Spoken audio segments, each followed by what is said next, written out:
Welcome to Paris, France, on day 3 of the World Karate Federation's first Karate1 Premier League of the 2025 season. Our program comes to you live from the Stadia Pierre de Coubertin in the heart of the capital city. The program is being broadcast on selected TV networks and platforms around the world and live streamed on WKF YouTube channel. I'd like to introduce our guest commentator, and it is Cameron Madani from the United States, the national coach of the United States, who's going to be a very busy person today because, Cameron, welcome. Thank you so much. I'm ecstatic to be here. Yeah, to start off the day strong, we got some amazing matchups, and then, yes, I'll be switching over from this booth to the coach's chair.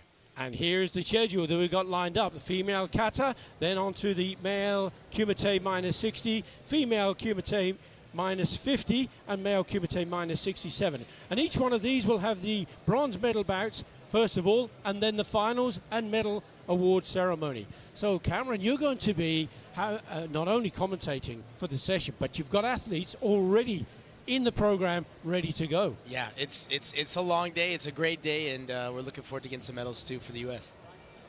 Too true.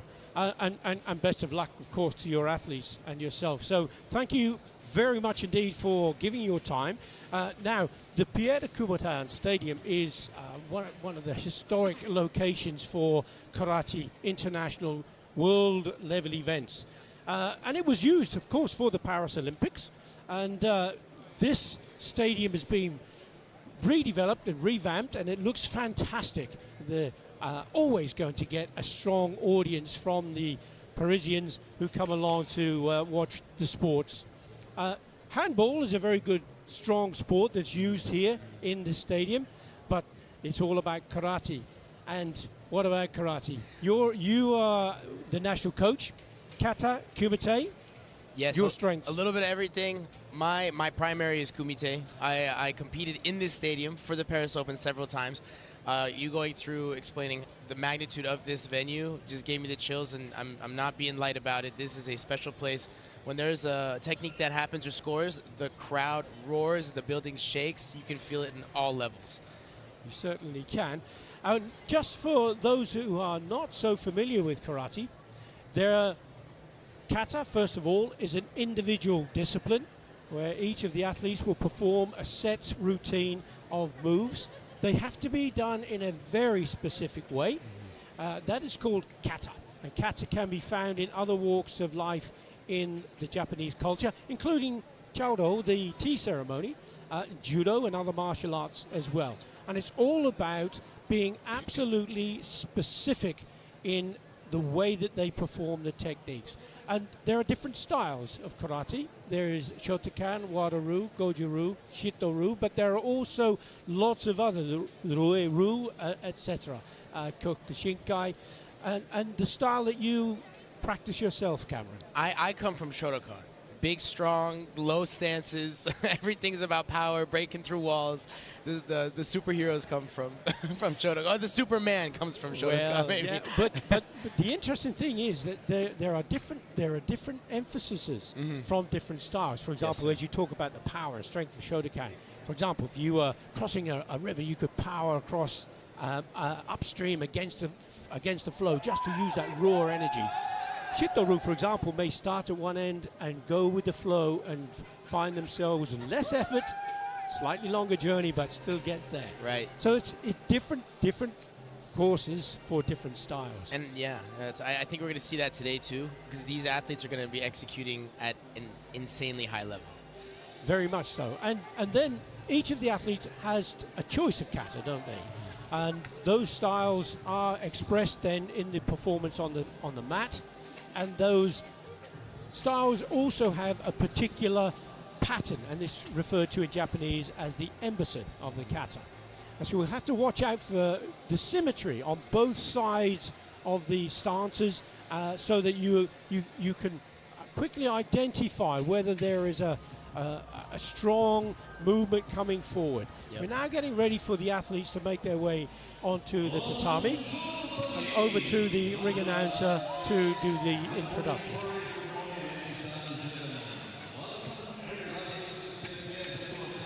Welcome to this new edition of the Karate1 Premier League by the World Karate Federation and the French Karate Federation. Here we are in Paris right now with the best karate in the world.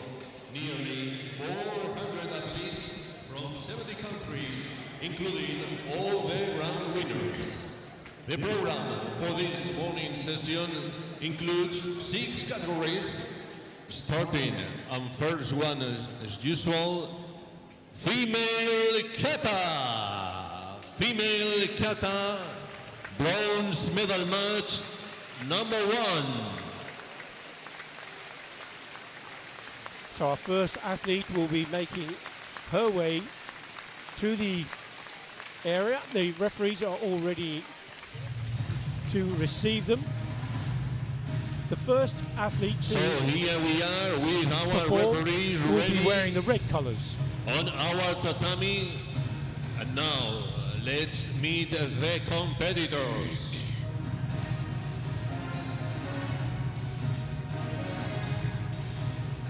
It's a great matchup to start the day.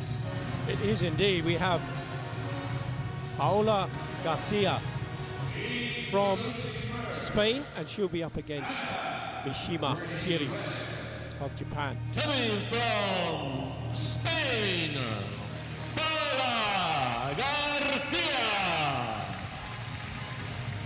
Paola Garcia, the world silver medalist, is under 21 player. She was a bronze medalist as a senior. And calling now, red and blue, coming from Japan, please welcome Mishima Kiri. Shimakiri, 24 years of age, hasn't won at world or continental level, but she has been a Karate1 Premier League winner. She was third in Casablanca last season, first in Cairo. She has been a gold medalist in 4 of the A series. Kosanku. Shibana no Kosanku. Yeah, both of these athletes are great. You're looking at world level athletes that are placing at world level events. I'm ready for a great show. Indeed we are. Chatnyara Kushanku is the choice of kata for Garcia, and Chibana no Kushanku is the choice of kata for Mishima. This is actually a perfect example of what we're talking about. 2 different variations of the same form, Exactly. showing different strengths.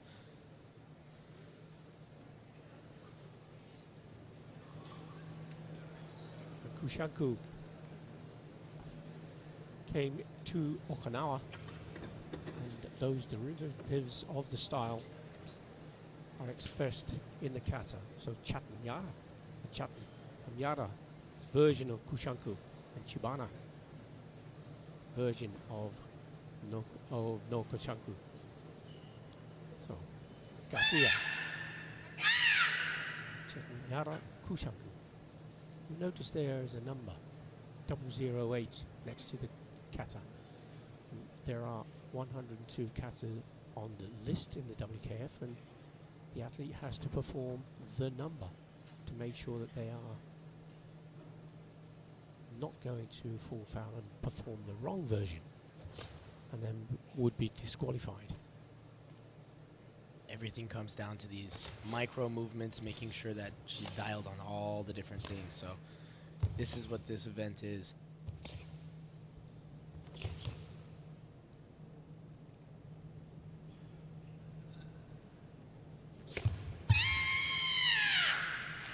This next segment is a really athletic one, and one that can really show out how good her kata is.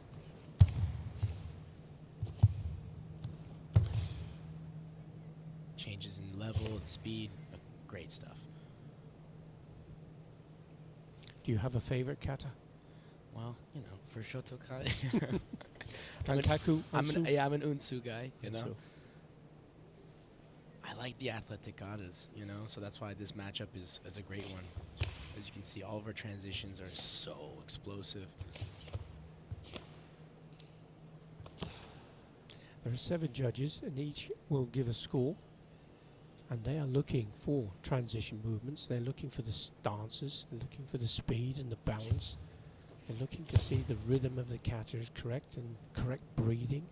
So there are lots of considerations in making it. You see the line of the heels and the stances. Big jump here. Look for the landing. Very nice. Very good. Very nice.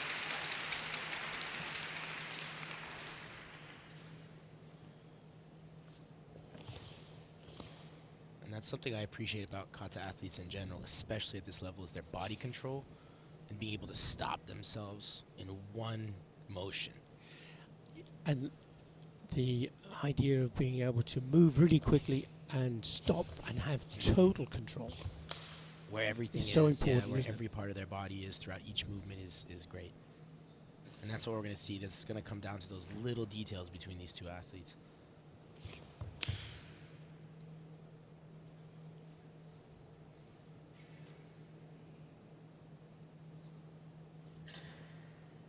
Going into our last segment here.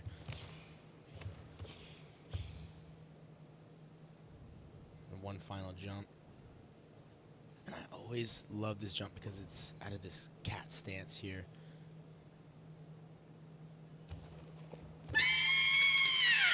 Nice. Very strong kata. Very, very strong kata. Great determination from the athlete. Keeping and maintaining the focus all the way through from start to finish. And now it's just the formal bow to signal the end of the kata, and then the judges will put in the scores. Yeah, she set the bar really high. And yeah, you see this little smirk, you know, she's happy with that. She's happy with her performance. Yeah, she put it all Right. she put it all out there, and you know, well, the rest is in, you know, in Japan's hands here. She's great matchup though. Garcia, just 18 years of age, but what a prospect. Taking over from the magnificent Sandra Sanchez, Olympic and double world champion. 6 times continental champion. She's got a tough act to follow, that's for sure, but she's doing a great job. Mishima Kiri of Japan, 24 years of age. Her choice of kata, Chatnyara Kushanku.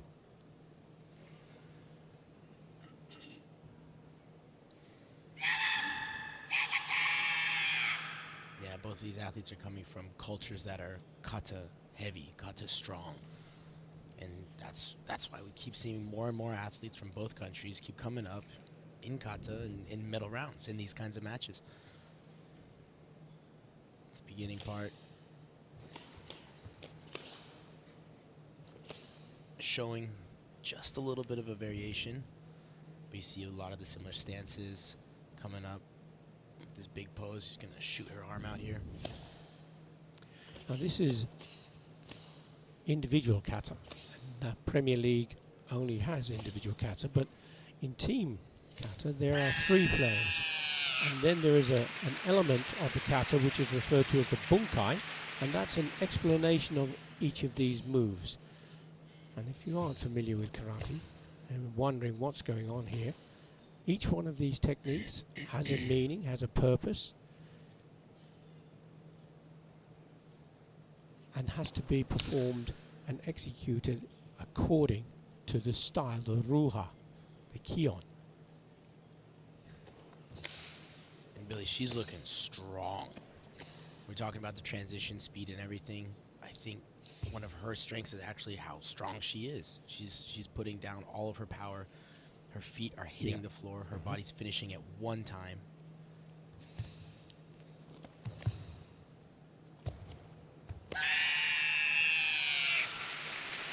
Great movements. And to make it look effortless, and yet it has very strong technique and great speed.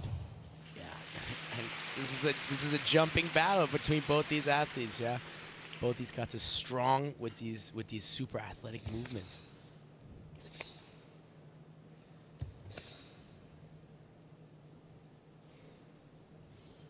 but she's showing great change in speed between the different things. And going off of what you said, right, the bunkai, or the application of the moves, is supposed to be with the speed of the moves as well. So Yes. it's all applicable, all supposed to be real, true essence of karate. And that is part of the transition, so that the technique happens at exactly the right time. For example, you couldn't punch then step, you couldn't step then punch. Right. It has to be the punch and the step, for example, has to happen at exactly the same time.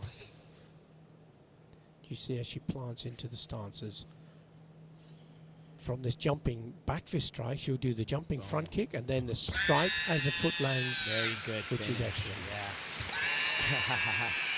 You can always tell by the kiai, that noise that they make too. They're feeling good, you know. Yeah. You see their facial expression just a little bit, you know, stronger and tougher.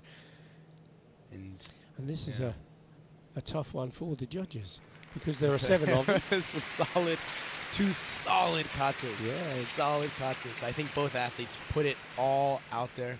Let's see what the judges think. And those scores should come up on the graphic at the bottom of the screen. We'll take you through them to see how close it looks for.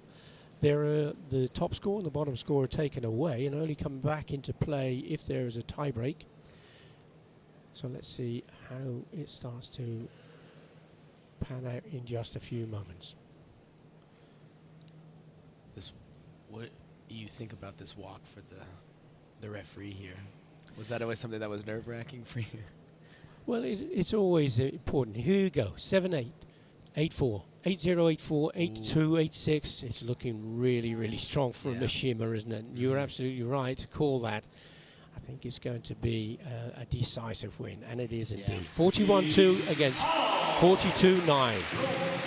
And the bronze medal going to Mishima Kiri of Japan. 2 different variations of a very similar kata, and her power, the way she was able to put the power down between the moves was excellent, and she felt it. You could see it, the way she wanted it to perform, the way she wanted to perform, the way she wanted to, you know, demonstrate and show all the moves. She did it, and there, with that smile right there, congratulations to her. Job well done. And as you mentioned, Cameron, Japan and Spain, both very, very strong nations when it comes to kata. 2 of the strongest, and certainly Japan represents that because they have so many, such strength in depth. And we're going to be seeing more Japanese players in kata. In fact, the next match will also feature a Japanese athlete. So just a chance to have a look at some of those techniques that were used in that bronze medal winning bout. You see, even in slow motion, though, you can see her movements stop. She collects her body all at the same time. Big jump. As she sticks to landing, everything stops at one point. Very impressive. Once again, congratulations, Mishima Kiri. What was your favorite? Well, what is your favorite? I love Chatnyaraku Shanku. I love Ansu. Gankaku is a fantastic kata also. Suprempe, and I have so many katas that I think are wonderful. Man, this feeling right here, that smile, that never gets old. I think that was the biggest thing missing from, you know, being an athlete to now switching over to coach. Obviously still happy, but that feeling, I miss that. Yeah, for sure. Yeah, absolutely. Are we getting ready for our second bronze medal bout? And this is, again, featuring a Japanese player and the Czech Republic.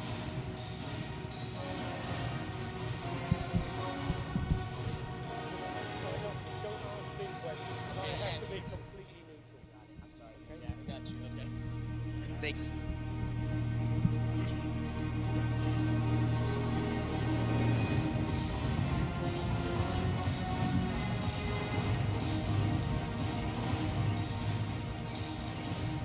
Everybody seems to be ready, so let's meet the competitors. Introducing first, Aka, wearing red, coming from the Czech Republic. Please welcome Veronika Miskova.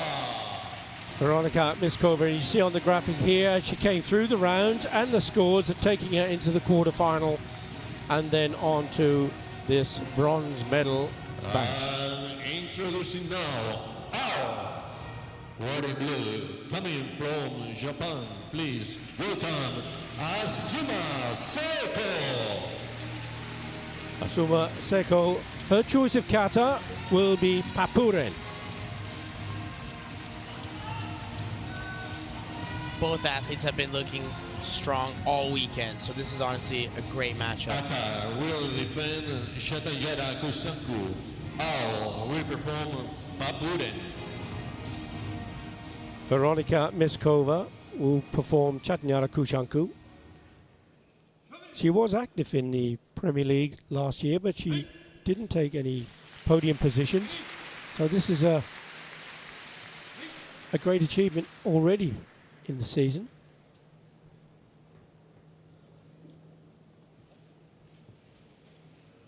Yeah, Veronica, she's stepped up this event. She's been on fire. Keeping the momentum going will be a challenge, but we're here for it. Another Chatanyara variant.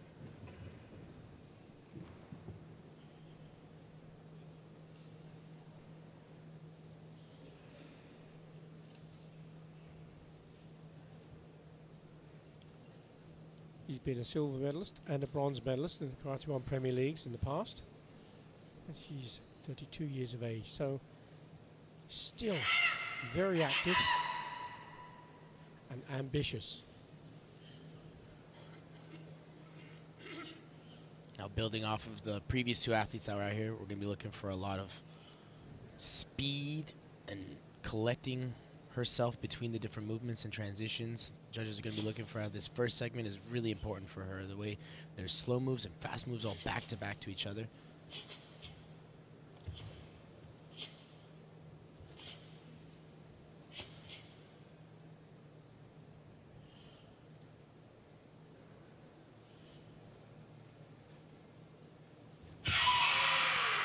And looking strong through her for the first section of the kata.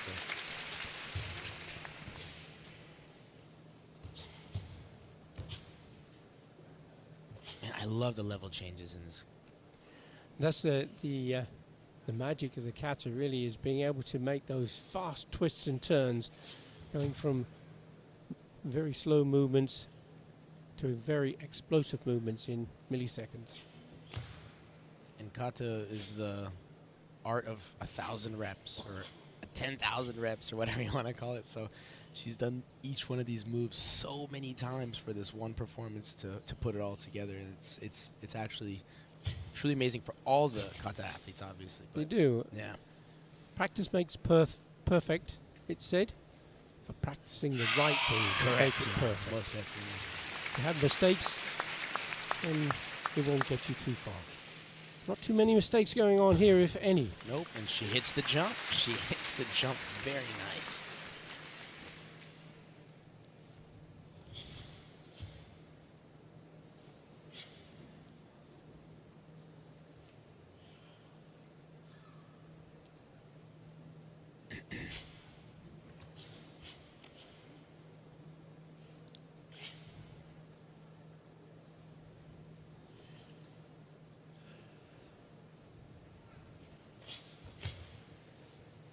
And a big part of athleticism in general is being able to deliver power and speed and put it through movements in any sport, really.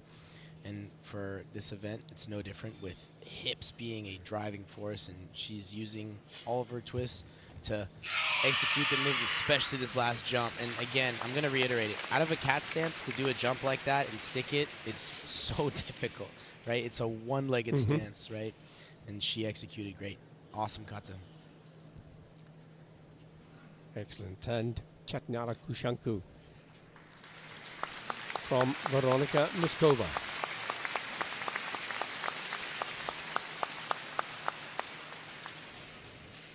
Azuma Seiko will be following that performance of Miskova with her Papuren kata.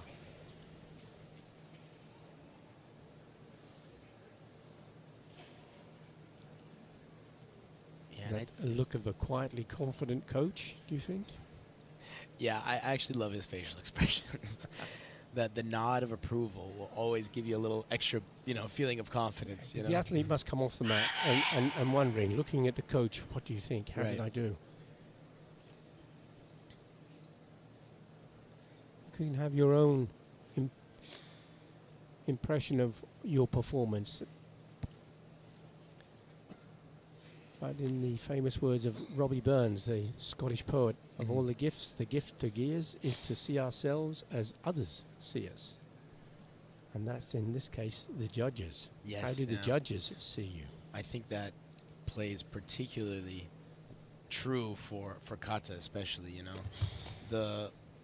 We see the performance, but the internal battle that she's working through right now to put down each move and what she's supposed to focus on for each move is so much, right? And being able to manage all of those things throughout all the different parts of the kata and not carry, how I'm feeling about one move over to the next move, and being able to perform the different things. As you see, she's starting off so strong, so snappy throughout all of these moves.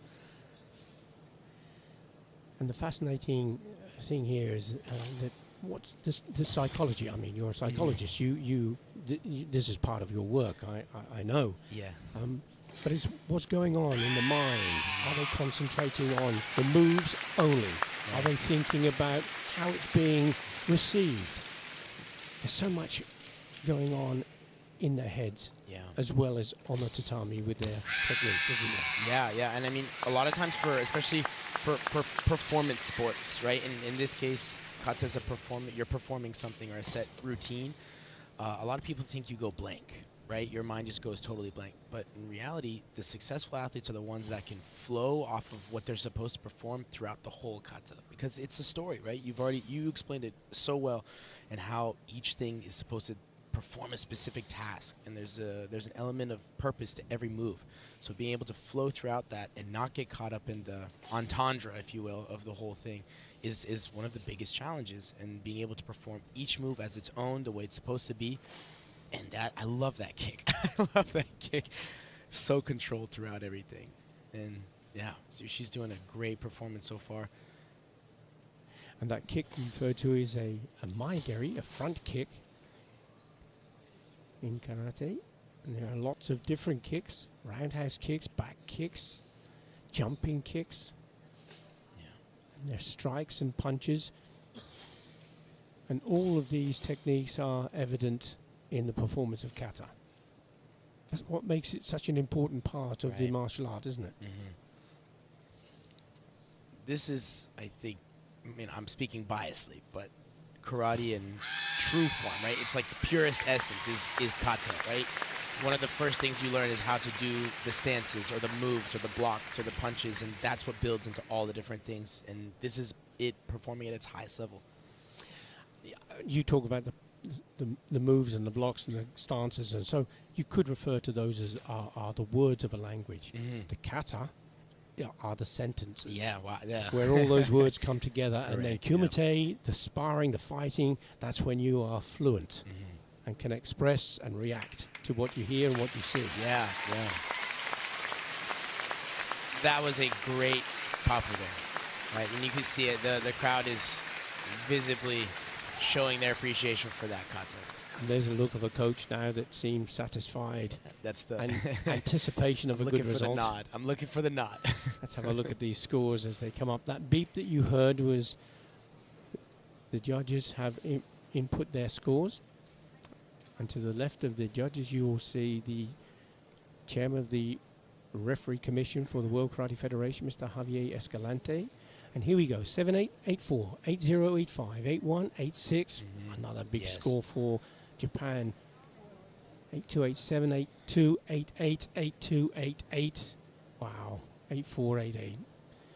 43-4, a huge win. A huge win for Azuma Teiko.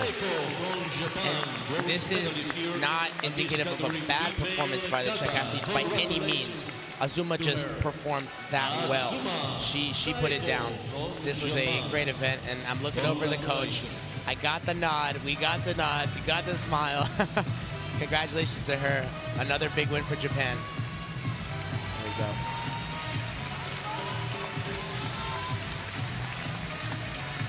That's awesome, man.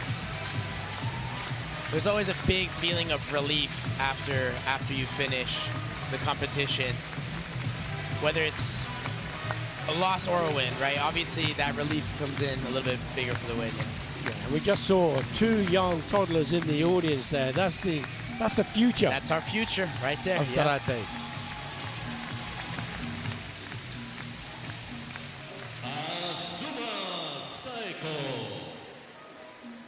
You can And see very precise folds for the technique, aren't they?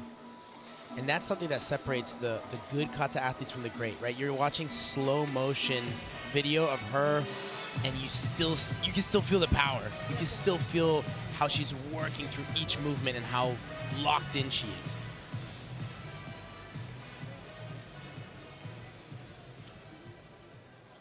Yeah, that's awesome. I'm such a kata aficionado, but couldn't do it. You know?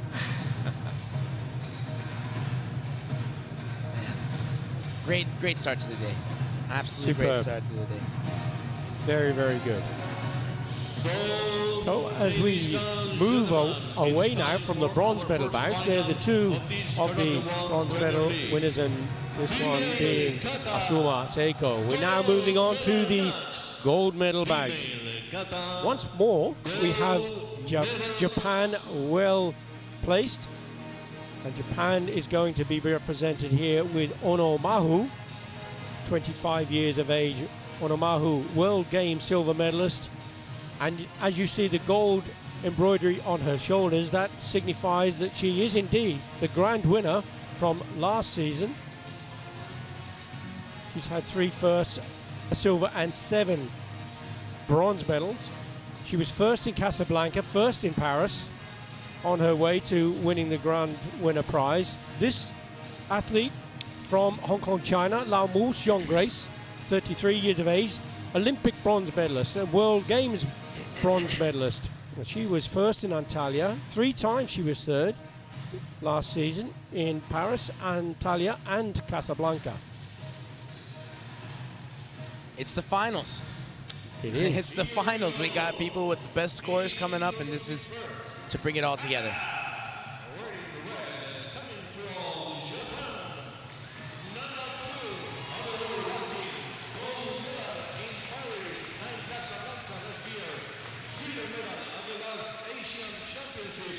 Yeah, looking at her scores, they've been great. She's been on fire. Onomahu. Her choice of kata, Chibana no Kushanku.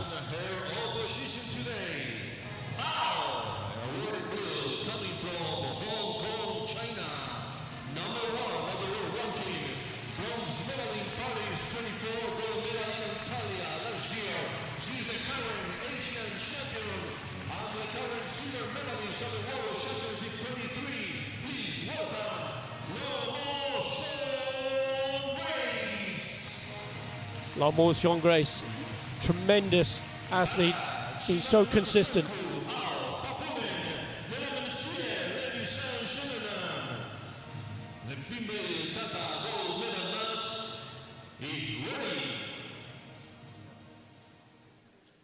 Wow, both of them are so focused. I just got You can see that, can't you?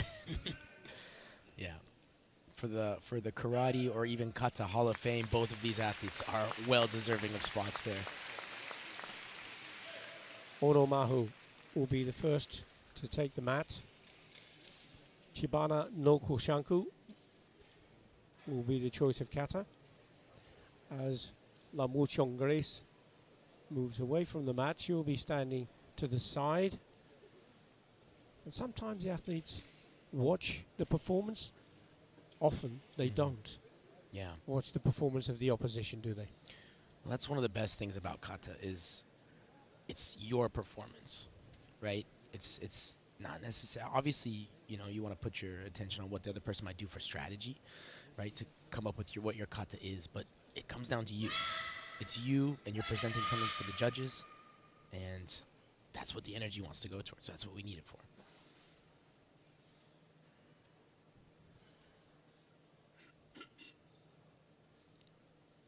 Another Kushanku, variant. Strong start.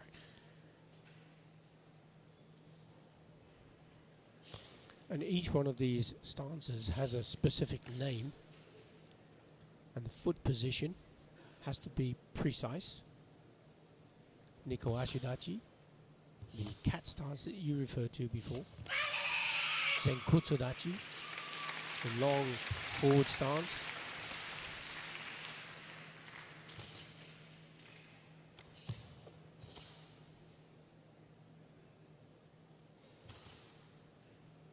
And I mean, just like a story that we've been talking about, kata has different parts that everybody's looking for. Obviously, the technique is one, the power is two, the speed, but then the energy around what you're trying to do. Are these techniques actually applicable, right? Like, do they do, if you were to get hit by one of these elbows, would you feel it? And I mean, obviously, she's putting it down so well. But it's going to be those minuscule changes. Shikodachi. Great Shikodachi there. Yeah, but you're absolutely right. It's trying to get all of these movements to work at the right time with the right energy, the right precision. Another fantastic performance from the Japanese athletes. Just 3 we've seen now. Yes. 2 in the bronze medal bout, both being successful. And we have another fantastic performance. And that jump was the best one I've seen today because it almost looks like she was floating in the air. She paused in the air. There was she hung there for a while, right, didn't yeah. she? Live, I felt like I just paused it for a second, then pressed play after that. That was so impressive.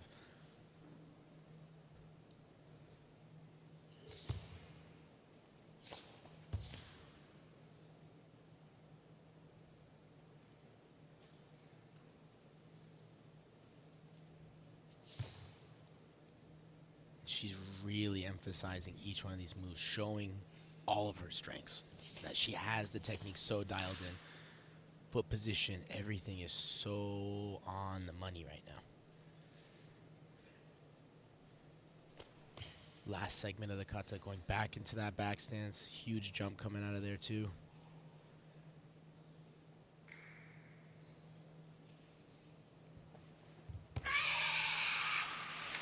That has to be the technique that everybody is looking forward Right, to. yeah. It's the end of the Right, kata. right. And what the energy of the athlete is at the end of the kata. What are they feeling? What emotions are they expressing? How are they putting their feeling themselves into the kata? So great. Has that rhythm being consistent throughout. Yeah, yeah. That was a good Now one. Mo Xiong Grace now to take the tatami. Fantastic athlete from Hong Kong, China.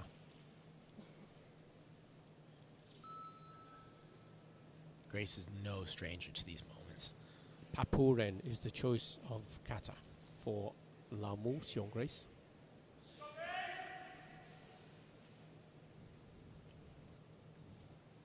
Getting cheered on by her husband and fellow U.S. athlete Ariel there. He's going to be competing later in another bronze medal. You often find in karate families, and your family is no different. Both mother and father, fantastic karateka, world referees, top sensei. Yeah, I'm a dojo baby. You could call it that. You know. But Grace going in, I love her papurin. And that looks very simple move, but on a soft mat, Man. maintaining balance is so difficult. But also the thing that she does so well is even with those slow moves, she starts it fast, slows down throughout the middle, and at the very end, her whole body collects. So change in speed just within one slow move. Right here, you can see it again. Boom, you see her core tightening. Everything is so strong, so stable. It's amazing to watch.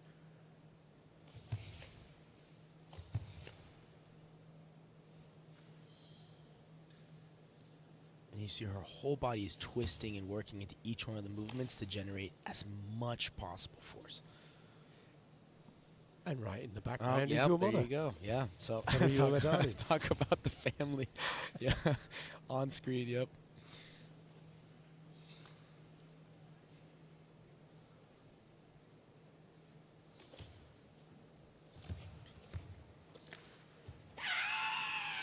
Superb. Yeah, Excellent. that was really great. excellent. That was great.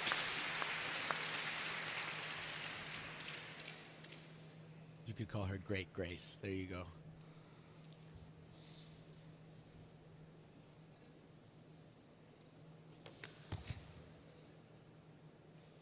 Another change in level here for this next move. Right in front of the judges, too. Wow. Yeah. Stuck that there. You can see the red rectangle, which is used for the kumite. In kata, it's not so important.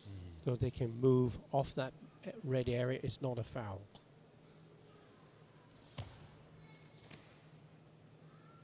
And that's one of the things that, for the psychology side of it, for kata athletes, they want to take up the whole room. They want to feel like the whole room is theirs, and you know they're bringing all eyes on them, and that's how good their performance is. That's how much energy they're putting out into the whole space.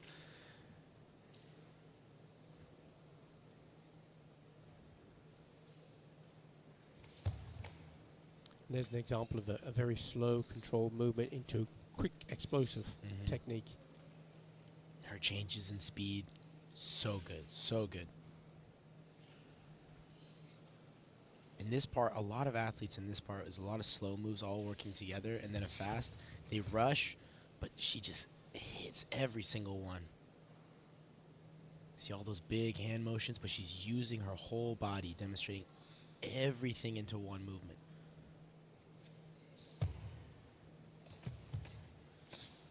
So quick. Yeah, wow. Wow.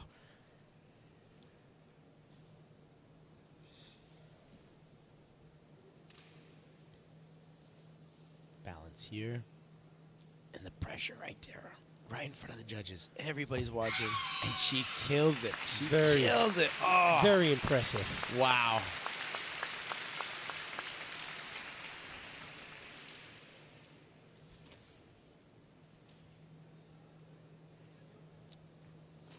Very solid performance. And again, that balanced position toward the end of the kata, salutation.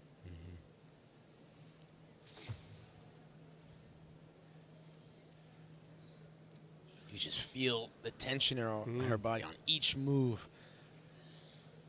Yep. Very, very tough decision for the judges on this one. Man. It is. It's going to be interesting to see how these scores pan out. I can't imagine there's going to be a big gap between them. No, this is going to be a close one. This is going to be a really close one. Crowd was a little louder for Grace there. I mean, both athletes, you can see it, you know, they're right on the edge. Let's have a look at the scores on the graphic.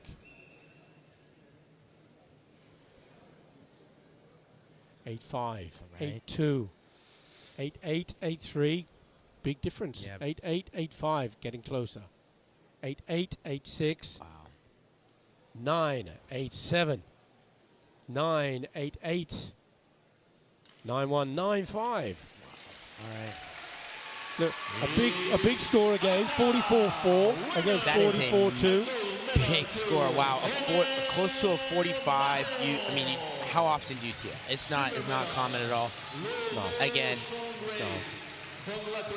Fabulous performances from both of the athletes. Honestly, great performances by both of them. And you can just see how much this one means to her, man. Wow.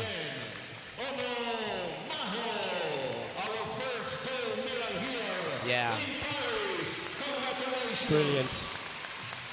She was gold in Paris last year. She's gold again here in Paris. Yeah.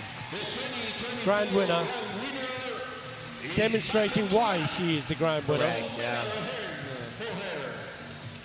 You know, and winning an event is always an event, for lack of a better word, right? But being able to win this Premier League, Paris is always a very special destination for all athletes. And being able to do it 2 times in a row, year to year, that means what you're doing as an athlete is right. That means that all the work and everything that she's put into is paying off, and you see it with these clips of her now.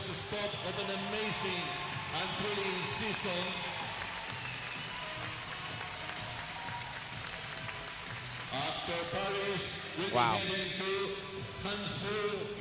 Great katas. Great display of kata for the first Premier League of the season. And to think that things are only going to get better from here. Of an amazing season. And please do remember, we are on the way. Man, she just like stops in the air there for a split second. It's so impressive. So this is very important competition in order to get points. We are on the road to Cairo 25.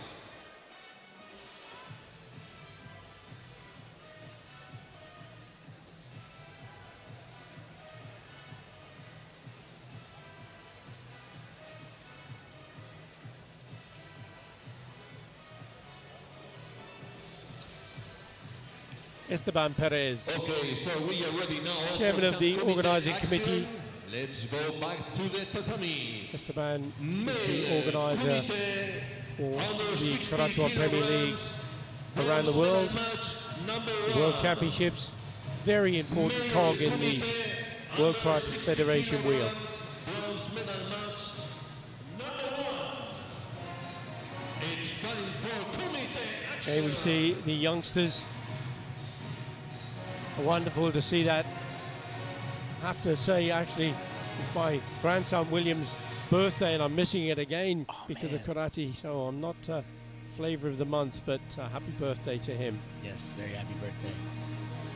On to the male kumite now, and this is going to be a match between Iran and Albania.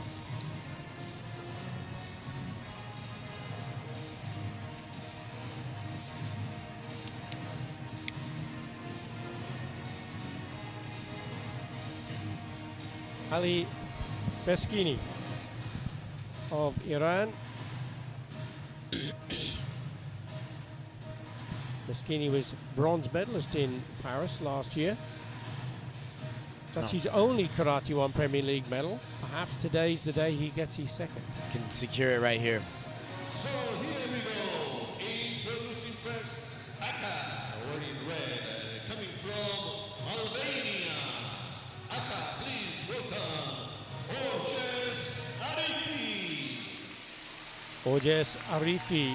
You can see 7 Yuko, no Wazari or Ippon on his way through to this match. So look out for the punches and strikes, the 1 point scores. Across the tatami, calling now out. Wearing blue, please welcome from this lucky Republic of Iran, Ali Meskini. Ali Meskini, 13 Yuko, 1 Wasari and 3 Ippon. So he's got the full range there, hasn't he, Cameron? Yes, you're looking at the Albanian athlete who's a very dialed-in fighter. He's looking and choosing his points extremely wisely and finding the opportunities to score. To where Ali he's a firecracker. He's an explosive fighter. He's looking for big scores and trying to build up the score throughout the match. Okay. So it's a 3-minute bout. There is a center referee, Guido Abdallah Romero from Guatemala.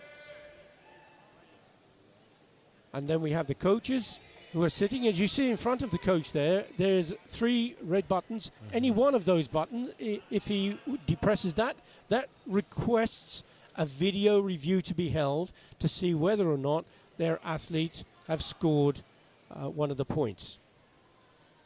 And then the video review team will use the 9 cameras that are around the tatami to decide whether or not there was a valid score.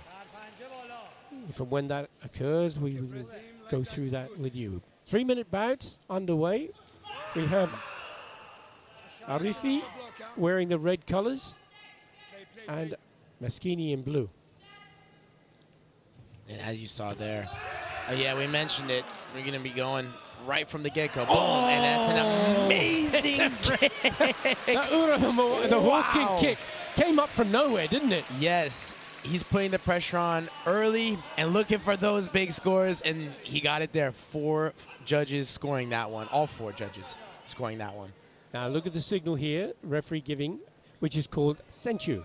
And that means because it was not a post call, there's the kick going in on the right-hand side of the screen. Great. I know he went down to the stumble afterwards, but that was because of the momentum from Arifi. But the kick was already on target and in place.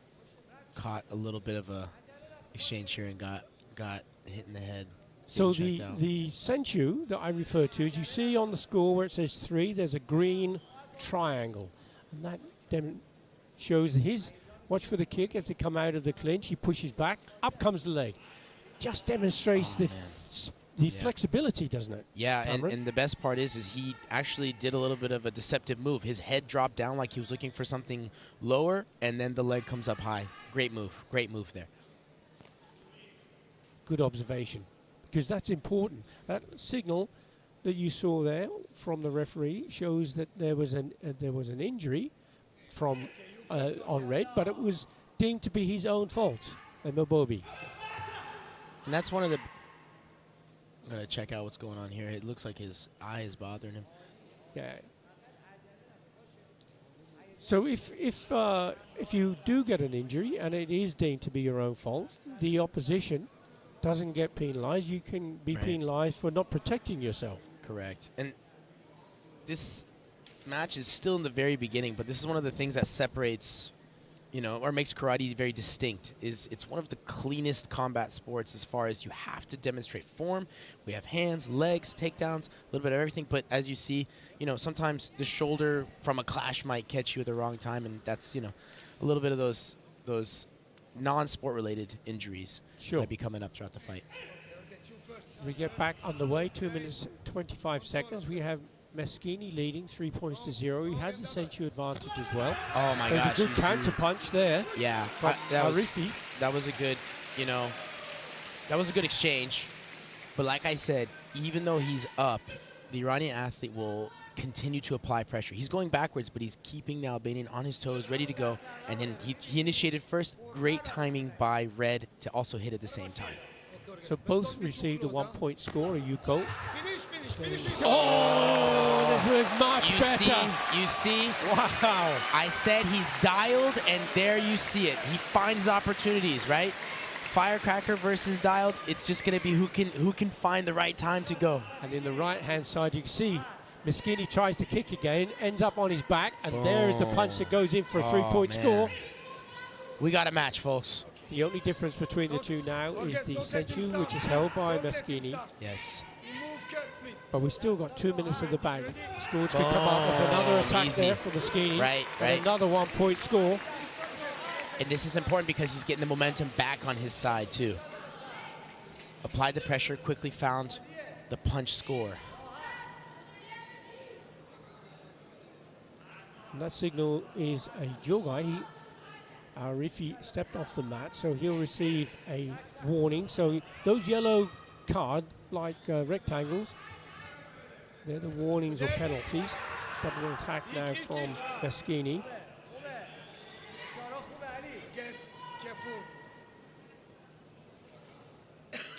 Again, he stepped off the mat. That's his third Chewy warning. And there's a signal, Meschini. There's plenty of action going on here with both of the fighters getting warned. We're just still a little bit more than halfway right. He's putting the pressure down, trying to throw that body kick to score. I know it landed. It might have felt like it was a little close. And then going in for a hold after. Ooh, we got the video request.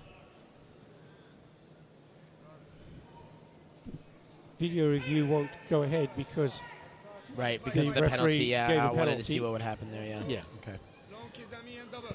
Boom! Wow. But in that situation, the coach doesn't lose the card. Correct. Yeah. So that's good. Now we have another 1 point score from Meschini. That's a Gyakuzuki, a reverse punch off the backhand. Oh, he's looking down again, trying to find that. Maybe that kick was going to come up again. Looking for that, opportunity, trying to distract his opponent. Oh, great counter. Great counter. Punch, wasn't it? That front hand from Arifa.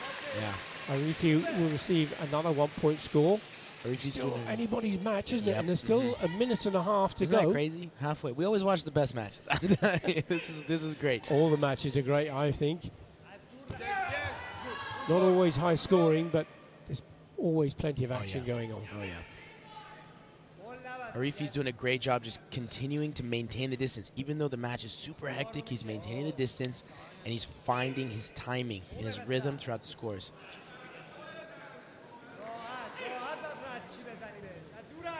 6-5 now. Oh, Moschini leading. He's Just at looking- 1 point in the century difference. He's looking to separate, right, with a big score. Oh, nice. Nice jab. Another front hand score from Arifi. Arifi's on 4 yellow cards now, so he can't fall foul of the rules again. He will lose the match. He would be given a disqualification. Right. So that's another score, and he wouldn't want to have that as a... Nobody would want that for him in this situation. 6-6. Tries that front hand again. He doesn't want to hold on. And of course, Moschini will be aware of the warnings on both sides. Moschini get another one for not following the referee's instructions. That's the signal he showed. 6-6, here we go. Oh. Oh. Very close. Oh, man. That would have been huge. That would have been a Tapping really the floor big there, score. thinking, God, Yeah, he was that so could have been close. so close to So another close. 3-point score. Yeah, yeah. And So it now, is- yeah. Moschini is Both. penalised for holding on. They're both on 4 warnings each now. Yep. The referee's still having a little bit of problem with that, with his right eye. On the right-hand side, you can see the takedown there, but So close. and So close. Moschini held on, didn't he, tightly? Right. He was he's stopping the opportunity for a referee to score. That's why he got the warning for holding on. 44 seconds still to go. Only one difference between the two. That's the century. Oh, nice jab Goes in there. again, no score. Nothing Referee there. didn't go for it. Moschini didn't stop. Ooh, both. Both coaches going for the video review. Now this is going to be important because one punch happened before the other, and the video review team is going to be looking at who was the first one, right? So if Correct. yeah. Video review is in the right-hand screen, as you see there. There are 9 cameras that they can choose from. There's a video review operator and a referee. The referee will ask which of the screens to look at. As you can see, he's chosen one. It's always a tense moment. You're waiting for something to come through, and this could be a pivotal point right here. Both athletes doing a great job. This is our sport. You have takedowns, you have kicks, you have punches, you have everything, and both of them are doing a great job displaying it. I'm not sure if they've made a decision on whether or not it's a score. And remember, they're looking. The video review is being considered for both red and blue. You see the punch for red, and you can see the pad Right. passing the face, and in fact, you can see the blue looks high on the face. Correct. So it may be that neither of them scored. In fact, I'd be interested to see, because they're playing through a few more seconds. There was another punch thrown by red after that could be, if they deem it. and the video review can go back 6 seconds, and you see both punches now. One has Ooh, the yeah. almost the palm on blue, Right. and red seems to pass to the side of the face. The timing that blew through was great. So there are 6 considerations. This is where the takedown happened, and Oh, Moschini man. held on and Yeah. got warned for that, didn't he? There are lots of things to consider under criteria for IPPO. Good form, vigorous applications, anti, proper timing, correct distance, sporting attitude, all of which must be present So, if it's a score to be given. yeah, and So Moschini Moschini did got receive it. another one. Moschini got it. And the interesting thing, when you look at video review, you can have a situation where you can do a freeze frame, and that freeze frame can change Right. the perception of the technique. Correct. The video review group has a difficult job. It's not easy. And remember, they have the benefit of hindsight. Correct. But these judges have to make a decision in milliseconds. Moschini's finding the right timing between the movements and throwing those just simple hand techniques to just keep picking away and scoring those points that are building his lead now. Into the last 15 seconds now. Moschini still defending a good Oh lead man, there. oh man. Arifi just trying once more to do that takedown. He's looking for a big score. 6 seconds left on the clock. 9 points to 6. Looks like it's going to be a Moschini win unless there can be a... Well, that was quite a clever little tackle. That was great. Moschini holds his hands up high, but it stays in really tight. Correct. Making it a difficult situation for Arifi. And the bronze medal goes to Moschini of Iran. What a great fight to start off the day. The thing that makes me honestly the happiest as a coach and also a fan of the sport is neither one of them fouled out. No. There is a video review going ahead here, so he's not quite there. He could end up with a 10-point score. A little bit of a tactical play by the coach too, trying to deviate the attention from the match a little bit to a VR, obviously to secure the win, right? But spoiler tactics, right? So we're looking at a video review for blue.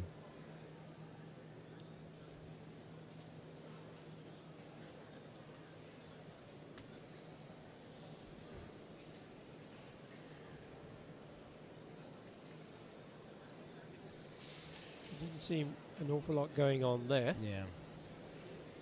That could be, you could be right, Cameron. A tactical call from the coach. And there's the win. There's levels to this game, you know, and we see it here.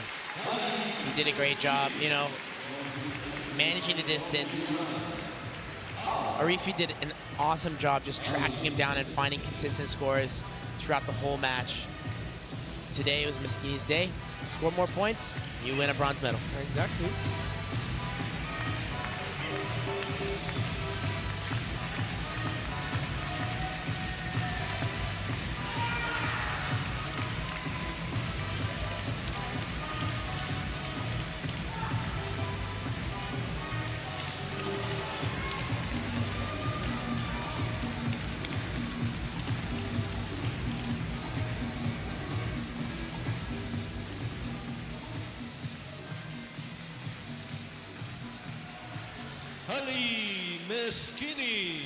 Ali Moschini, bronze medal winner, Karate1 Premier League here in Paris, France.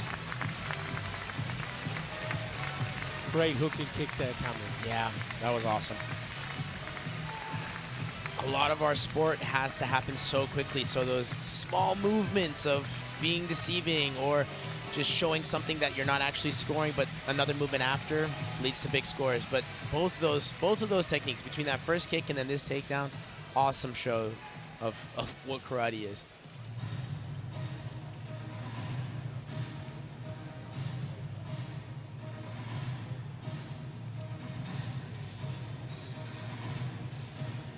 Male Kumite minus 60 kilograms, bronze medal match number 2.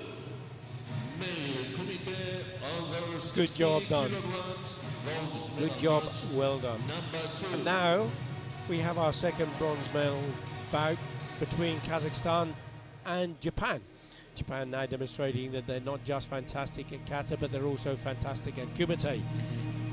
And for Japan is Hashimoto Kuromo. But this is Al-Pizbey, Kaiser Al-Pizbey, who's third in Casablanca and also in Cairo last year, 29 years of age. He's the current world silver medalist, won that in Budapest in 2023.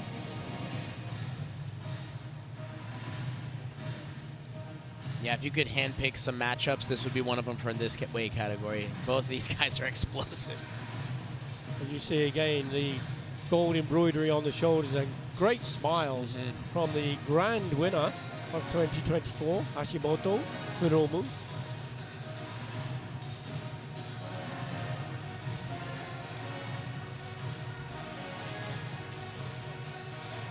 Both these athletes are really good at hitting each other with great timing. I'm excited. Wearing red, coming from Kazakhstan, please welcome Kaiser Al-Pizbey. 5 Yuko, 1 Wasari, no Ippon on the way through to the bronze medal bout. And across the tatami, Japan, please welcome Hashimoto Hiromu.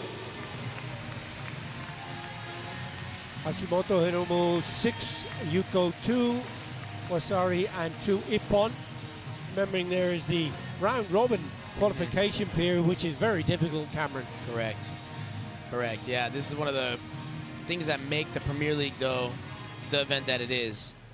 You know, you have to work your way through multiple rounds, and it's not done until all 3 matches are done, right?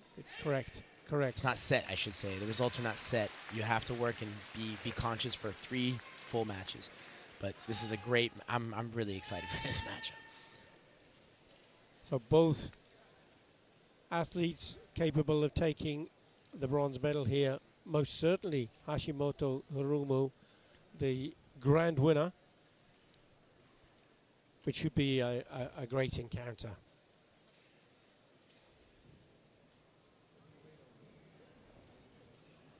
See 2 athletes that love pressure, and they go about it in a little bit different ways. Hashimoto's more of the smiley one, likes to flow with it. And Kaisar's, he's just locked in. You see his face is just locked in for it.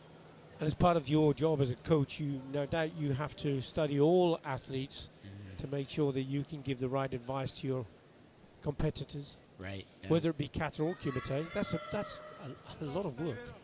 It is, but when I was competing as an athlete, something that was reinforced consistently was to make sure you know yourself and the kind of athlete you want to be. And as a coach, it's just to reinforce those kinds of things, to allow the athlete to be themselves, not change who they are or what kind of a person they are, but to build off of that so that when they are here performing just like these 2, they're able to give the best version of themselves. Both of them just checking, working, seeing who's going to flinch first. And the opening sequence, the opening few seconds is very much a testing period, isn't it? Yeah. I mean, you see the difference between the last match and this match, right? A little bit more as far as, pressure from the Iranian athlete before, but these 2 are really sizing each other up. They're very tactical in their approaches. They're trying to find that one flinch that the other athlete does, and they're taking advantage of it at the beginning, as you mentioned, to find where that flinch might be. Yeah, see, testing with his front hand. Hashimoto's going through. Both have received a yellow warning, and that's for passivity. The referee wasn't satisfied with the level of engagement in the contest. And that little tapping the front hand, faking movements, trying to find an opening. Because the first point, if it goes with a sensu, is such a powerful point, isn't it? Yeah. These guys are so fast. You saw that little sequence. There's no point scored, but wow. Both on the defensive and offensive side, how fast these athletes are moving. It's pretty amazing. Minus 60 kilograms, so Yep. this is like the super lightweights of the male divisions. But being able to move that fast in all these different chaotic situations and find a score. Oh. Good try by Hashimoto. Bay was holding on for dear life there. Referee didn't mind, he didn't penalise him. And sometimes that's what it is. If there's an exchange that, you happen to end up in a situation where the athletes are clinched up like that, then it'll just be a separation as opposed to giving a warning immediately. Yeah, nobody wants to see warnings imposed.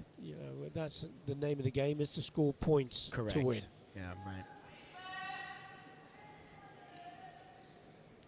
See, Kaisar trying to lull Hashimoto in and find, a hit right as soon as he moves, but Hashimoto just does a great job, kind of testing that distance, using that front hand, kind of saying, hey, I'm here.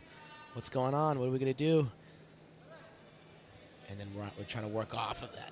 Yeah, right. That's the pressure that I'm mentioning there. Front hand punch. Yeah. I think it just slipped past the face of Pizbay. We come into the last 30 seconds. If it goes to a draw, it'll be a boom. But 2-point score. A side kick to the body. I saw the fight is likely to open up even more now because Hashimoto, with those that grand winner responsibility, is going to be going for it in this last 24 seconds. There's a side kick.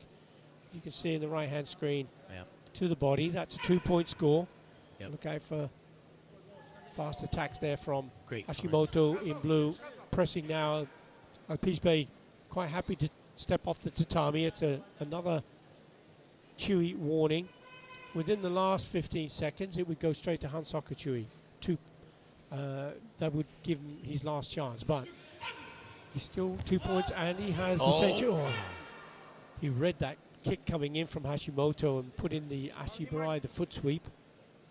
Yeah, Hashimoto is so good at applying pressure and working off of that, but Kaisar doing a great job, managing it. Yep, there we go.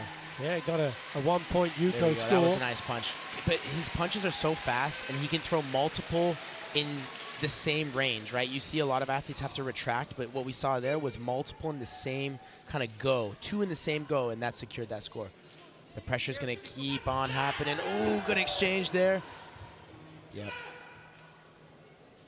I think that's a good VR by the Kazakh coach. You feel it's a tactical call? I think it's a little bit of both, right? He knows Hashimoto's got to come for him. Oh yeah. But you want to. I mean, on that end, you want to try and stop the momentum. And after a point was just scored for your opponent, you want to try and give yourself maybe a breath of air for your athlete, but also the potential for a score. So let's have a look at the video review. See what's going on here now.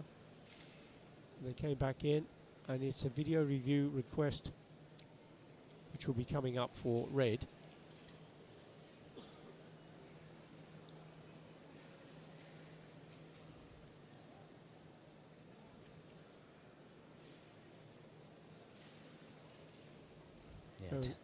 Can't tell a lot from what we can see. Right. I mean, moment. they're trying to find the exact moment here. Yes, of course. Tense moment for the athletes on the actual tatami right now.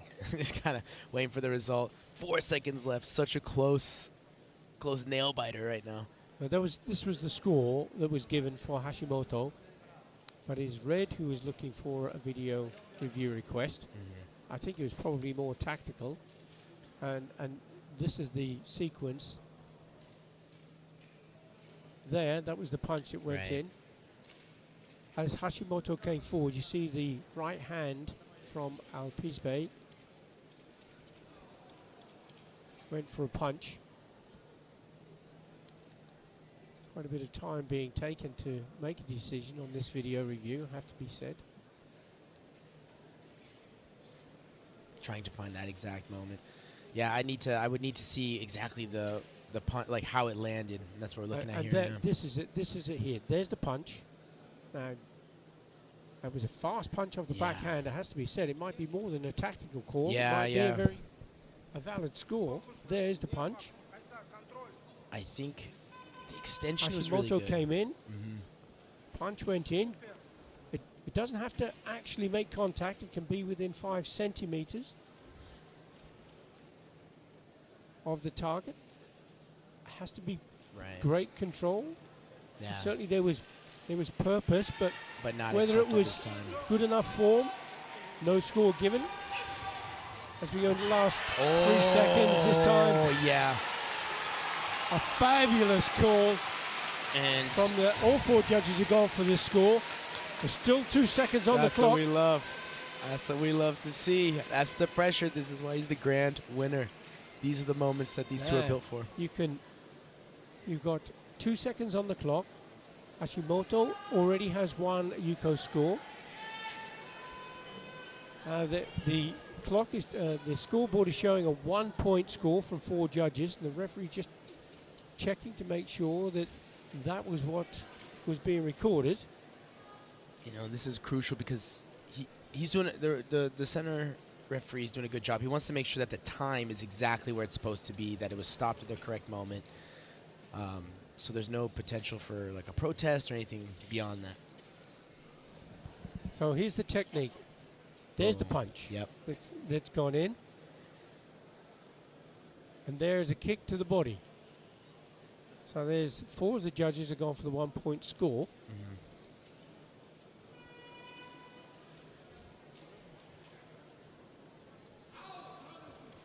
2 There seconds. it is, just Let's 2 see what we seconds on the got. clock now. So we watch for Hashimoto's got to come off the line. He's got that Senchu to overcome.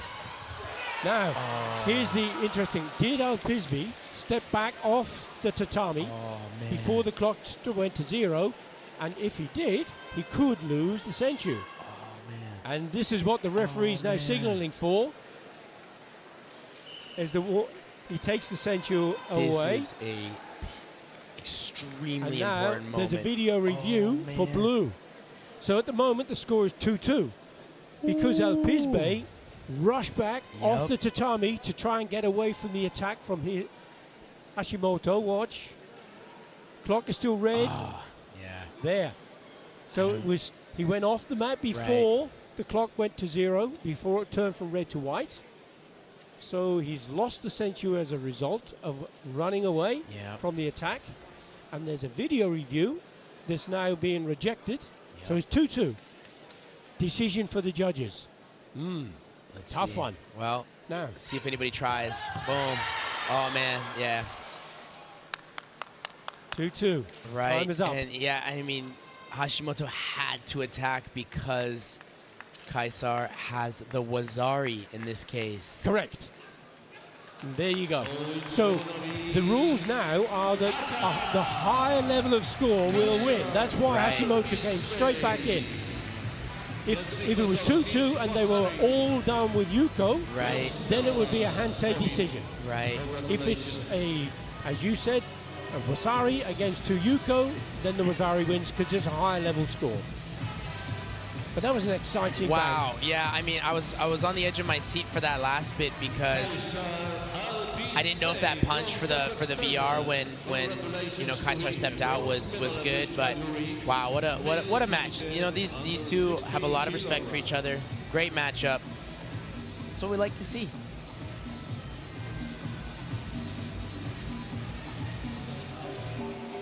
And you know, when you look at Alpizbe, the importance of the athletes knowing the rules well. Alpizbe ran off the tatami, ran away from the attack. He knew he would lose the Senchu, but he also knew he had the Wazari. Yeah. And that's, I mean, you see it in all sports, right? Having athlete just present awareness of the moment. Awareness of the moment. We try to teach that in all levels as far as how their psychology plays in, making sure that they're fully aware of what's going on, what they need to do, what their options are, which he executed great. Decision making. Decision making, yeah. All of it's there.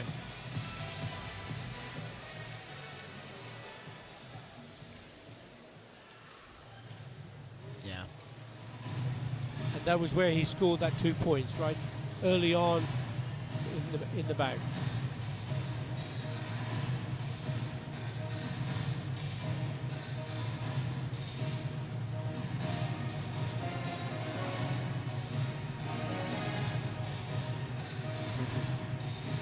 And that was the reaction. Yeah, I from love the sidekick. reactions. I always love the reactions.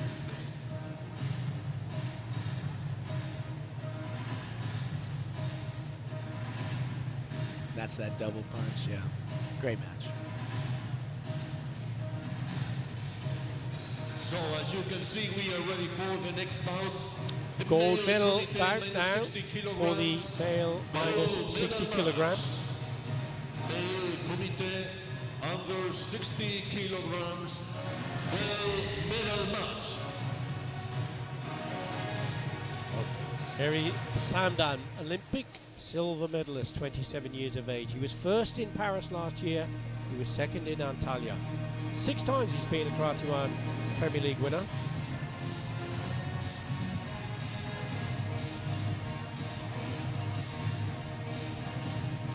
It's fantastic how the French Federation encourages youngsters to come to the tournament. Yeah. This is where they get their inspiration and For sure. their desire to want to take part in the sport, isn't it? Yeah, and we talked about it before, but countries with karate culture or sport culture, and in France, let alone the city of Paris, is a great one.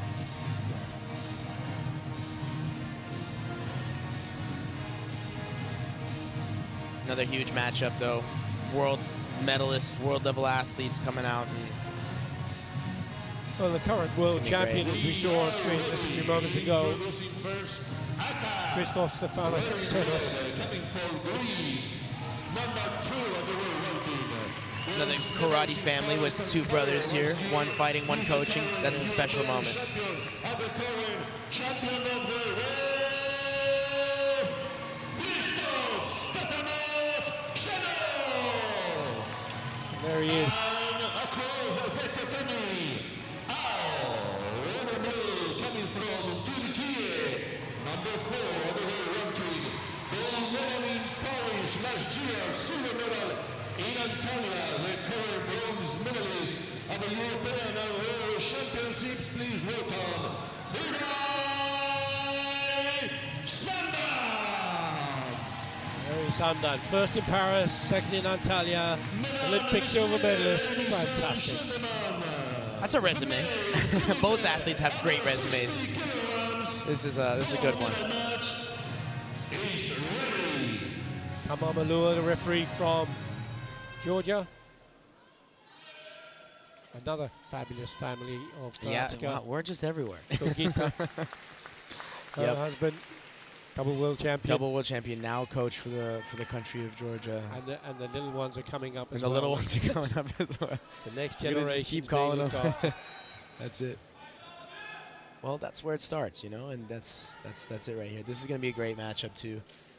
I like this new format as well, where the judges make sure all their clickers or the actual things that they're using to score the points That's are right. working We can see before. that they test the system just before the I love match that. starts. I love that. And there is a 15 millisecond check every 15 milliseconds of the bout. The clickers are being checked to make sure that they're working electronically throughout. Very important technological developments all the time with the sport, trying to make it more and more efficient.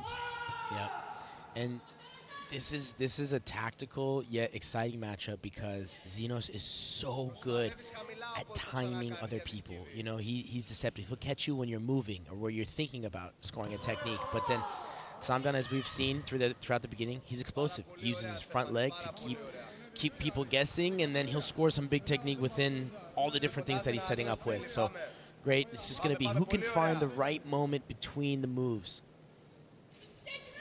We have Eri Sandan in blue and Christos Zanos in the red colours. Yep. Nothing between them. Great deal of respect for each other. They know the capability. We have a world champion against an Olympic silver medalist.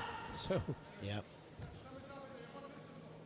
Champions recognize champions. They know that it's not going to be some easy match, and they have to put all their energy into finding that one moment. And you can see just that exchange, both athletes throwing punches, then ducking the other person's punches, and throwing and ducking and throwing. These are the exchanges that are going to be there.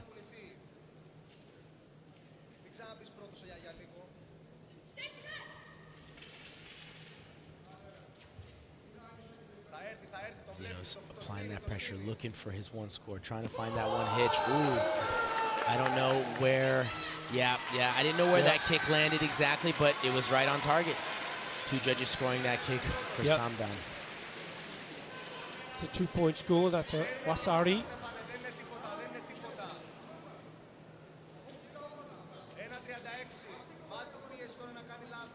And how you respond to these moments for both athletes is extremely important. It's something that, as a coach, we're trying to reinforce, right? Either keep the momentum and keep your thing, or just like that, we don't give up and we find scores to get ourselves back in the match. Great. And that's a great example of the confidence that the athletes have with each other. Okay, I might have gone behind by 2 points, but I'm back in. I'm right back in. Yeah. Back in the game. Oh, that was a great look as Dennis. well. Yeah. Quite long enough. Right. He might not have scored that, but that's a point that he made to himself right there. That those are the kind of looks to score the next one.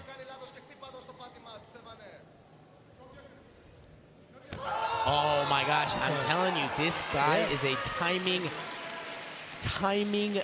weapon. He's so good at it. there's a video review request from Eri Samdan. There was a technique that came in as there, but did the punch slip past? That was the Right, question. that's the You see on question. that little example, you could see the blue of the pad.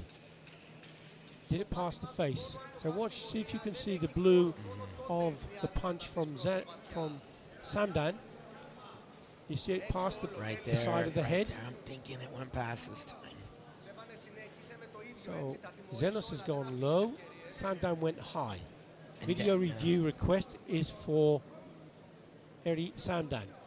For him to score, he would have to either be first or together and He's not on getting target. this But he time. isn't going to get the score because the pad, as you saw, went past the side of the face.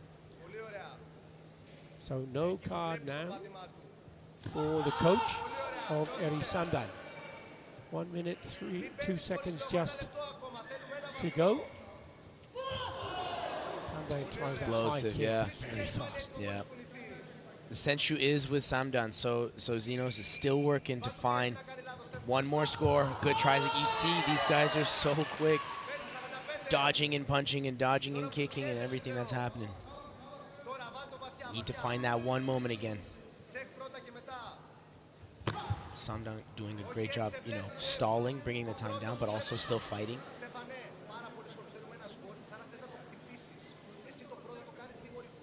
Referee does a great job stopping the fight there when there's no action, so there's no extra wasted time, giving both athletes the opportunity to score again.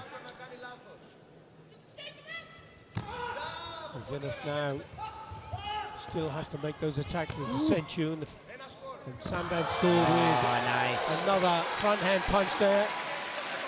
Yep. And that's what separates these guys from the pack, right? It's being able to score in those chaotic moments, and right there he found the punch between all the different ones. So quick. 1 point score, 3 points to 2. He leads now, and he has the Senshu advantage.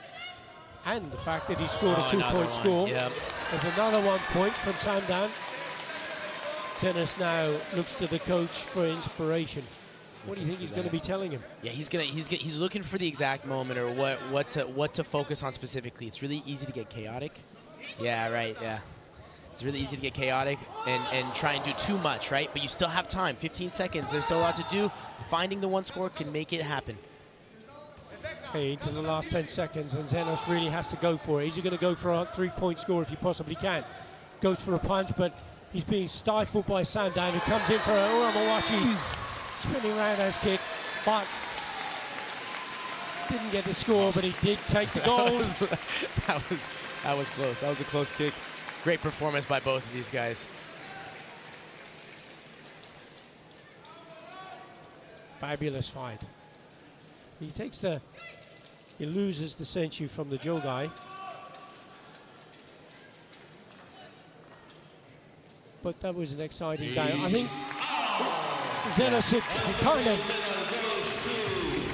had no answer to that speed and agility, did he? Yeah, and I mean, Samdan did a great job being deceptive and consistently changing his looks, and then he found his scores between.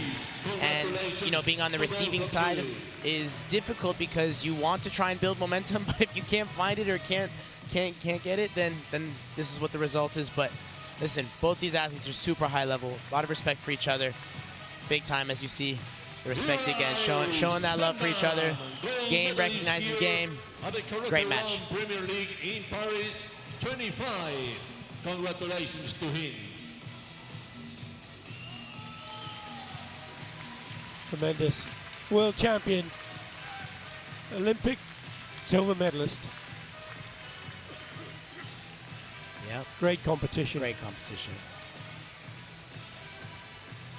In all high-level sports, when it becomes, you know, when a matchup is between champions, it's all about taking advantage of those milliseconds or whenever there's a small hitch or mistake from the other person, and that's the only way you can win.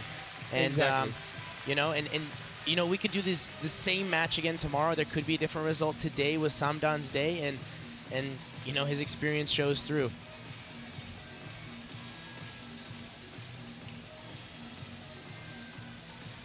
The chance to have a look at some of the action from that bout.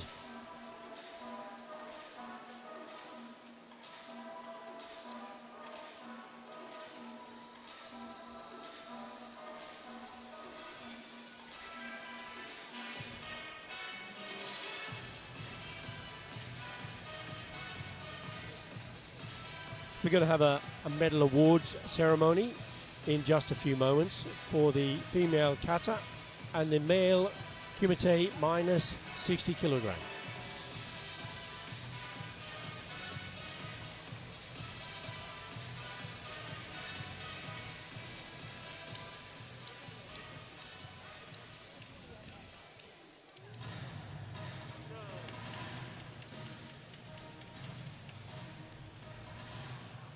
So, mesdames et messieurs, ladies and gentlemen, all of you karate fans, it's time for our first medal ceremony. So please, let's welcome with a huge applause the medalists of the female kata category. Female kata category.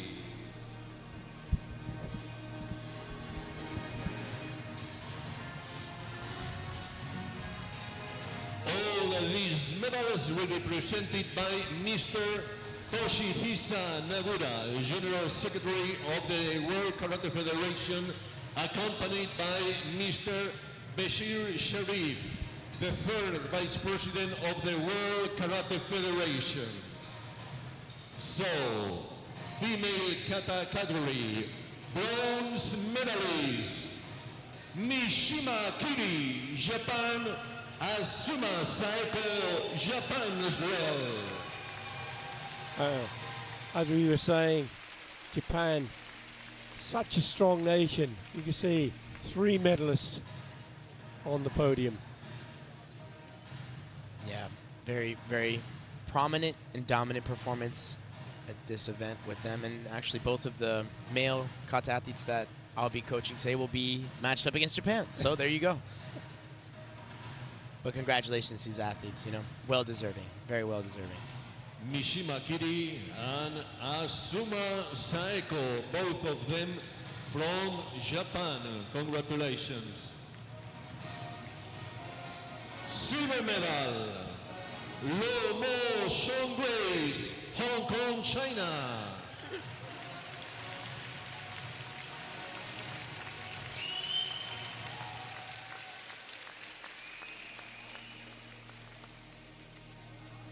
Receiving the medal from Toshihisa Nagura-san.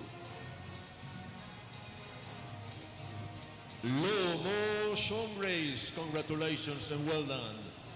And gold medal and winner at the Karate1 Premier League in Paris, Ono Maho, Japan. Onomaho taking the gold medal in the first of the Karate1 Premier Leagues of the 2025 season here in Paris. Yeah, great performance throughout, obviously the whole competition, but let alone came up big today. You saw it in, you know, the emotions that came up, you know, she put it all out there and the fireworks. Wow.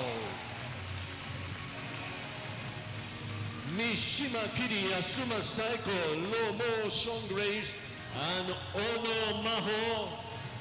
Ladies and gentlemen, mesdames et messieurs, these are the medalists here at this category, female kata Paris 2025. Congratulations and thank you very much. They're the medalists for the female kata division. This is an individual event. It's not a national federation event, so there aren't any national anthems played at the medal award ceremony, in case anyone was wondering why.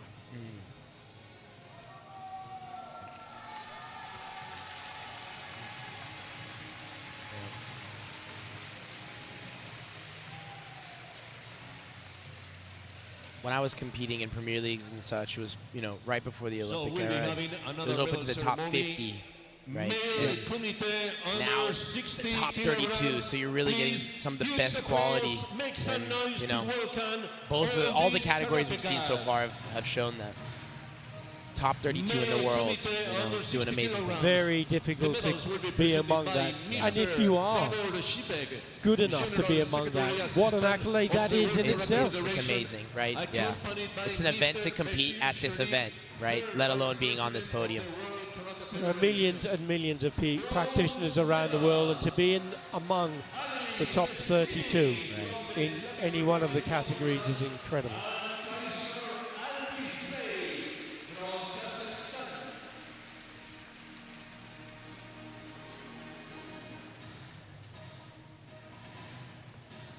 The bronze medal is going to Eri Samdan, and you see here Maskini taking the bronze medal along with Kaiser Alpizbey. Eri Samdan going to take gold, but Zenos, the world champion, this time around has to settle for silver, but it's early days on the road to Cairo, as you see just behind them.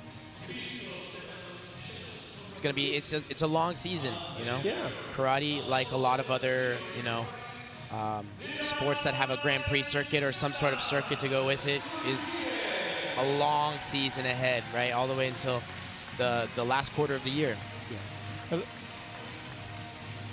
The Karate1 Premier League provides points opportunity on that road to Cairo. Cairo being the World Championships later in the year. There's still time to qualify, but only the best of the best will be in Cairo for the World Championships.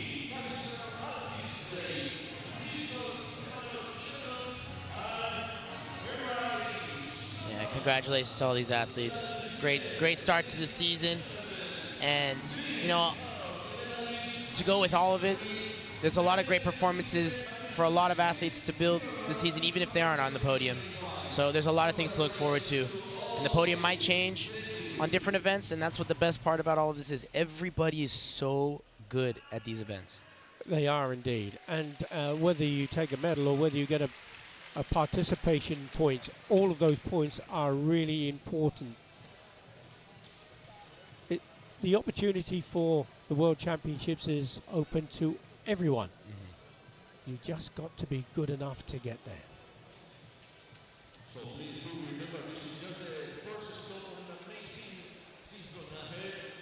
After Paris, we'll be heading to Hangzhou in China, Cairo, Egypt, and Rabat in Morocco, of course, with a special grand winner crowning ceremony early June. So now we ready for more Kumite action. It is so.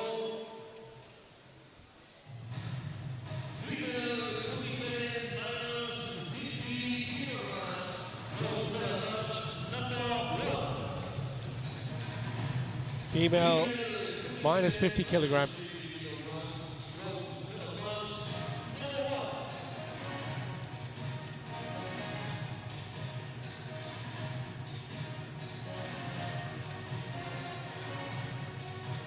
Gold embroidery on the shoulders we see from the grand winner, Moldir Zangbirbe.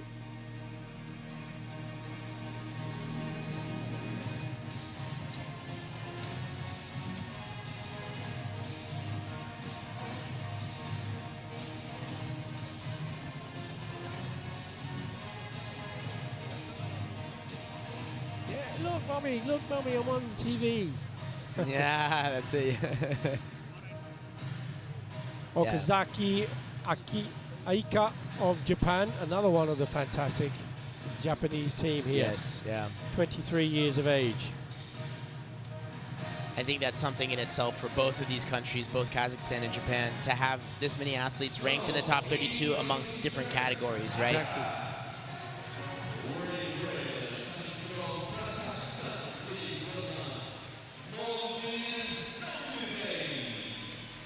12 Yuko, 1 Wasari. No Ippons yet. Waste time for that to change. Yeah, don't count her out. She's definitely able to use all of her different tools and weapons. Just like this athlete walking out now. Okazaki, Aika, 13 Yuko. So look for the points being amassed with punches predominantly. I really like those stats. Shows, you know, the different strengths of the athletes and what they're doing to score, you know, and But secure. also as a coach, yes, give you a correct. chance Yeah, to I didn't want to give all the secrets, right? But yes, yeah, to show what things to plan it for. Gideon Schwab of Israel, the referee for the bout.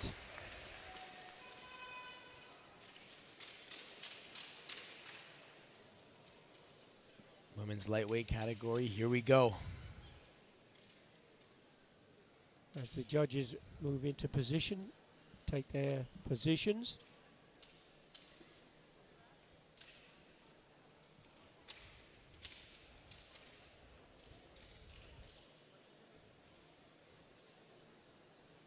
They would have checked to make sure that the clicker system is working, and we get on to underway. 3-minute bout. Female minus 50 kilogram. We have the grand winner wearing the red colors in Moldir Zangbirbe.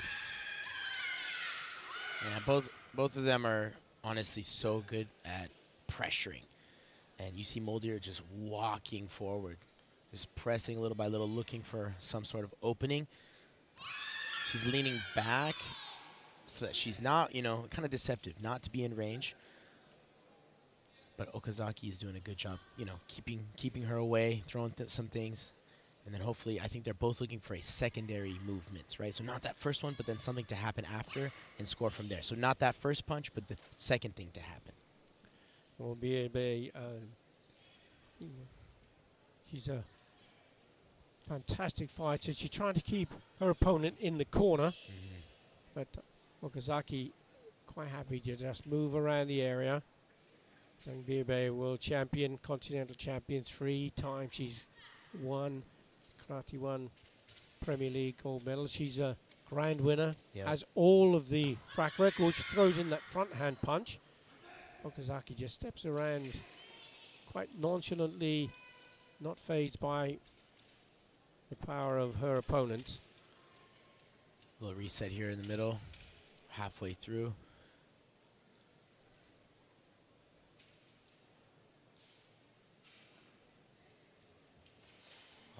Yep.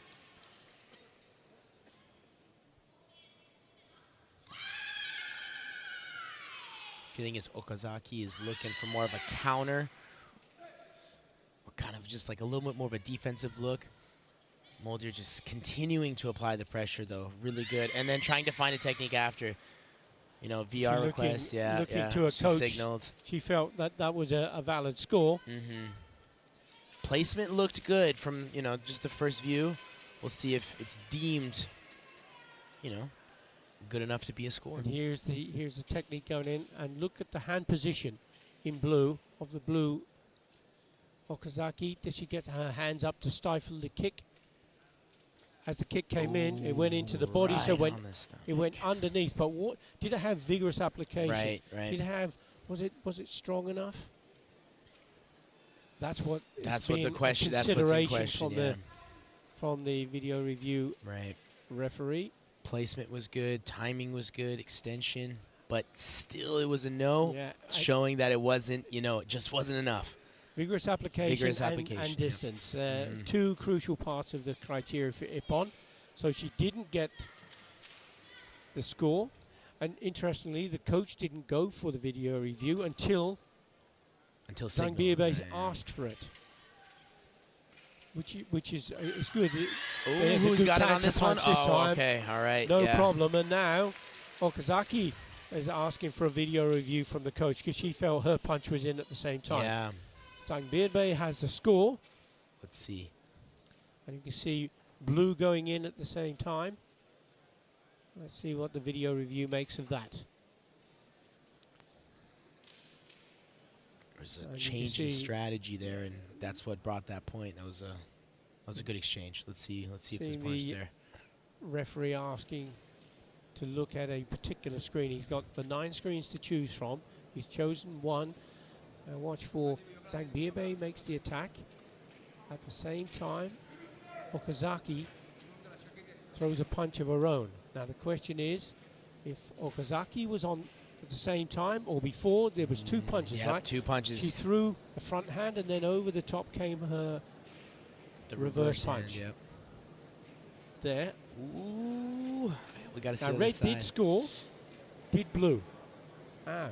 Did blue pass, or was it on target? Right, just on the side of the head, maybe. We got to see. Right, yeah. So. And it looked as pass, though it yep, just passed just the side passed of the, through. But that is how tight it's the coming down margins to are. those. Yep, exactly. So just a fraction, just a few inches off, and that's it right there. Yeah, so that's a point and a senchu for Zhang Biebei. And Okazaki, again, it was Okazaki who asked the coach to put in the video review. Oh, nice. This time she goes into the body, and this time she does get the score. That's a 1 point. Yep.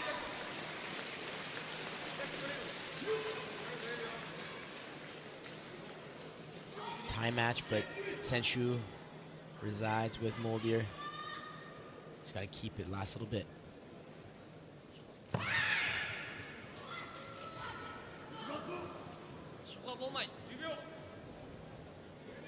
Riding the line. Want to stay in bounds.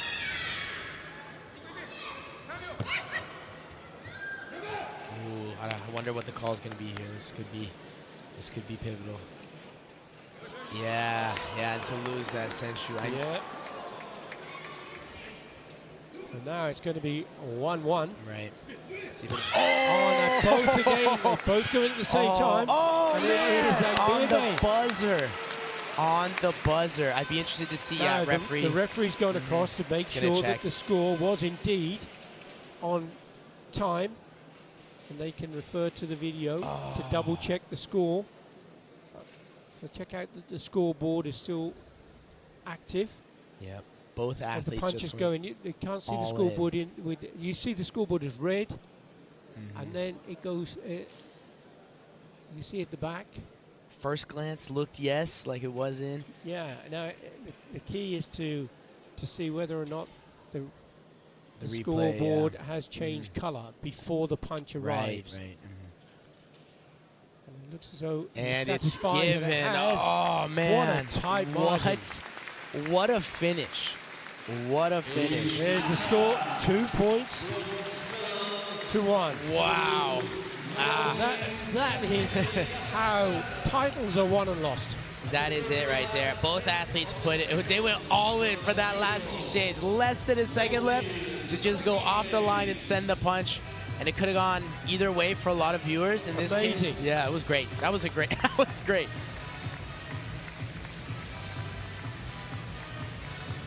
And, respect for both athletes here, showing it to each other. Tight match.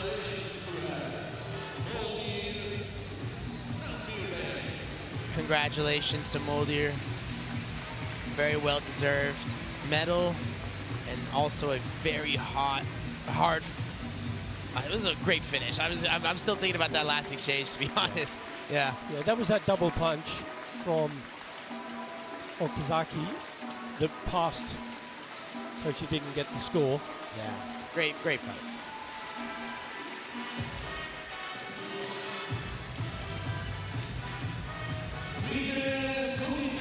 All smiles. That's why she's a grand winner. Staying with female minus 50 kilogram. This is the second of the bronze medal bouts between Drogelas Salazar of Venezuela and Natalia Vargova of Slovakia. It's going to be another fun one. Rohelis is an explosive fighter. Natalia's been someone who's been capitalizing on small mistakes throughout the whole event. got to secure here. It's going to be good.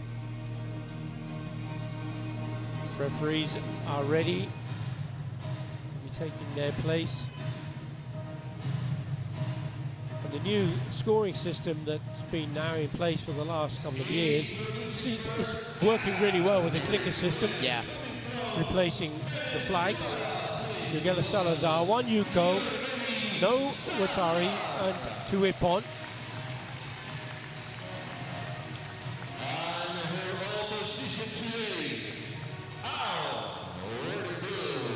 Miguel Salazar, twice he's been continental champion. 6 times Karate1 gold medal winner. Look at the score ratio here, 20 Yuko to Wasari. So Natalia Bekova certainly That's great, yeah. has a great arsenal of techniques. Yeah, she's been finding those scores throughout the whole thing. But Jorgelis is explosive. Someone everybody loves to watch. This is going to be a well fought for medal.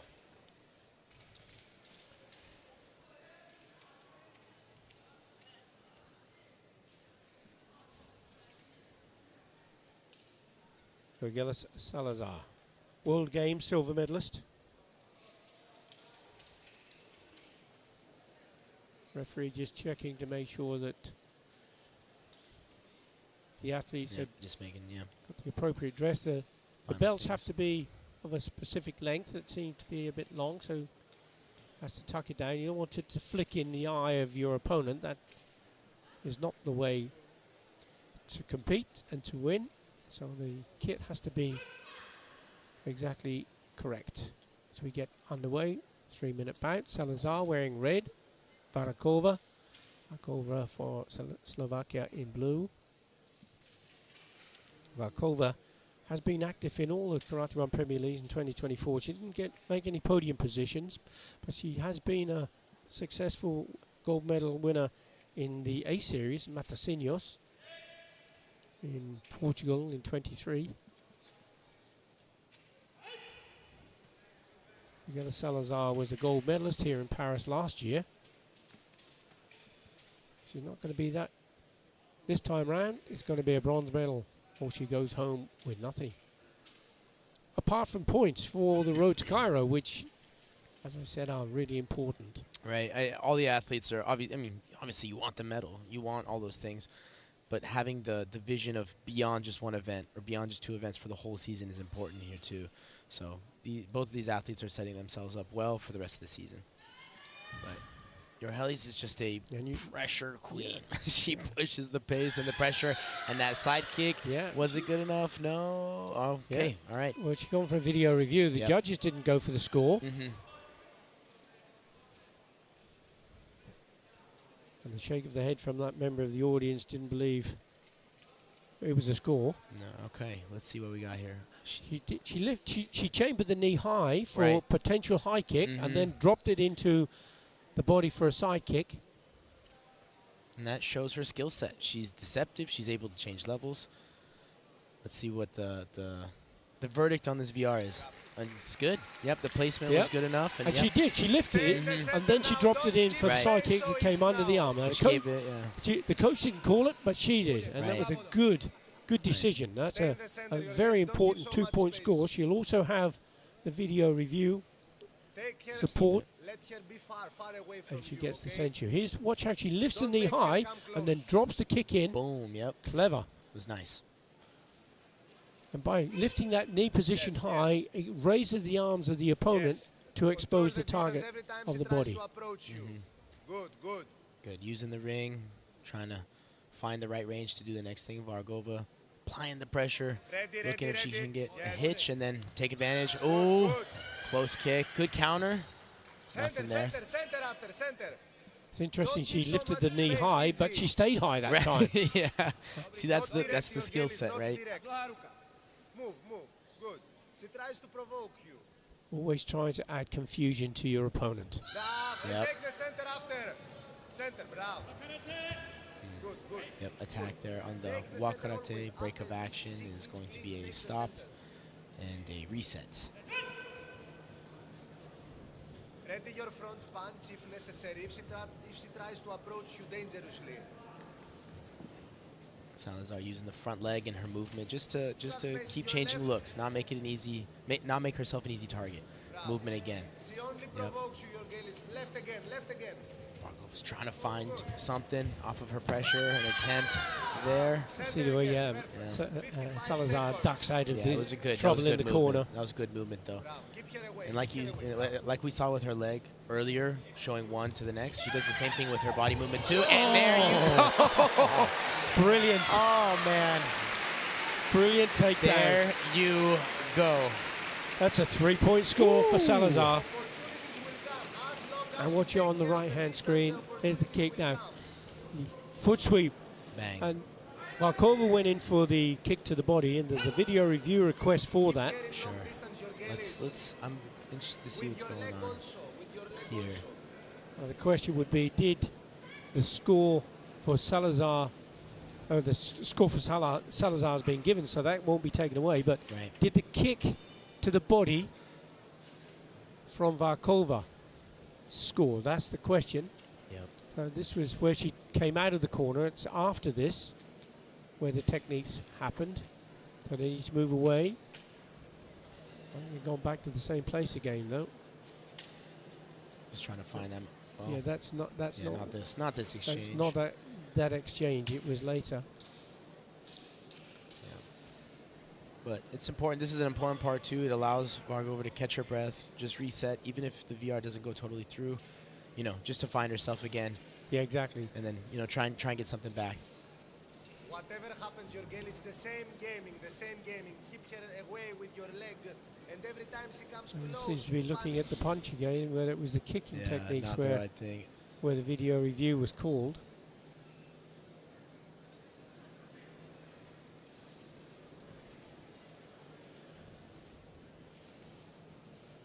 Yeah. Good. Not this time. Passive, okay?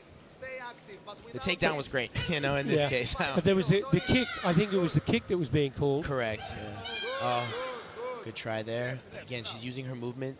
Salazar's using the movement to be deceptive and find the score. You see, she's gone in with that jab to the body, and then up came the kick. That's super champion in there looking on from France, Gilles Cherdou, former world champion team and individual. There she throws in the kick to the body.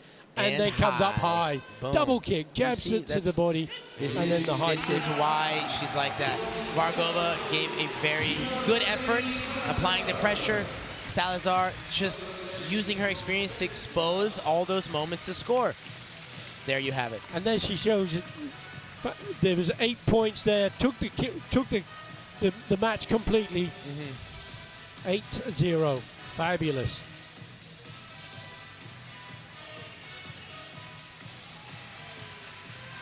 And that's one of the cool things about our sport. Even though there's two different events, we talk about timing, we talk about the way your body's moving, we talk about all those things, and they retain from one event to the next. And if you're able to execute them well, just like we saw Salazar do, the results will happen.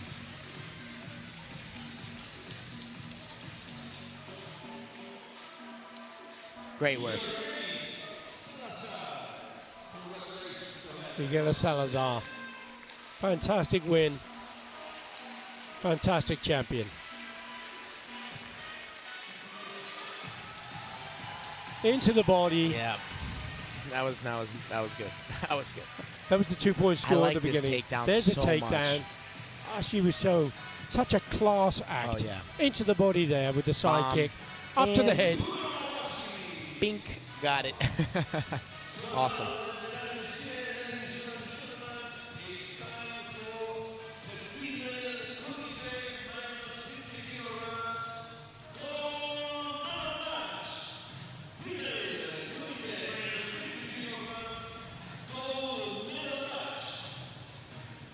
Gold medal bout for the minus 50 kilogram now. And this is between Iran and Iran. Again, it shows you the strength of the nation. Some fantastic fighters. Great karate tradition in Iran. Yep. Another strong karate culture. We see it here. Both these ladies executed throughout their pool play, quarterfinal, semifinal, and now we're here. Yes, indeed.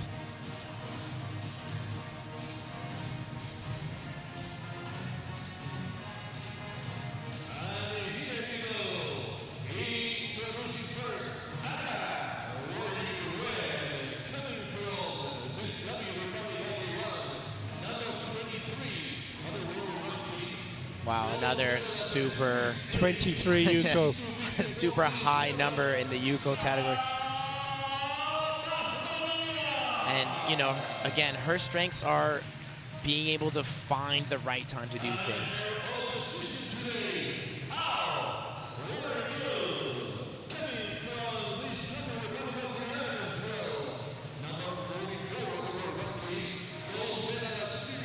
And another great spread of points, or different types of points too, throughout all of our rounds for blue here. Marcia, and then great encounter lined up here. Sarah Bahmanyar, the Olympian, she was in 5th position in the Olympics. Ove Vigadal, Sweden, the referee for the bout. It's going to be a good one too. I'm sure they've had a lot of really great back and forths in their training, or, you know, back in their country, and now they get to do it on the world stage.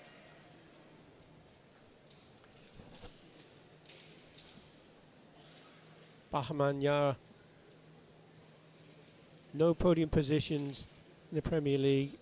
Last year got a first place in the A Series. This year in Tbilisi. Yep, coming off of a really great win just 2 weeks ago. And great pressure right from the start. Bahmanyar is such a good pressure fighter. She does such a good job just tracking the other athlete down. And then in blue, Mosenyan, she's a luller. She'll draw you in and then find the score after you're in her range.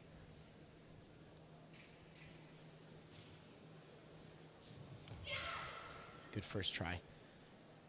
No score there, but again, high-level athletes will use that as momentum for following up scores, or where they can find that same score again. And they obviously know each other so well, don't they, Cameron? That's why they're so reluctant to make that attack. Yeah, being in this position is tough. You know the person. You don't want to give them an opportunity to score. You know what their strengths are. You know what their weaknesses are, but they also know you, you know? So it's going to be a tactical battle. Referee feels they have to now give them a passivity warning. We need more action from you.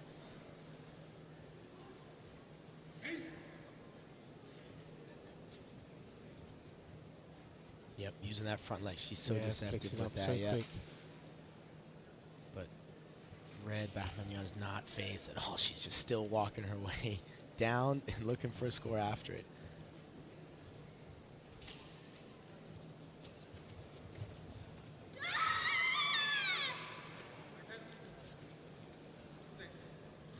Halfway through. Very little action to separate either of these. So the referees would have a real tough decision. Oh, yeah. A front hand punch over the top from Messian that was a good try. That was a really good moment. I was just thinking to myself, there's going to be one moment where one athlete's just going to let go for just a split second, and in this case, Mosenyan took advantage of that and threw a punch. Let's see what the VR is here, though. Well, there was definitely a punch from Bahmanyar. Pretty much the same time. We'll just have a look to see what the video review may reveal.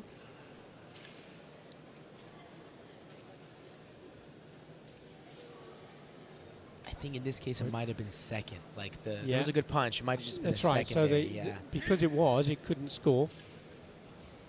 So no card now for Bahmanyar. But she definitely will have to make strong attacks now. Yep. Just 1 minute left to go. Oh, nice over the top there. Comes into the body, and Bahmanyar all right, went over the top, as you say. Yep. 2 points for each of them. At first glance, I thought the punch from red would have been there, but the judges like the kick from blue, which, I mean, the exchange happened same time. Oh my gosh.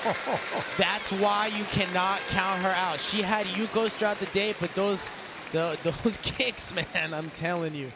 Wow. Exactly. Right back into it. And you can see why she is so good. She's not phased at all. Like, Bahmanyar just walking down. It's just that Senchu advantage being held by Mosenyan at the moment. We got the last 40 seconds to go. So Bahmanyar still needs to either score a point or force an error in the last 15 seconds, so the Senchu's taken away from Mosenyan. Oh, another good punch. Yes, very good. Just not enough to be a point. Oh, with out of bounds there. Okay. So that's a warning for Bahmanyar. Oh, man, Front another great hand exchange. Let's see which way it goes. Mosenyan. Yeah, And I saw Bahmanyar gets that that point. counter. There's a video review request. Let's see how close that initial punch from blue from Mosenyan got. I liked the counter from Bahmanyar, but let's see what the video says. Or shows, if you will. And let's have a look at this. There is the punch. You can see blue throws the front hand and then the backhand. So there's two punches from blue. Red has been given the score, so Bahmanyar has the score. Was the second punch from blue after? It didn't go through, all right. And if it was after the scoring technique, then it couldn't be given. Momentum shifting a little bit. It is indeed. And we're into the last 14 seconds now. Bahmanyar leading 4 points to 3. Mosenyan has to make the attacks and she comes in. This time Bahmanyar steps off the mat. She'll receive Hansok Chui. She can't do that awful foul of the rules anymore. Last 7 seconds. Mosenyan has to go forward. She goes in and she falls straight into the trap of Bahmanyar. That's the danger, isn't it? Her counter's just so strong. I told, like, before we started, it was about how she's so good at finding the moments, and she's finding them again here, but still a little bit left. 3 seconds. Comes forward again. Bahmanyar again puts in that counter punch. And that's the problem once you get on that slippery slope. Yeah. With such little time, too, I mean, the pressure's on blue Mosenyan to do something, so she has to try. But in this case, the experience of red. Sara Bahmanyar with the win, experience playing, and she found her moments. Just her pressure's so good, and she finds what she needs to do. But respect for both athletes. The country of Iran, you know, showing that they're producing great things, and this is great. Congratulations to both of them.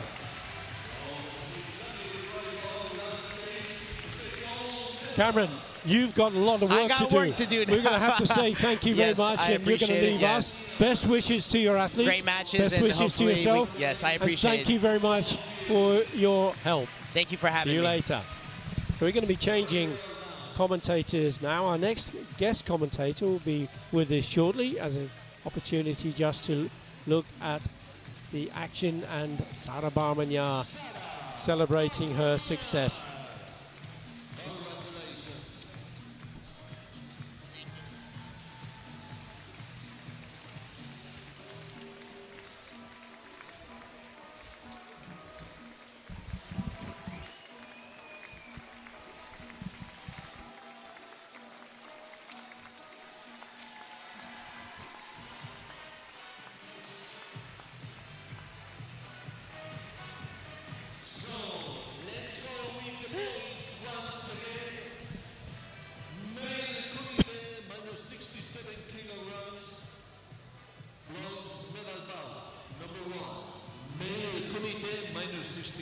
kilograms, bronze medal bout number 1. Male minus 67 kilogram category now. Just before we get onto the mat to introduce our next guest commentator, and all the way from Australia we have Hannah Sullivan. That's me. Very from very far away.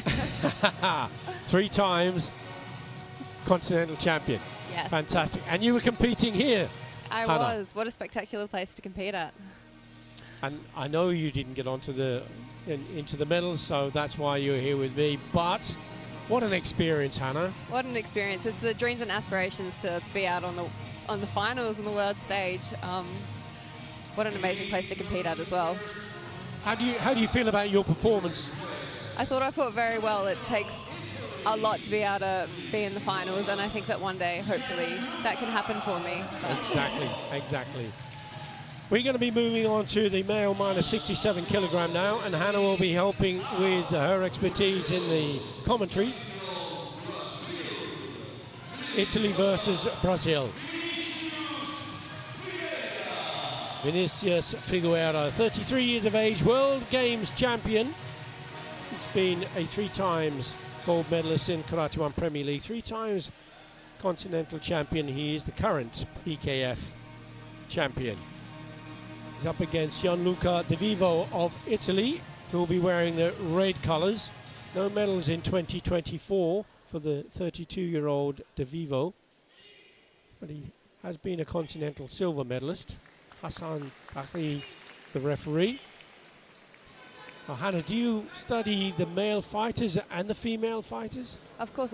It's good to take amazing things from male and female fights to put into your own fights, you know? Yeah. Females and males fight very differently, but both have amazing aspects to put into your own calibre. And what do you I mean, do you know these particular fighters, or? Yes, these particular fighters are absolutely amazing. You see them compete on the world stage all the time. So it's a question of looking and learning as you go through. Yes, exactly. Looking and learning, definitely. And I love their pressure. I love their footwork. Footwork is definitely something to take away from all of these fights. How fast their feet move, the way they move, their distance control. It's amazing. There's a clash encounter straight away.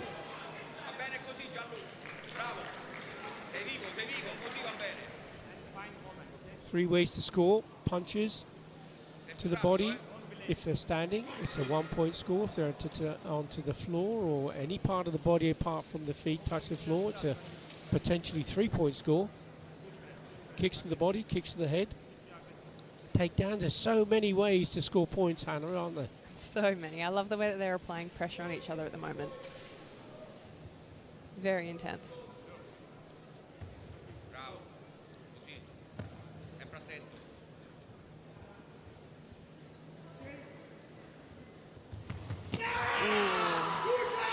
The quick movement there, kick to the body. Didn't quite come off from Figueira. It's a video review request, so he didn't get support from the judges. But it was fast. There's the kick coming in now. Was it blocked? Did it hit the elbow, or did it go under the guard? That's the question. Certainly Figueira thinks it did. What are your thoughts on that, Hannah? I think that could be in. I think that might have just hit the body, but you never know. I'm not a ref. There's so many things to consider when looking at a point. You can understand Figueira feeling that it is. The kick goes into the body there. Yes, absolutely. You Could it just be the arms, though? May have slipped through. You see, as the footage started to run a little bit longer, you could see the hip started to rotate and the kick going in. Now, there's 6 things, lots of things to get right. It was in. And it is a 2-point score. And it's a great call because it was Figueira who asked his coach to put the card up. Or it's not a card any longer, actually, because they have the 3 buttons in front of them, the coaches. Sometimes as an athlete, you just know. You know when it's in. That's right. So it's 2 points for Figueira. And he has the senchu to go with that. That gives him the advantage.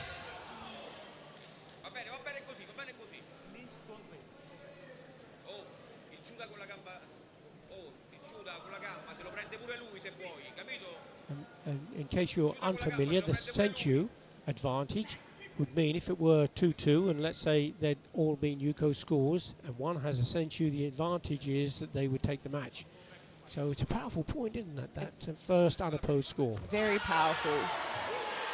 You're certainly looking for those 3 points in a fight. They're very crucial towards the end, but that was an amazing point. It's a Yuko score for De Vivo.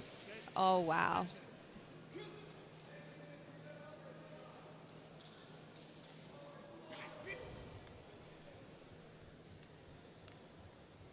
But he's not rushing in. He's got so much time. And he still remains with pressure. I love it. When you're in a position like that, Hannah, maybe you're trailing, how does it affect your mindset? It's important to stay calm and trust in yourself that you know you can get those next few points to ultimately win the match. Okay. And I think that's what he's showing here. He seems very calm.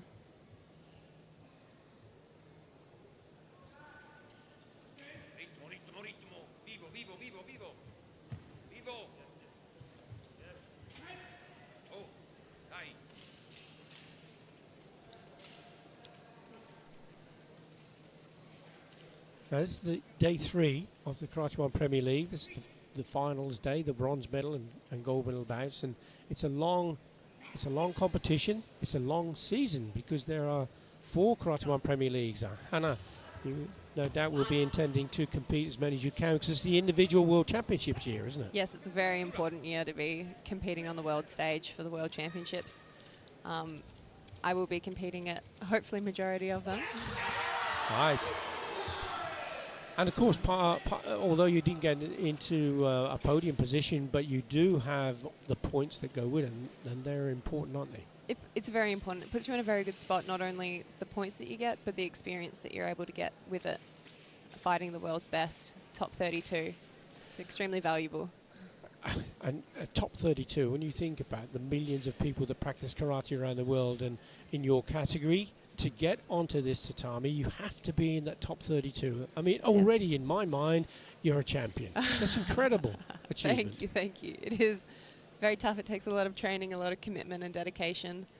And definitely for all these top 32, they're all amazing. You know, what this means to people, it's huge. You can see out on the mat, this means the world to everybody. Yeah. And world-class sport is about margins, isn't it? Yes. Because as you say, that top 32, okay, there are 1 or 2 who are just supersonic. But generally, there are so tight a margin. Yes, it could be anyone could win on Absolutely. any day. It always changes, you know. The difference between some people, as you said, margins.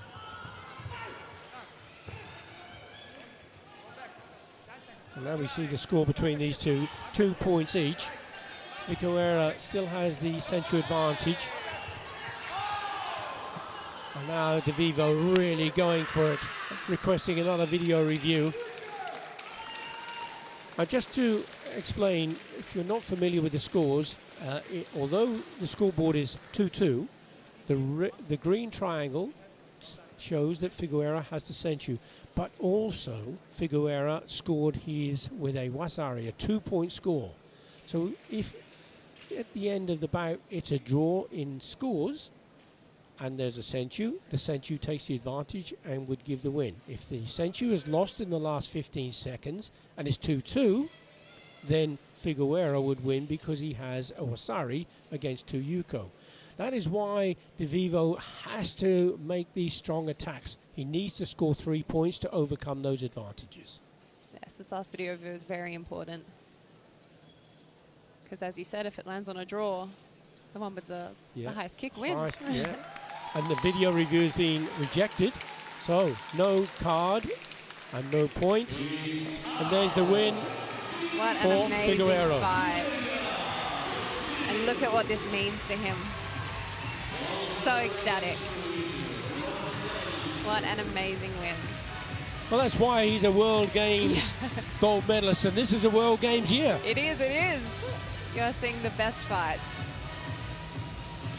Wow. Such an exciting year.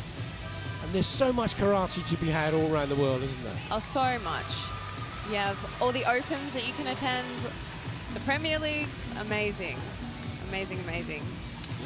Oh, he's so excited. It must be so difficult for you as an athlete. You can't peak for everyone. How do you choose which ones are so important for you and must attend? Well, you have to look at your schedule, don't you? And you have to really determine what fits in with your life. At the moment, I'm studying, so I need to determine what fits in with my study life. But definitely the World Championships this year will be the main priority. So to gradually go up and be at your peak for the World Championships is ultimately the goal.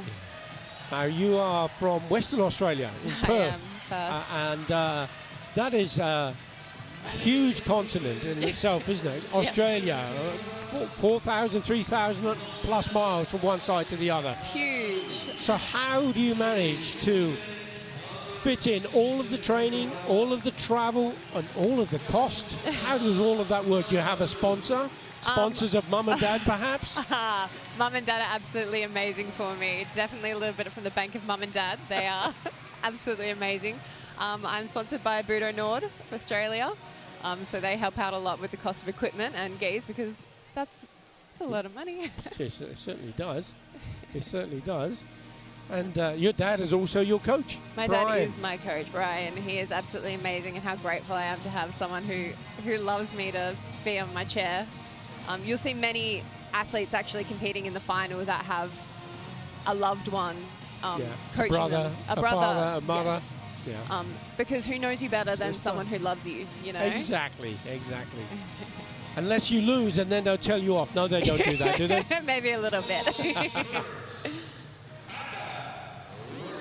So, staying with the minus 67 kilogram. Greece, Azerbaijan. Georgios Baliotis, 2024 European bronze medalist, 19 years of age.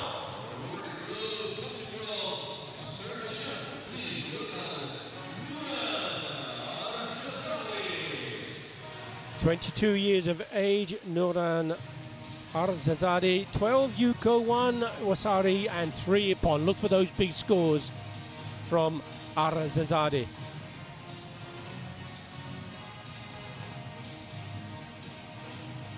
To be on the world stage and to be so young, it's absolutely amazing. I think we've said now there's a kind of changing of the guard, isn't there? There The is. young ones are coming up through the ranks, and they're hitting the ground running. I mean, some are coming out of the junior ranks having been already world under-21 champions, Yes, and then bang, hitting the guys. And now the referees have just made sure that the clicker systems are all in place and tested. As we get underway for the 3-minute bout, we have Baliotis in red, Greece, and Arzazade, Azerbaijan, wearing blue. Again, you can see the pressure that they're applying at the very beginning, and that's very important to figure out what kind of a fighter you're fighting and how you're going to play the game, essentially. Yeah. So, and when you're going through this, you're trying to determine who's going to be passive, who's going to be aggressive, and Yes, that yes. can change, ebb and flow throughout the bout. Yes, it can. It always changes, Billy.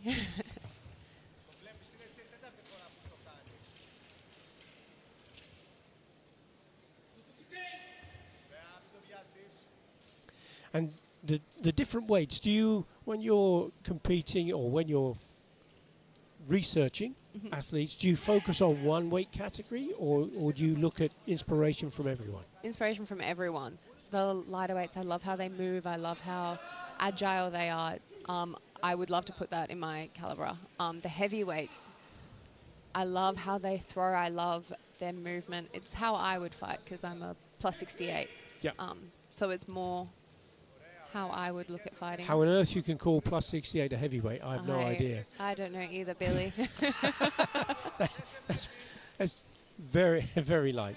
Very light. Definitely not heavyweights. No. But no, it's great that you study everybody, and it's important that you can learn from people. And the importance also of the knowledge of the rules, Yes. so that you can use those rules to your advantage. The rules are always changing as well. It's important to keep up to date and just know what's going on. And of course, at this level, you have to know what's going on. Absolutely. You can't not. It's crucial. Your decision making is so important, isn't it? Yes. Do you make an attack? Is it the right time to go? Should I kick? Should I punch? What will happen? And what will be the reaction of my opponent? There's so many things to consider and think of. How much time do you give your study for? Did you my see that goodness. horrible watching? The hooking kick, incredible from Baliotis. It was all kind of quiet for that, and then bang! You can see how fast karate is, and that hooking kick came up from nowhere from Baliotis. The timing was perfect. Oh. And then the takedown after as well. Just a little too late, but still amazing. Tremendous technique. But is there part of the game where you kind of lull your opponent into a false sense of security and they start saying, oh, well, this is how it's going to pan out, and then bang.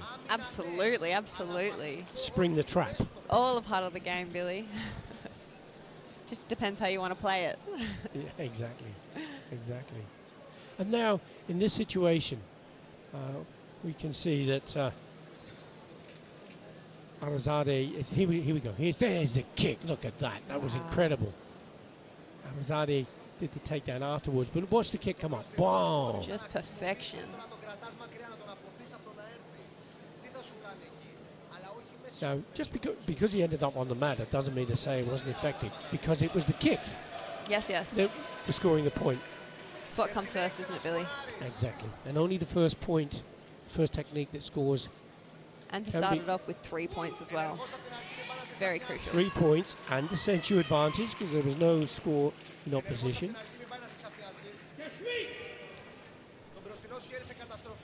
Only halfway through the back, though, there's a strong Chudan side kick. He Amazing. knew, didn't he, that Arazade had to come for him, stopped him dead in his tracks with that side kick to the body. Very smart, great timing, great precision. Knocked him out of his feet, look. It was very strong, wasn't it? Powerful, wasn't it?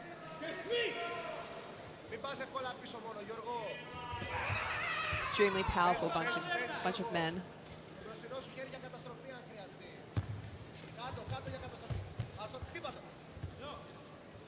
Now Baliotis has a huge lead, 5 points. There's Nippon and the Wasari, and the Sensu advantage. So Arazade, now I'm not suggesting you've ever been in this difficult position, but when you're training like this, how do you start to get yourself back in? Again, Billy, The you have to potential. remain calm and rely on your skills, because ultimately you're on here because you're talented, right? And you have to Sure. trust in that talent and trust in your hard work. Definitely remaining on that pressure. Try and make sure that the person who is up, keep them unsettled, in which I think he's doing an amazing job of doing. And never give up, of course. Never give up.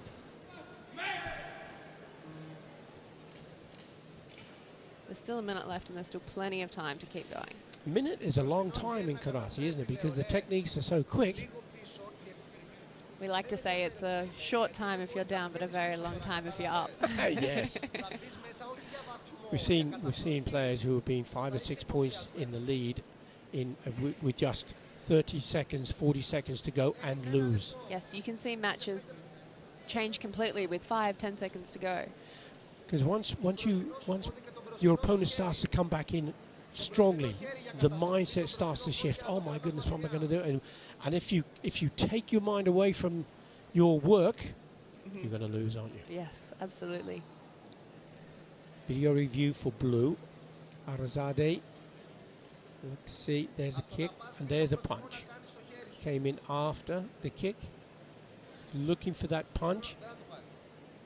So his right hand was on the shoulder of Baliotis and his left hand did the reverse punch. It was in. And this is a classic example of never giving up. Never The giving first up. one missed, the second one was definitely on target. Absolutely, your first, second, third efforts. And gaining a bit of confidence from that. He knows he can score. He's still got 53 seconds to go.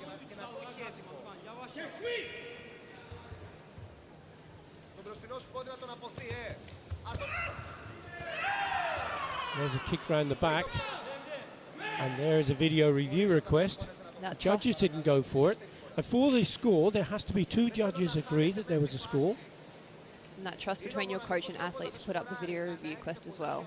It's huge. There. You see that kick going round the back, Anna. After that little encounter between each other, they close in as he steps back, out, then he throws the kick in. See it in slow motion? Now, See, good form is an important part of the criteria for Ippon. Was the foot position in a good position for you? Have a look when the kick happens. And the kick comes in here as he steps back. I don't think his Did it hips come quite in on the turned instep enough. and slip up? Or did it? Was it Possibly. effective? What do you think? We'll have to wait and see what the judges decide, Billy. But You're sitting on the fence there, Hannah. I think possibly it was in. Wow. Now, this is going to be a huge boost. Oh, come straight back in off the front hand there. Fabulous. Caught him completely by surprise. I think Arazade was feeling confident then. He said, I can make another Very. attack here, wasn't he? You can see it. You can see it in his face and his actions. Very confident. Still 42 seconds though, Hannah. I love the trust that the coaches and the athletes have in this. You can see that there's so many video reviews that have been accepted. Yeah. And that's a fabulous job from the coach. Yeah, exactly. Is that a fabulous job from the judges? Yeah. There's a question. That is a good question. Well, remembering it has to be 2 judges that agree. Yes. And that's not to say that at least one of them may have gone for a score sometimes. But it's a great. You see that punch there, Anna? Just before then, as he came in, there's the punch.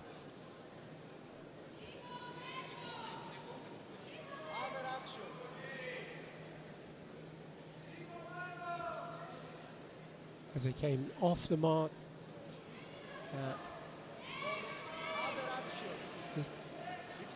Yes, they're looking at a different technique again.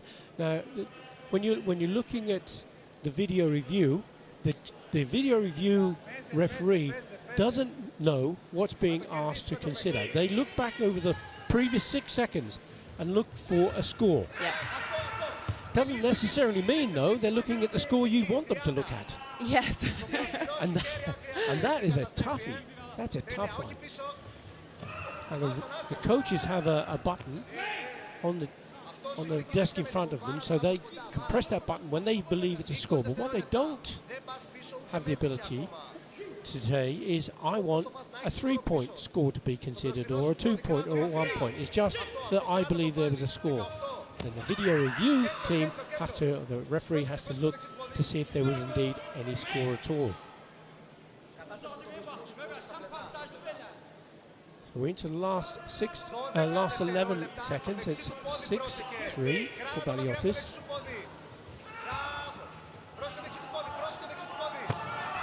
Up came that kick from Arazade. The constant pressure, constantly keeping him unsettled.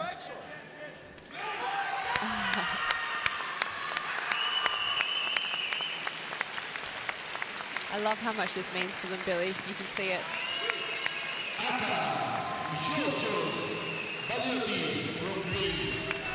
Baliotis takes the bronze medal.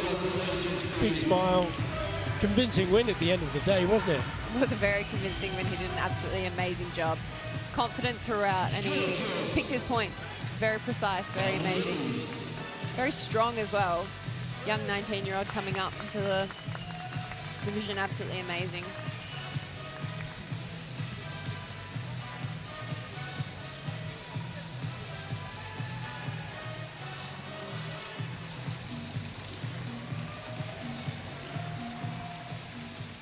That feeling, I'm sure you've experienced on many, many, many occasions. What's it like? Like you're on top of the world. Nothing could bring you down. The adrenaline, the buzz you get from it, the endorphins flowing through your body. Oh, wow, look at that hook kick.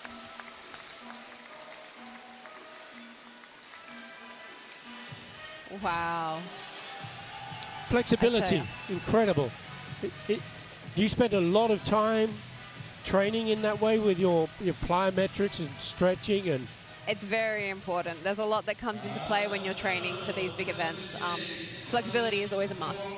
You know, you have to be able to get your leg up there, because if you can't get those 3 points, as you were saying, that could be detrimental if there were possibly a tie.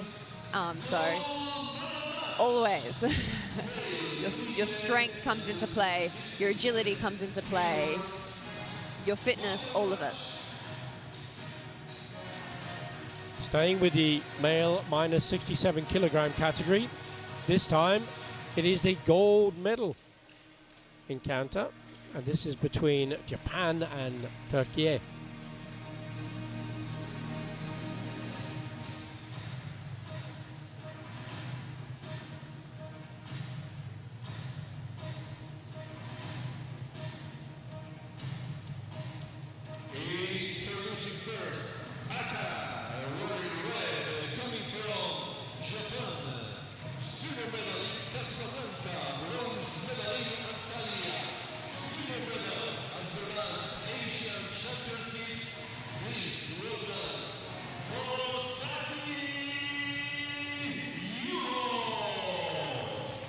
Kozaki Yugo, top fighter from Japan.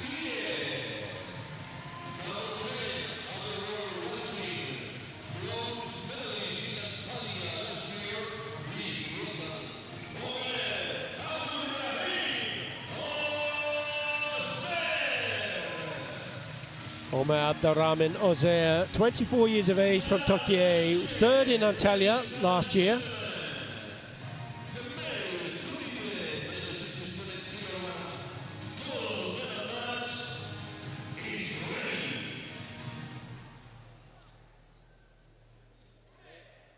Mayotsutuni, the referee for the bout.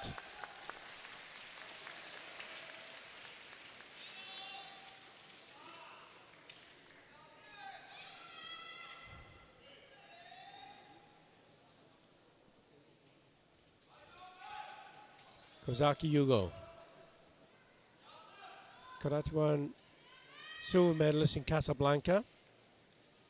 He was third in Antalya. He was first in Dublin in 2023.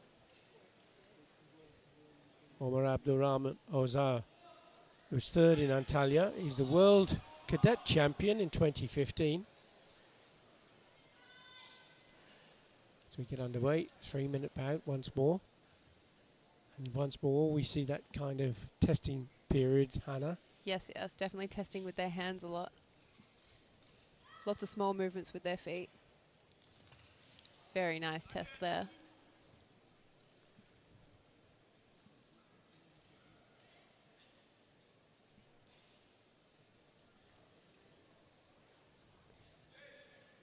It's a very, very tense first 30 seconds, isn't it? It is. I mean, from a physical point of view, there's a little happening, but I'm sure in your mind is buzzing. A lot is going on in your head.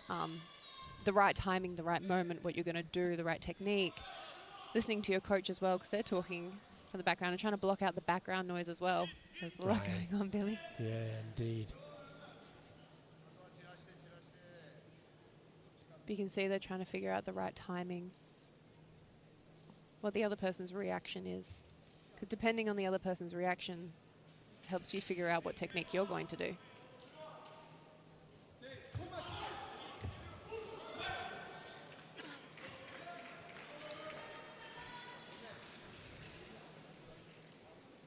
You can see both of their reactions are very good. And when you stop like this and you're kind of resetting the situation, do you feel, oh, that this time I think I'll come off the line really fast, or I'll just continue to play it carefully? It could be any of that, I guess. It could be. Personally, at the very beginning, I think it's because they're still testing, they're still trying to figure it out.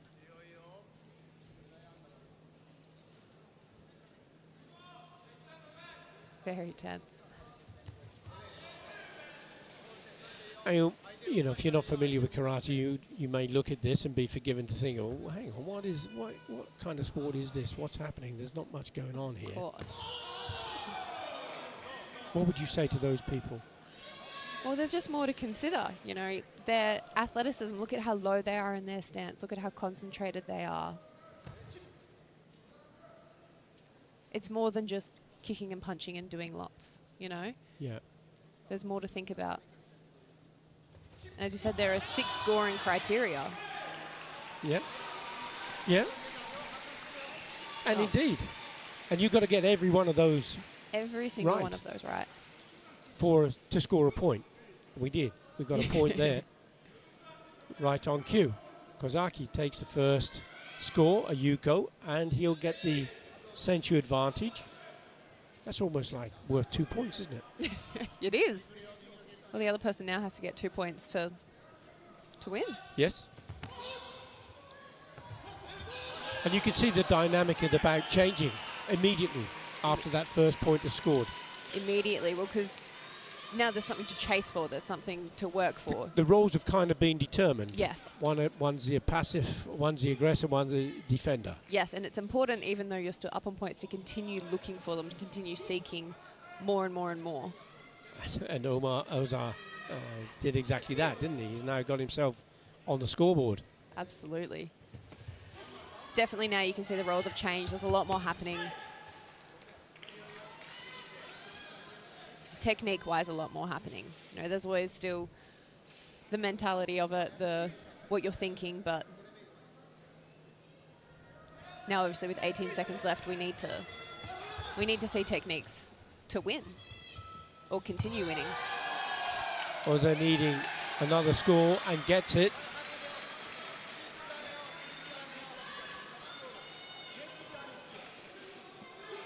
Now, because all 4 scores that we've seen, 2 from each side, have been 1 point scores, if Ozar can force Kozaki to an error, he would lose the Senchu. In the meantime, he's got 5 seconds to do so. Ozar is standing in close. Now, is the referee going to be satisfied that he was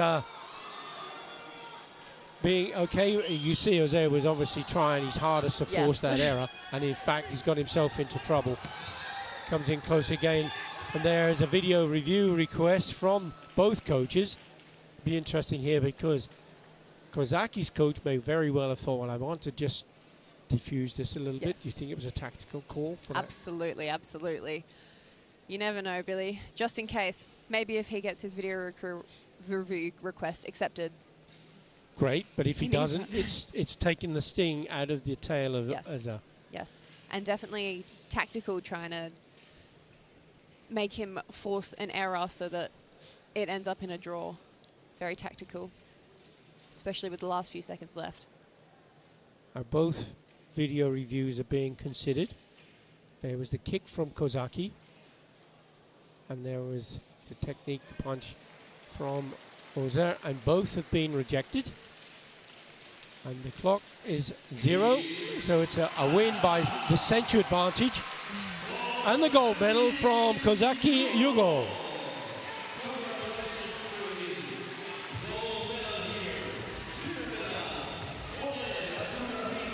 A very tense fight. Very tense indeed.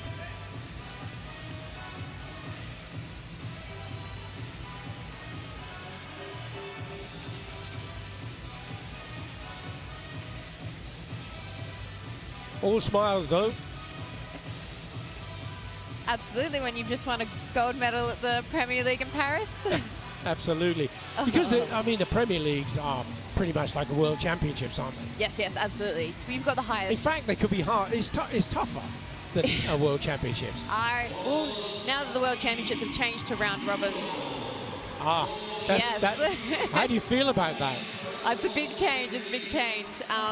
But I think I like it better. It means that, especially coming all the way from Australia, sure, you're guaranteed 3 fights. Yes. No matter what. Yes. So you don't come here anymore and you go, hopefully I keep making it through rounds. A minute 30 seconds of the bout and you've lost, and you go all the way back again, and everyone's saying, how did you do? Did you enjoy it? Yeah, not absolutely as good devastating, as I hoped. right? You spend all this money, all this time and practice, and Yes. for 1 round. Yes. But definitely 3 rounds here. It makes a big difference coming all the way across the world. It gives you a little bit more guarantee that you are going to learn and improve. Yeah. We're going to have a medals award ceremony coming up in a few moments. In the meantime, gives me a chance to ask you about your studies. What area of study are you? Primary education. You want to be a teacher? I would love to be a teacher.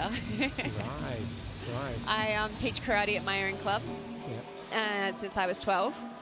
Forced upon by my parents a little bit. I used to hate teaching, actually, Billy. I was like, no way, I don't want to be involved with kids.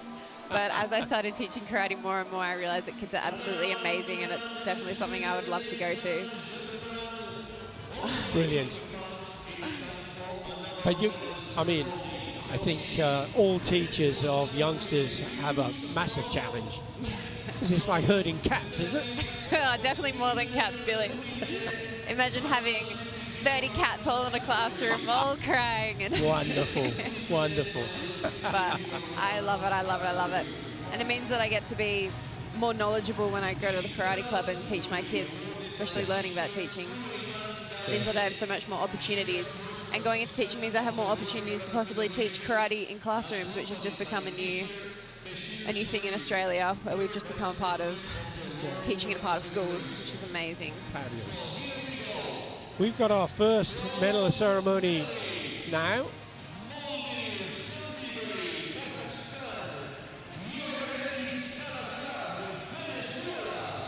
Molde Zengbebe overcoming Okazaki Aika to take the bronze medal, and Yugela Salazar of Venezuela defeating Natalia Bargova of Slovakia. A huge score from Yugela Salazar. 2 ippons and Awasari.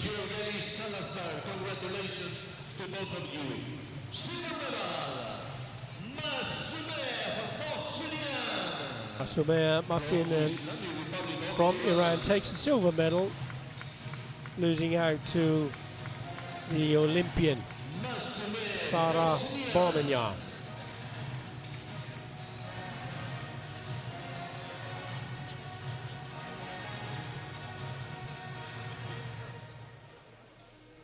Congratulations and thank you very much.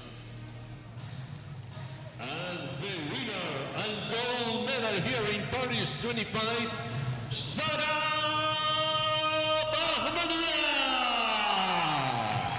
Bahmanyar indeed taking that gold medal.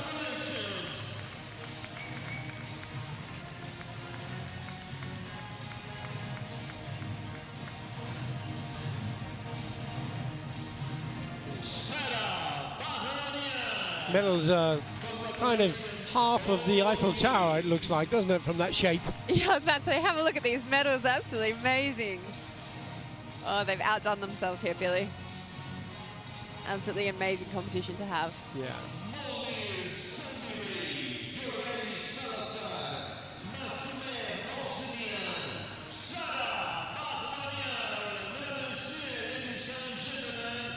Fabulous photograph. Have some very big smiles up there.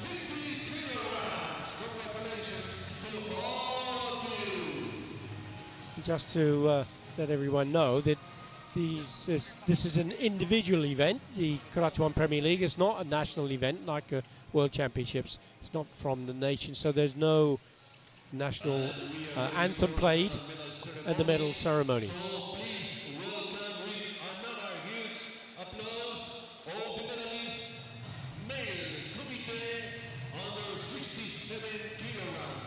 Because of it being an individual event as well, it means that there's no selection criteria for it.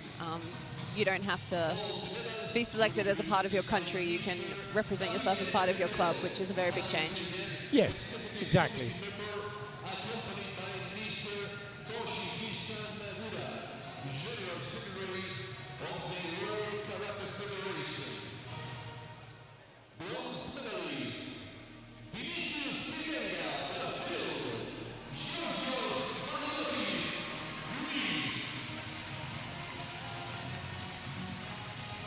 Vinicius Figueiredo defeating Gianluca De Vivo.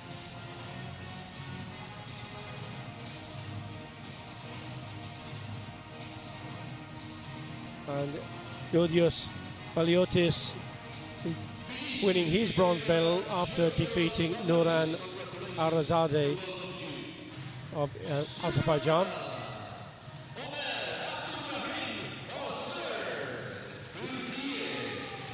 Omar Abdurrahman Ozer, silver medalist, improving on his third place in Antalya.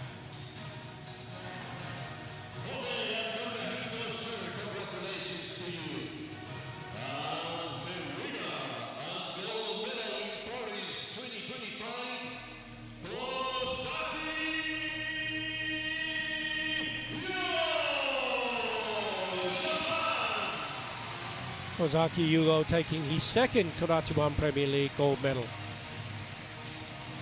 First being in Dublin in 2023. That will send him in great stead now for the oncoming remaining 3 Karate1 Premier Leagues on the road to Cairo. Very exciting. The next one is very close. The next one is only a month away. Very excited for it. We'll definitely be there. Hangzhou in China. Yes, yes, very exciting to be there. It's tough out here, Billy. Being the top 32, it means that I have to go back home and after a 17.5-hour flight and immediately get back into it, immediately back into training. Wow. And then to be able to get there, it takes a very long time. 30 plus hours. We have to remind ourselves that you did that coming here. Yes, I did do that coming here. Fortunate enough, we were able to just catch one plane. So 17.5 hours, but on the way to China. One single flight, 17.5 hours. Yes, yes, yes. Did you manage to sleep at all or not? Absolutely. First class, of course. Unfortunately not. No, it's so difficult. 17.5-hour journey, plus the time going to the airport, coming to the hotel. Your body clock must be in a very difficult place sometimes. But it's something that you have to adapt to when you come here. Immediately as well, you don't have much time to not adapt. You have to pick it up very, very fast.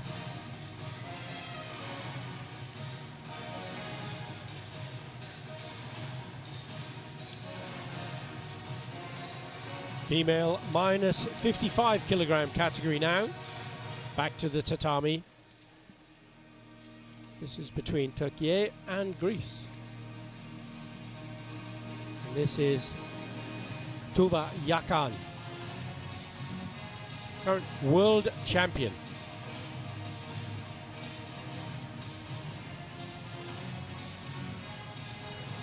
She'll be up against Maria Stoli of Greece.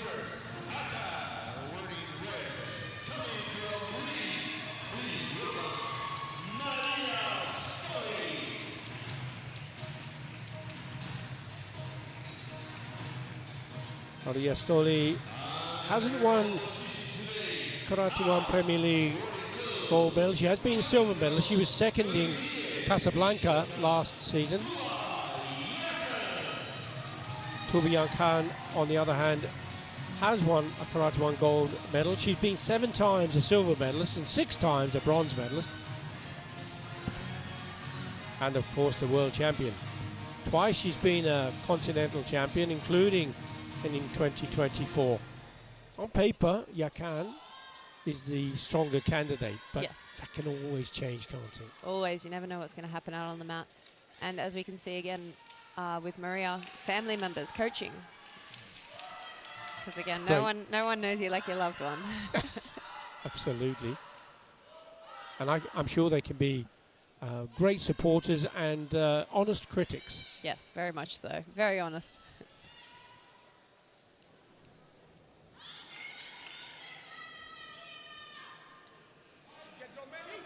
Kjell Jakobsen of Norway, the referee for the bout.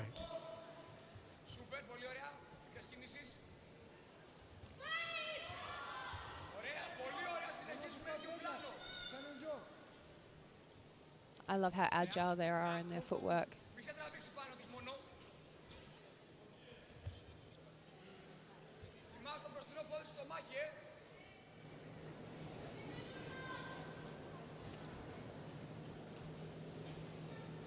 Is that a particular area that you train at? Moving, like plyometrics, that sort of thing? Absolutely, plyometrics play a very important role. Not only do plyometrics help out on the mat, but it also helps with injury prevention as well. Okay. Because that's very important, right? You don't want to get injured on the No. mat, do you? Don't want to turn an ankle, do you? Absolutely not. It's not what we're here to do. Not at all. Not at all. Here to fight to our best of abilities. And if you want to be the best, it's something you have to train at constantly. Especially with the rule of it's the first person to score, so if you have an exchange, it's the faster person. So constantly working on speed. Speed work.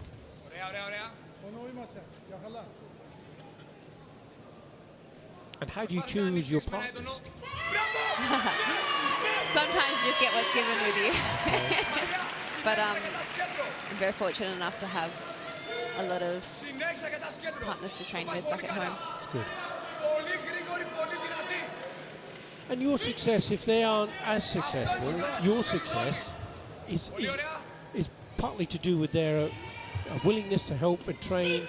Yes, absolutely. So they're part of your team, aren't they? Absolutely. You have a very important team around you. Your training partners, your coach, people outside of that are helping. Maybe some people have personal coaches. Maybe some people have psychiatrists to help them. Because there's a lot involving sport that you need a team around you to support you with. And sports psychology is a really important part of the game, isn't it? Yes, really important part of the game. It helps you be able to, whatever you need, whether you need to be able to stay calm, whether you need to be able to have help with anxiety around it, it's a very important thing because... Ooh. It's close, wasn't it? Just whistled through. Maria Stoli leading by 1-0, and she has the century advantage. And the way that she was able to just turn the tables just then, how she was in the corner and then flipped that it. kick came from nowhere, didn't it? It shows you the experience of a world champion, Tulia Khan. Absolutely. She kind of held back on that kick, and then it kind of snaked its way out to the target. Her timing, Billy. That's what we like to see from a world champion.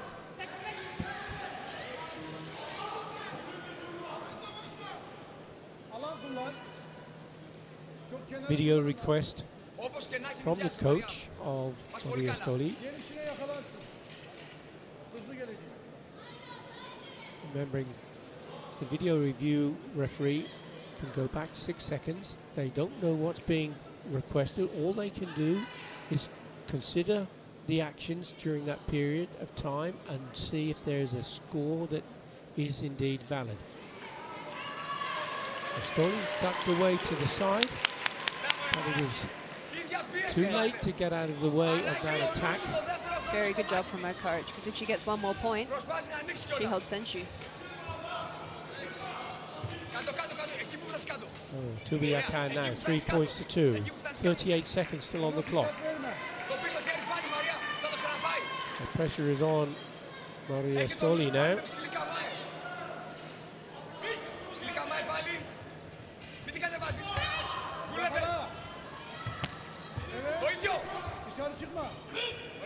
Excellent pressure. Yeah, but she steps off the tatami. She knows that she's only 30 seconds. She's got a second yellow card. That's Jogai, another Chewy.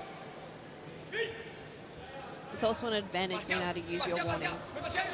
It's part of the game, isn't it? It is part of the part game. of the knowledge you will need for the rules and how to put them to your advantage. Absolutely. Stoli just clawed back in another Yuko. That now brings the Sensu back into play. That gives her the advantage. Yeah, very interesting 20 seconds or so. There's a clinch. Referee calls Wakarete. But before he said Tasukate, there was an attack came from Yakan. Gives her a warning into the last 15 seconds. Punch from Yakan.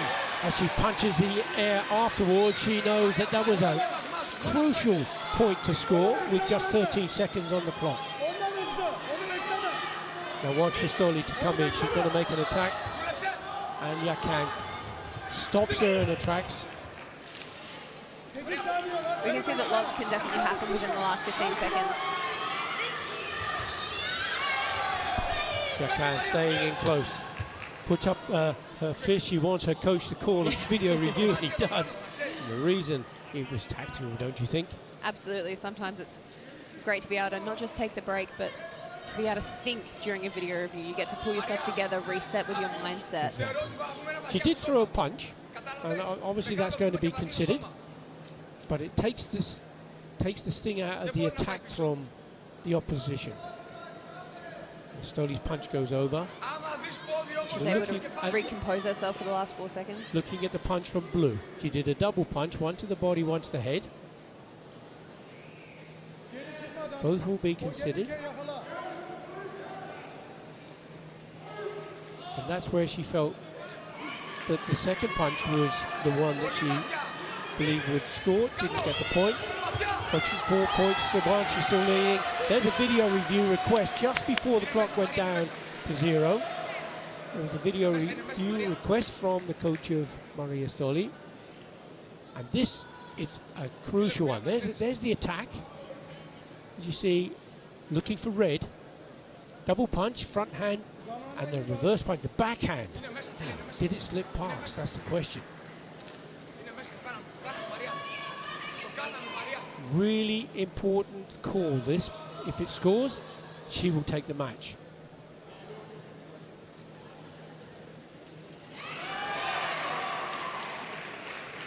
She has the sensu advantage.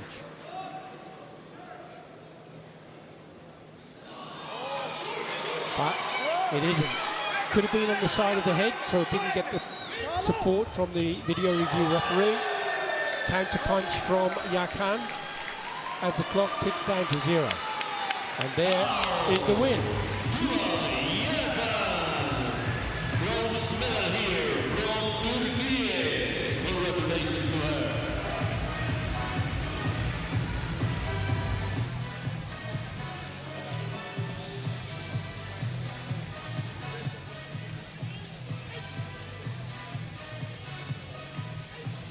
A lot going on in that match, Hannah, wasn't there? Very, very busy fight. Very active, very passionate, very powerful. And a very smart fight, as we saw, taking up a few of those warnings. Once again, congratulations to her.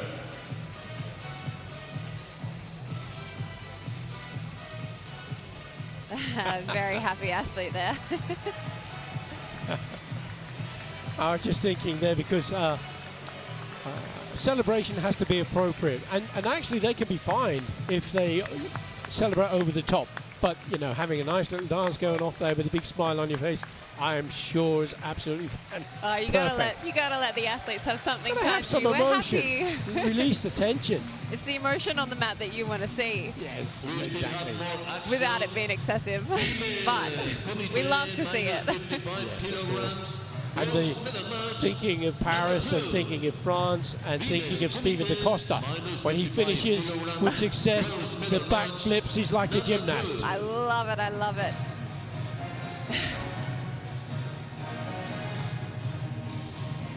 The talent from some of these athletes to not just be able to do karate, but to flip at the end. Yeah, just amazing. And there's great smiles now from Kodo Arena. I love to be able to watch all the different athletes' reactions and how they like to enter into a competition, because they're all so different. Some people are much more serious, some are very relaxed. Whatever mindset you need to get into to be able to perform your best, I love to see all the differences. Exactly. Whatever it is that gets you to do what you do, that's what you need to do more of. So the match between Japan and United States.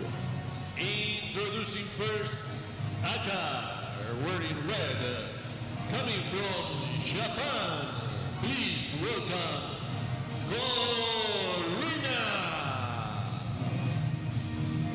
Kodo Rina of Japan, 22 years of age. She was gold medal winner in the A Series in Cyprus in 2024. 19 Yuko, 1 Rosari, 1 Ippon. Her score ratios. United States of America, please welcome Trinity Allen, 23 years of age. World Games bronze medalist. Karate1 silver medalist. Pan American champion. She was bronze medalist in 2024. Should be an exciting match, this one. Very exciting. Aren't they all? Aren't they all, yeah. Darko Zaric of Slovenia, the referee for the bout.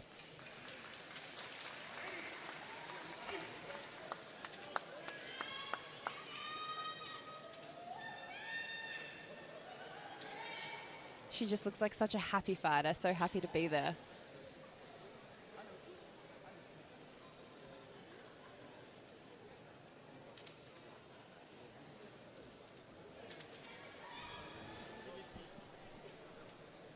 Showing some respect before they fight as well. Yes, indeed. They're Already testing almost with their perfectly legs. matched, aren't they? Yeah, yeah, just testing each other. Very active.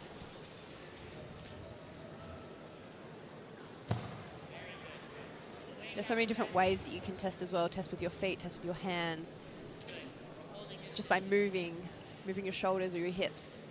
And what are you looking at in your opponent when you do things like that? Their reactions. Do they stay still? Do they move backwards? Do they move sideways? And I guess then it determines what you're going to plan to do next. Yes, yes, yes, absolutely.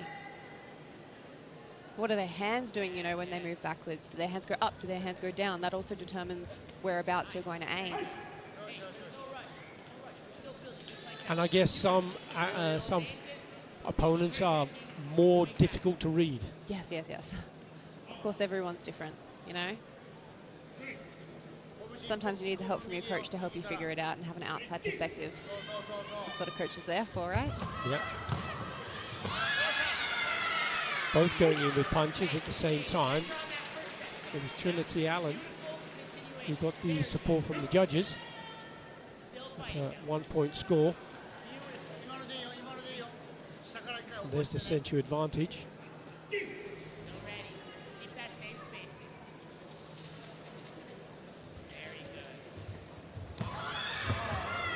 Constant pressure coming back from Japan.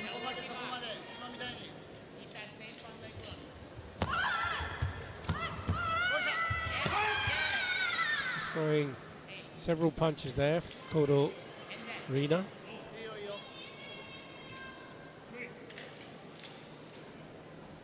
Keep the same look. Here we go. Good movement. Small. Keep some pressure. Yes, yes.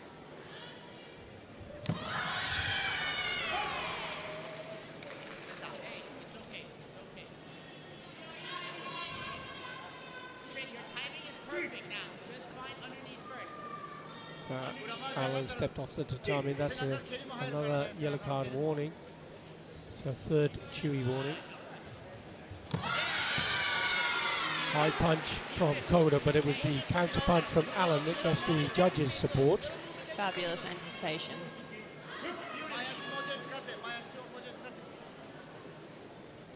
Keep that distance. And then awake after. Yes.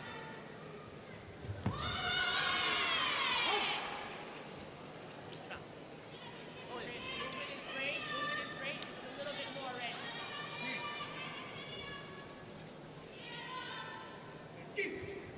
Nothing easy.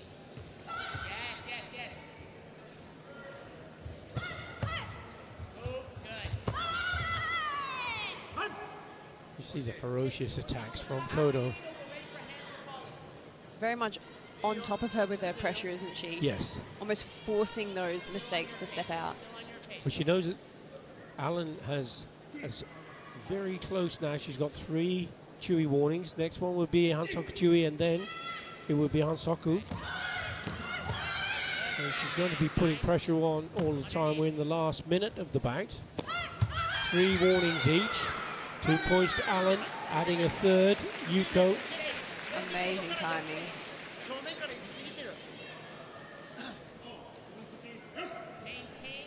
She's just picking those perfect moments. And you see the way that the attack came in from Kodo, and Allen just stepped off to the side, threw in that punch to secure another Yuko point.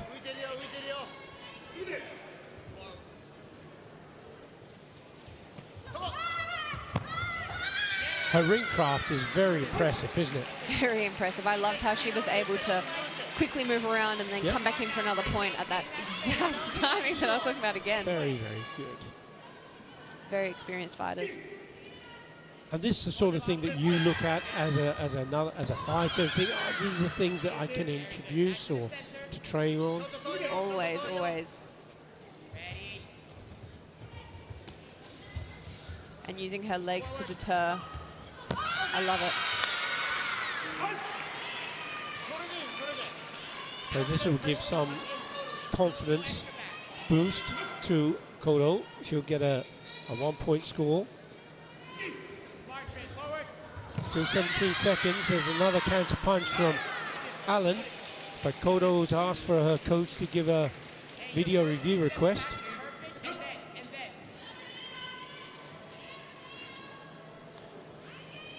Five points to 1 as it stands, but the video review request from the coach of Kodo will determine whether she gets another Yuko or not.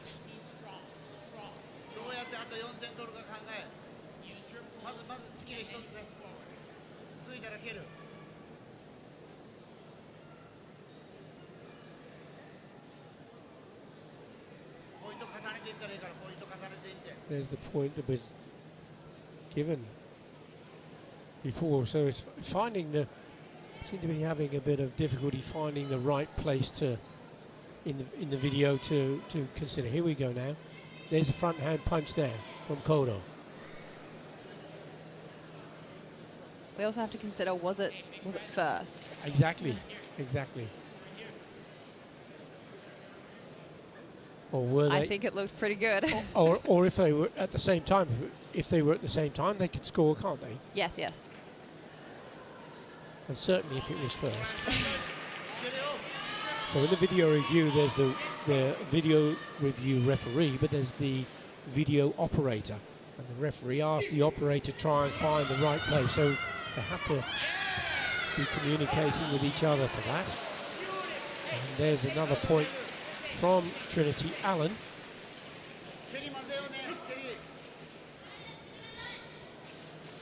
With just 11 seconds now, it's a really tough call for Kodo if she got to have any chance of coming back in here.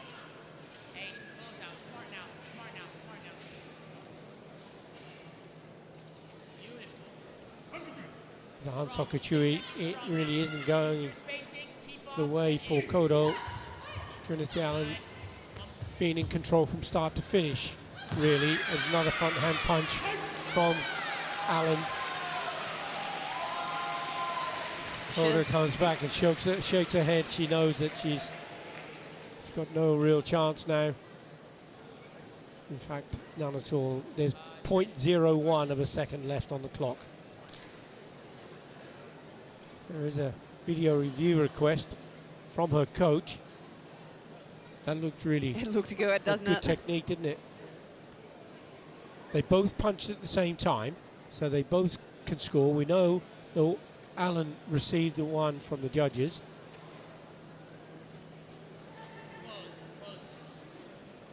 You see Cameron Madani there, the coach for Trinity Allen. He was, I guess, commentator before yourself, Hannah. He'll be pleased with the result. There was a scores there. A very strong win there for Trinity Allen.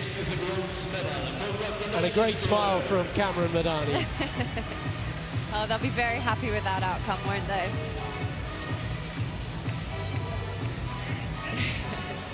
Boom, he says. Not only does this mean a lot to the athlete, but also to the coach. Oh, of course, because as we said, you have a team ranking. Yes. you know, your sparring partners, your coaches, your parents, your federation, everyone has a bit of the success that you share on the mat. And it's great having a little part of that success too. You know that you've done a good job as a coach. You feel almost rewarded, don't you?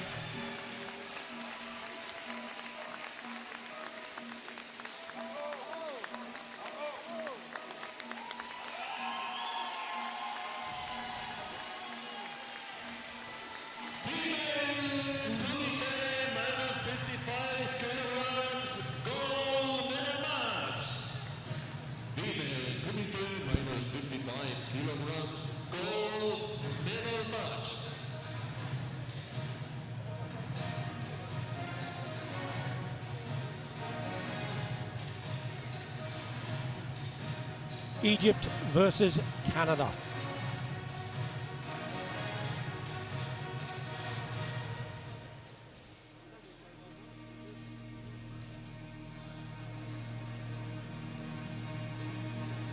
Hana Foromoto of Canada, 28 years of age,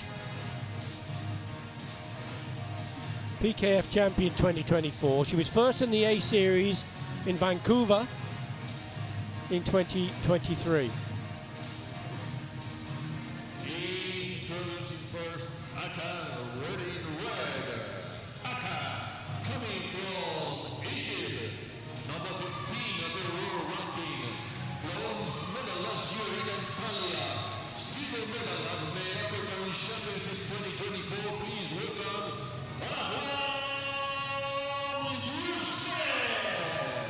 Alam Youssef, World Games silver medalist.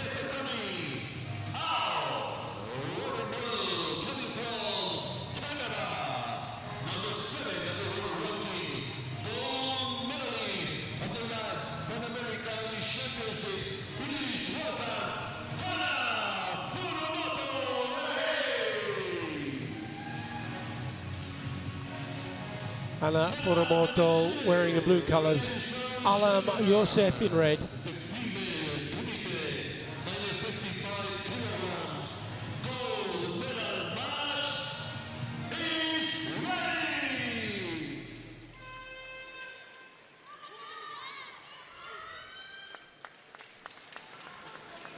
Gold medal. Karate1 Premier League, Paris 2025. The first of the 4 Karate1 Premier Leagues on the road to Cairo, where the World Championships will be held. You see on the scoreboard, Judge 1, Judge 2, Judge 3. They are the signals of the judges where they are happy that the machines are working and the clicker system is good to go. It'll be good to go now. 3-minute bout. Youssef on the left of the screen in red colours and Foromoto in blue.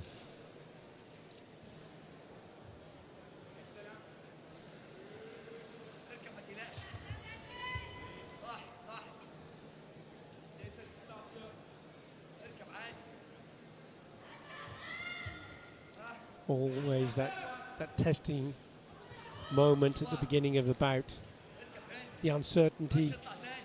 How do you control the nerves and the butterflies? You've got to have nervous energy, of course, but controlling that is difficult, isn't it? It is difficult. It does take a lot of expertise, experience. Sometimes we need help to figure it out around it. Right. I like to take a big, deep breath before walking on. It's important not just to prep yourself to walk on the mat 10 minutes before, but it starts the night before. It starts a few days before. Right. It's about prepping There's yourself. a build-up. There's a huge build-up, and it starts from months before, and it's about waiting to have those nerves at the important time, because they are important to have.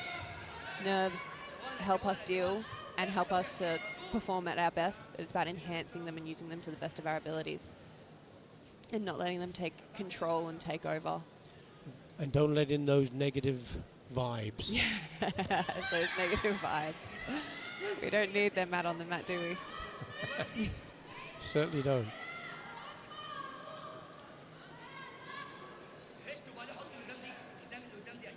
That's 2 yellow warnings now for Furumoto.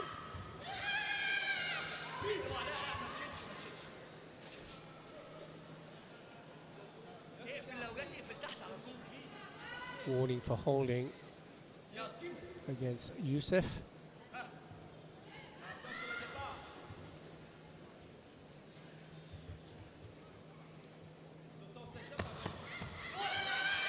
A good front hand punch there from Furumoto. Very nice. With the Zamazuki, she knew that she'd done a perfect timing on that technique. Opens the score. She'll also get the Senchu advantage.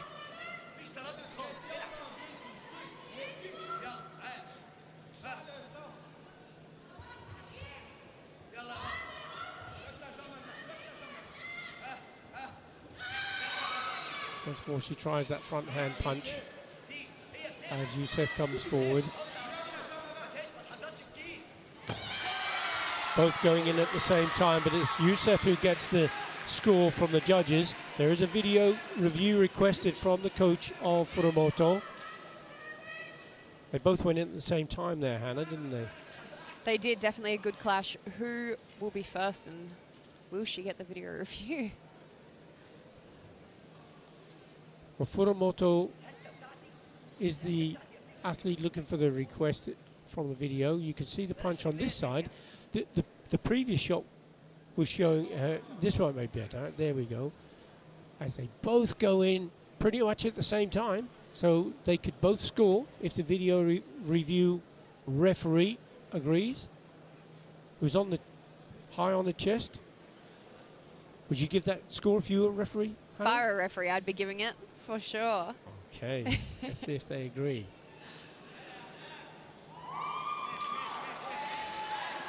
And you'd be right. So you have, when in the long distant future when you finish competing, perhaps a referee? It's a very tough to be a referee, Billy. I don't know if I have the concentration. Or can tolerate the criticism I think I would from be part of the audience, because 50% of the audience won't like what you do anyway, will they? Because the other 50% do. I think I would be sitting there reffing and I would be jumping every time I saw something really cool happen, or screaming. I don't think I'd make a good one.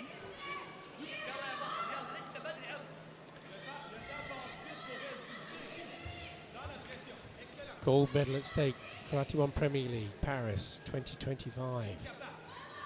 Hana Furumoto of Canada leading 3 points to 1. She has the Senchu advantage. Oh, she just spun out of danger there. Youssef was about to release that punch, wasn't she? Very tactical, kicking those legs up. That's the difference between a gold and silver medal, you know? Very smart.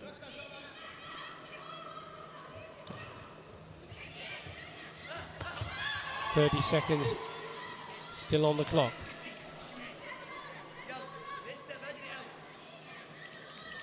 Furumoto now receiving another yellow card warning for holding on.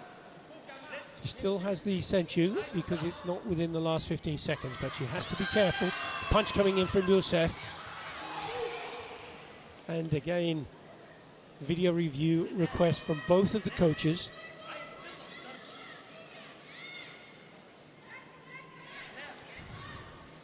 It's a hooky kick from Youssef, but Furumoto was moving round out of the way there. Both punches going in at the same time. Both going midsection, Churan. There. You can't see red from that angle, but you could see blue. And they'll look at one and then they'll look at the other, because both are being considered for points. And now is red. Can't see quite from there because can't see where the punch finishes, Hannah, can you? Not quite. That's a tough thing about video review. You only get a certain amount of... But there are 9 visibility. cameras that are being considered, so they shouldn't miss anything. So blue is not being accepted, but red has been accepted.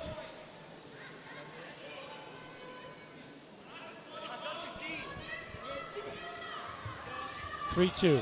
Last 19 seconds. Furumoto still leads 3 points to 1. As a hooky kick came up from nowhere, and it's gone to Youssef. 3-point score. This shows you why she is such a fantastic champion.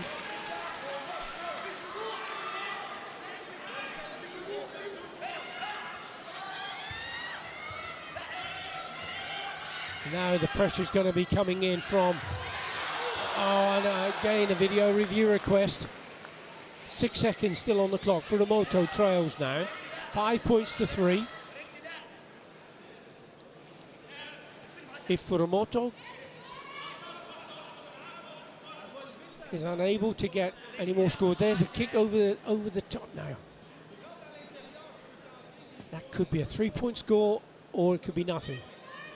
From Youssef. Hannah, what do you think about that one? No. It did look like it was the shin. Yeah, it went over the top, didn't it? Now, in the last 4 seconds, Youssef stifling the attack from Furumoto.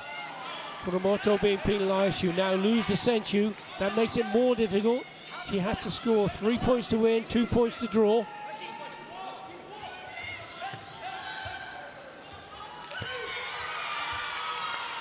That was a clever turnaround of events, wasn't it, from Youssef?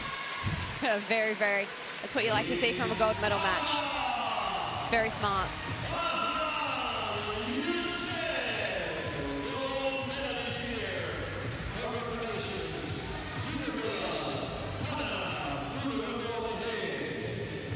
Very exciting match. 5 points that came from a position where she was really struggling and looking at defeat, and then turned the tables so quickly. But she seemed to always have that confidence and belief in herself that she could get there. She never looked like she had a moment of doubt in herself. She was always pushing, wasn't she? Always, always. And that's what you love to see. It's what karate's about, isn't it?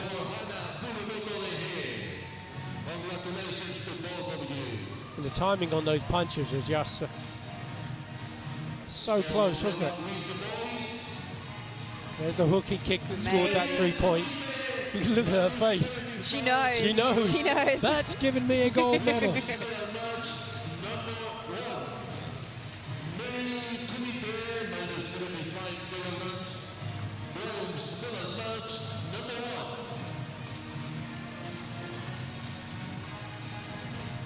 Turning our attention to the male category now, and this is the male minus 75 kilogram. This is between Montenegro and Egypt.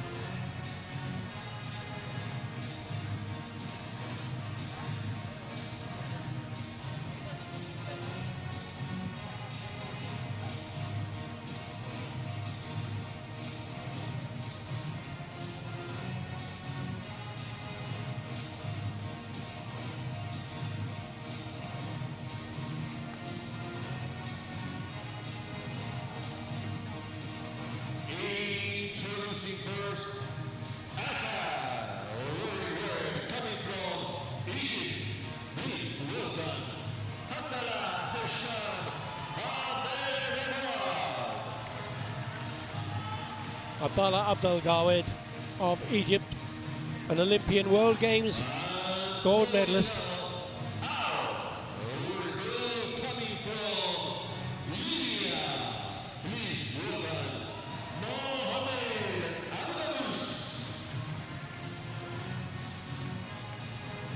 Mohamed Abdouabous of Libya, 22 years of age.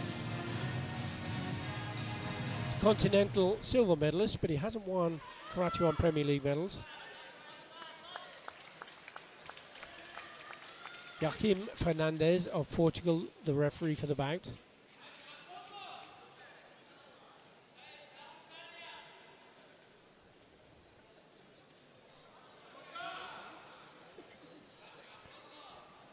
Judges make their way to their positions and just checked, make sure that the equipment is working as the referee brings some fighters onto the mat. There's obviously a height advantage from the fighter from Libya. It's always something to take into consideration as well, the height of your opponent. It determines what distance you're going to go from. And do you prefer fighters of the same height, or do you prefer fighting people who are shorter than you? Oh, Hey, my word, what an opener that was. Came from nowhere, didn't Great it? way to start the fight, isn't it? And there was me just waiting for that 30 seconds or so of testing. No. Abu Dabas having none of that. He wants the 3 points and he's taken it straight away. What an opener. We talked about it. Sometimes it's more difficult to find out what kind of fighter your opponent is, but sometimes you're just able to get it straight away. And he clearly... And that's the first time we've seen someone come straight off the line to score.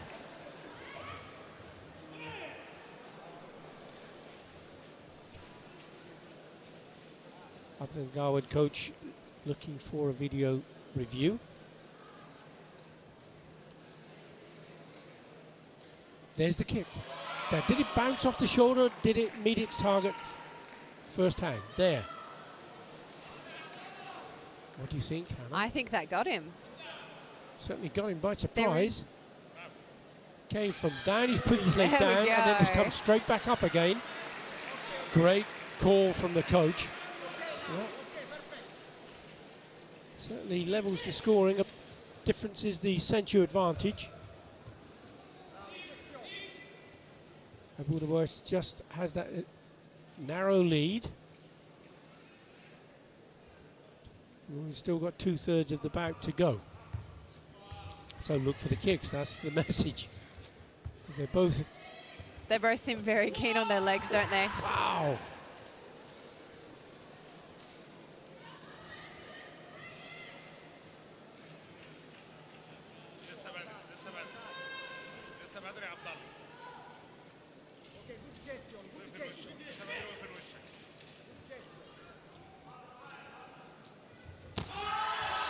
Oh, this time Abdul Gawad goes for a kick to the body.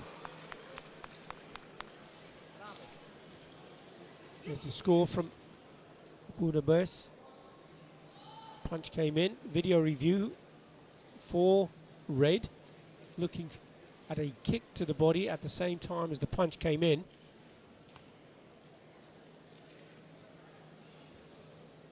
Steps to the left, kicks to the body. Wow.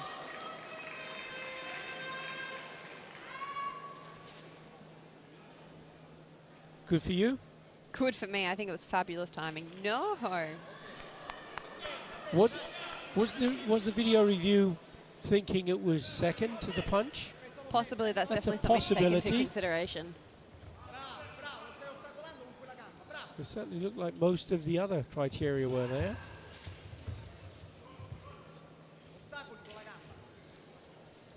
Four points to 3. Abu Dabas of Libya still leads.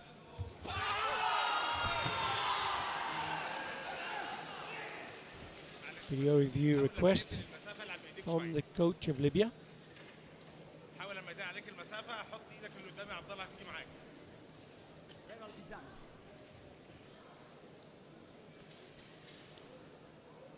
That's more Abdul Gawad going for the kick to the body. That was the shin that time.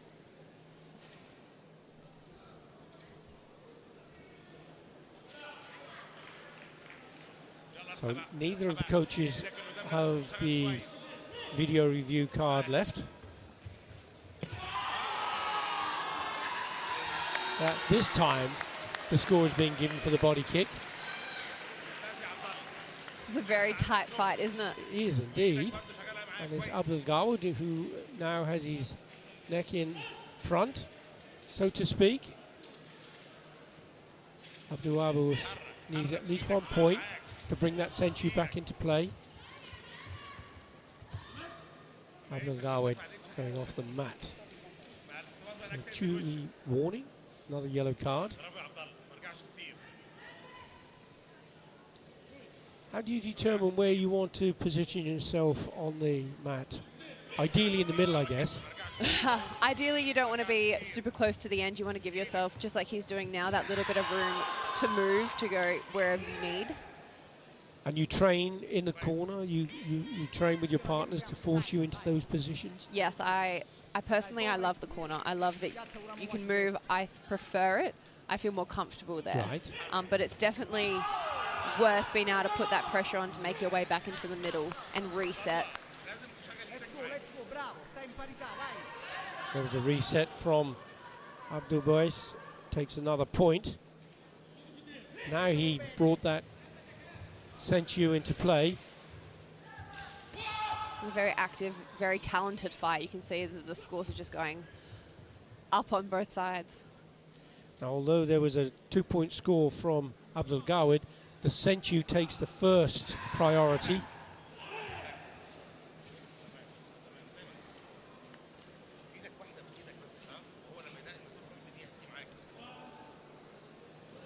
So in these circumstances, as the referee is counting, I can't tell you off screen, the referee is counting to 10 to see if the athlete can get up in time, because if they can't get up within 10 seconds, regardless of the circumstances, they wouldn't be able to continue. But there was a clash between both competitors, and if there are injury caused by accident, that can still be penalised. We'll just have to wait and determine the outcome of this. In the meantime, when you're in a situation like this, either you've been injured or your opponent's been injured, how do you cope with that? I mean, obviously if it's you, you've got to get better, that's the thing. As you're the other person. Yeah. Yeah, so just an opportunity to look at some of these techniques of the bout. There's that kick that went into the head from Abdul Gawid.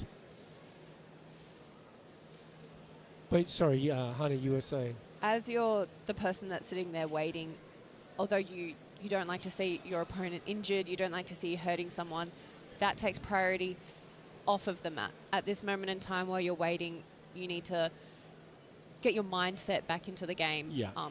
And unfortunately, there's no moment to feel bad about what you've done. It's ultimately it's about winning and being able to perform your best. And then when you get off the mat, you can say sorry, you can all of the above, but at this moment he's trying to reset, maybe possibly catch his breath, come back with some tactics. What's he going to do for the next 40 seconds? Because again, there's a lot of time left in the game. Yeah, of course there is, yes.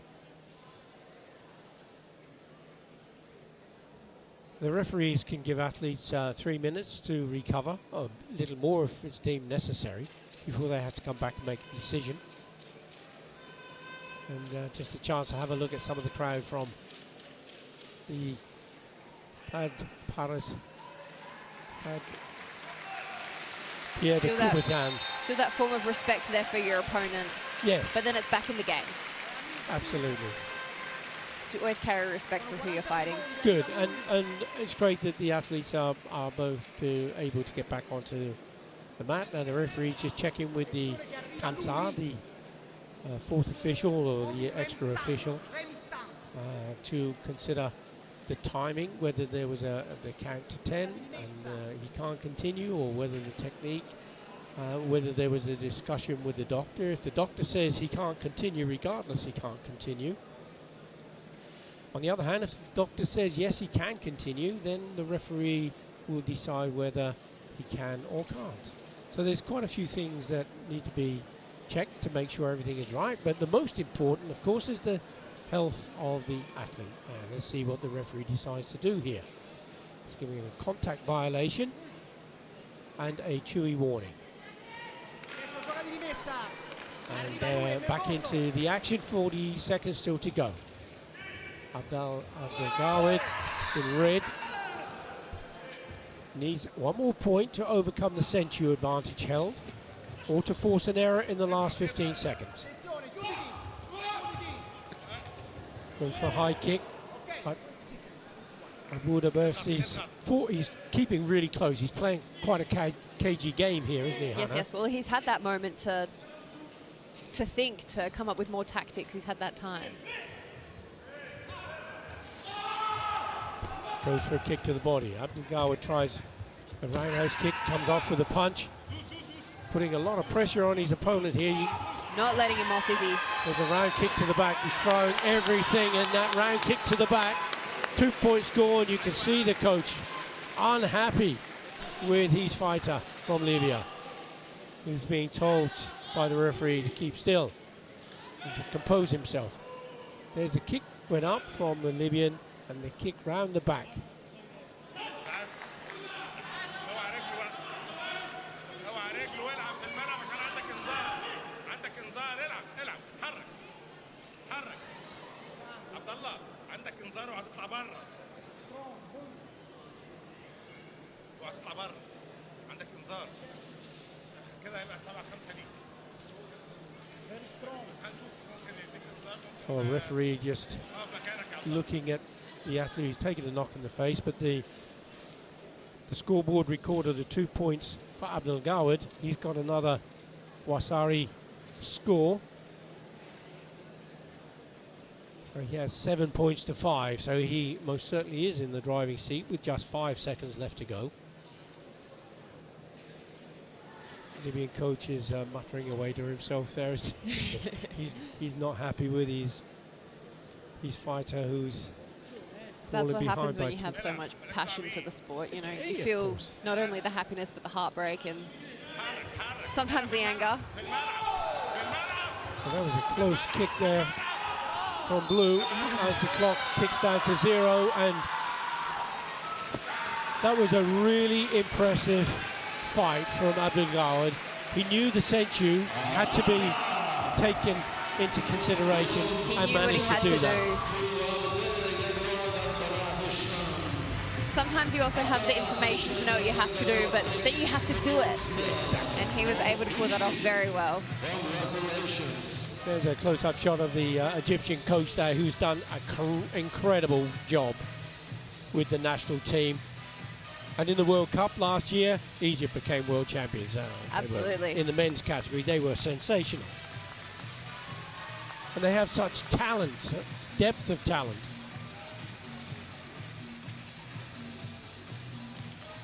Fabulous swing. That's teamwork and support right there. So Love that's and a respect for each other.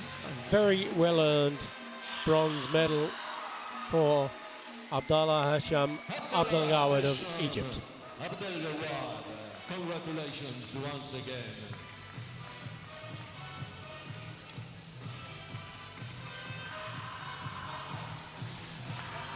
Wow, raw passion. That's what we love to see, isn't it? Yes, it is.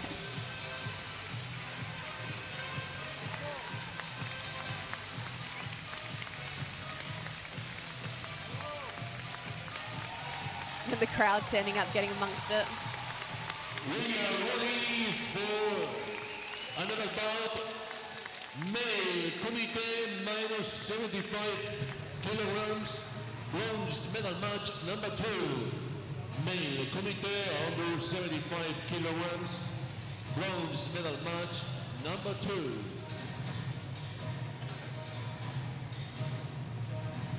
Waiting in the wings from Ukraine, Eric Rozenko.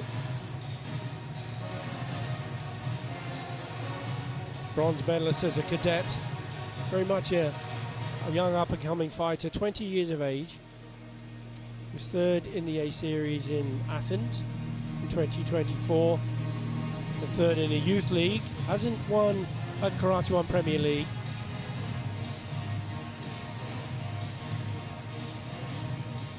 Roy Pitzel of Ukraine, even younger, 19 years old, as we were saying, Anna. Up and coming. Up and coming. And it's the K1 series, really, that is proving this, with the Youth League going into the A Series, coming into the Premier League, and then into the Continental and World Championships. The consistency of what the under-21s are able to do as well, go from competition to competition.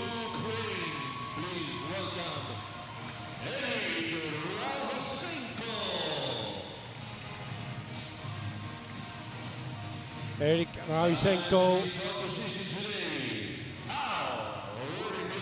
looking pretty calm as he makes his way to the tatami. Roy Pitzel.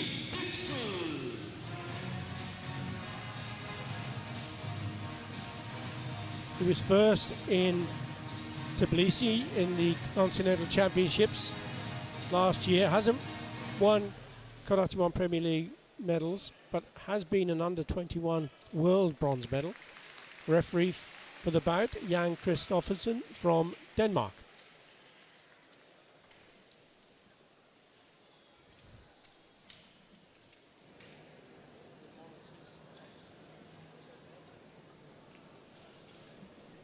Ukraine proving to be a very strong country, having two people from the same place in a medal bout. Yes, indeed.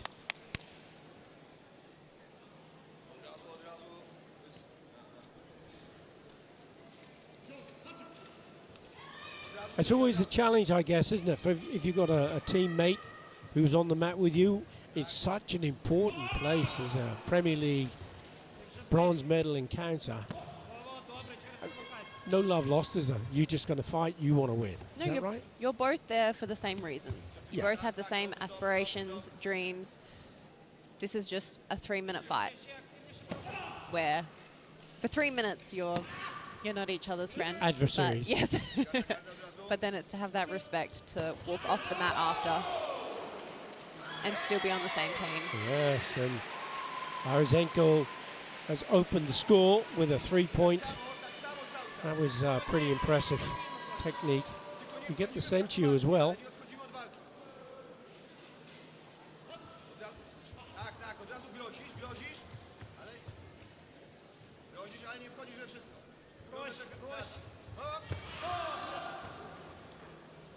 Pitsul really forcing his way forward, trying to get himself back into contention. He knows that 3 points to overcome is one thing. He has the Senchu also against us, so it's a massive lead, really.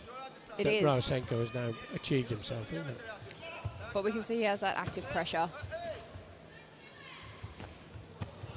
Oh, that came round there. There it from is. nowhere, didn't it?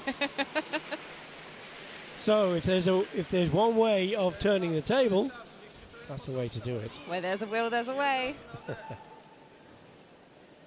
So he's now closed that gap right down to the Senchu advantage.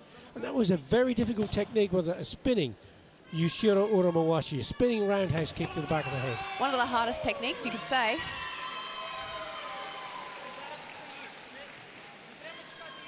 Very effective when used right.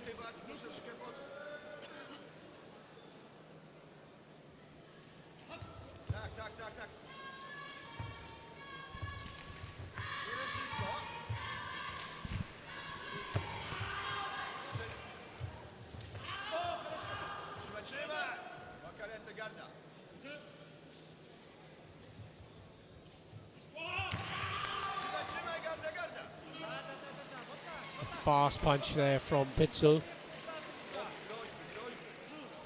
Closing in once again on the slight advantage from Rosenko.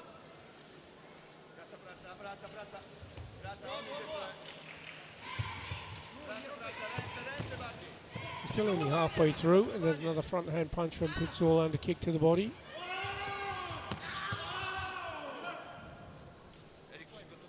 And they both just keep fighting, they keep going, because when you put that active pressure on your opponent and keep going, it forces mistakes, errors. Maybe they drop their guard for a second. Maybe they lose distance.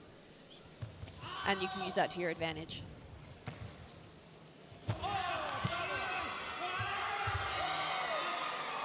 Another point there from Rosenko. Pitsul threw in that punch to the body, but then he turned his body away, looking at to say, "Oh, I've scored a point." And then, of course, he doesn't have that awareness, that concentration, and that awareness was lost, and that's why Rosenko was able to score.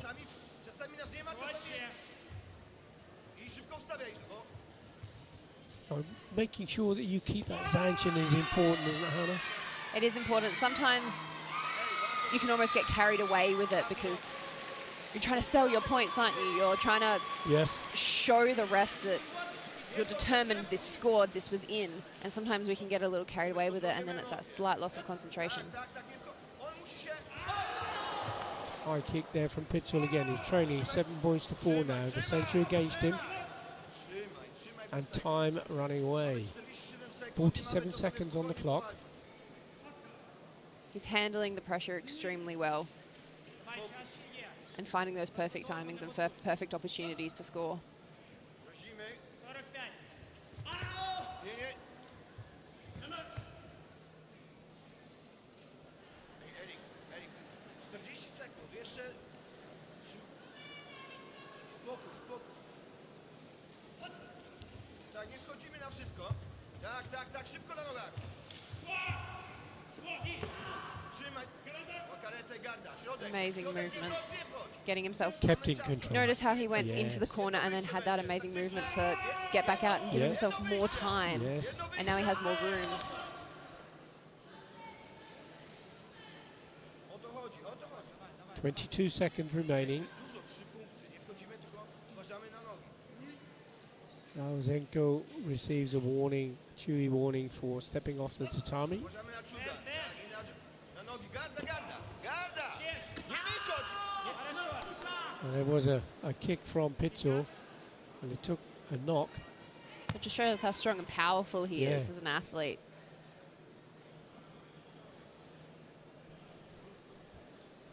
And that these things hurt, you know, we're kicking and punching each other. Well, it's a combat sport, there's no question about it. It is a contact sport. Contact has to be controlled, of course, and if it isn't, it gets a warning, and this one did. Bothering too much those. But showing us that he's very able and capable to deal with exactly. situations like this. Another 2-point score from Roysenko. Nie wychodź na jogach. Nie wychodź na jogach. Okej? Sądzimy dystansem. Straszysz to oba. 9 points to 4. Big score from Roysenko. And again, he turns cleverly out of that corner, but wow, that was close, wasn't it? Nie ma żadnych wyjść, nie ma żadnych tych.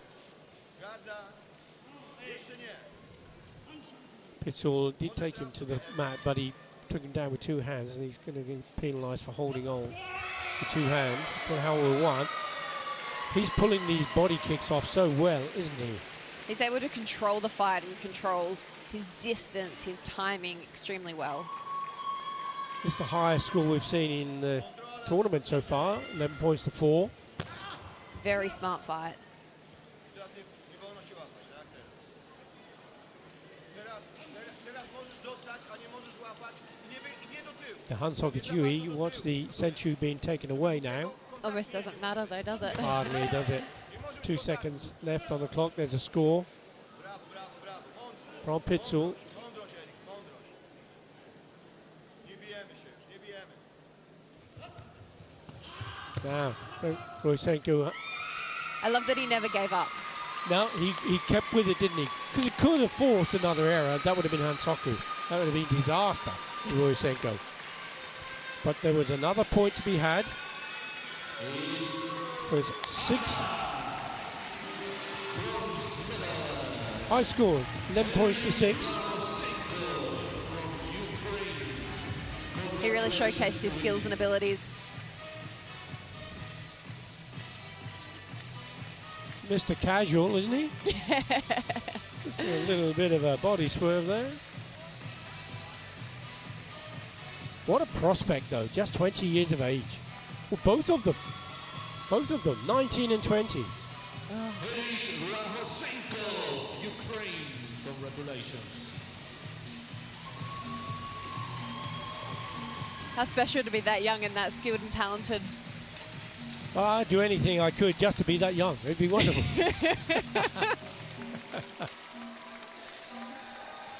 That would be great. It's an opportunity to have a look at that. There's the kick. Came right over the top of the shoulder. Kick to the body.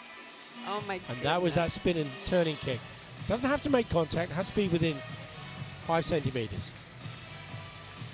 Well, it's hard to keep that distance control. Oh, It's yeah, what we because train for. you can, if you're not careful, you can end up with what is a fabulous technique into causing injury and no point at all. Control is very hard to maintain as well. Yes, it is. It's a skill that you have to train for. Minus 75 kilograms. Staying with minus 75 kilogram. This is the gold medal bout between Montenegro and Egypt.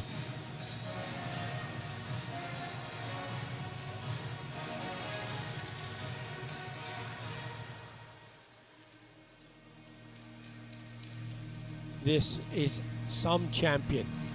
Grand winner, Abdullah Abdelaziz. My goodness me.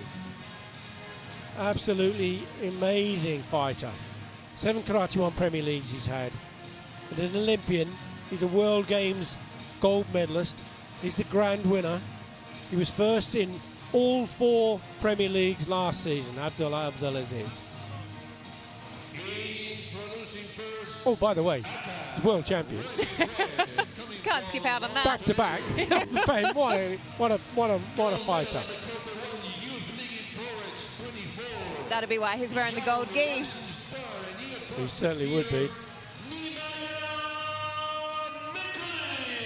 Nemanja Mikulic, 21 years of age, continental bronze medalist.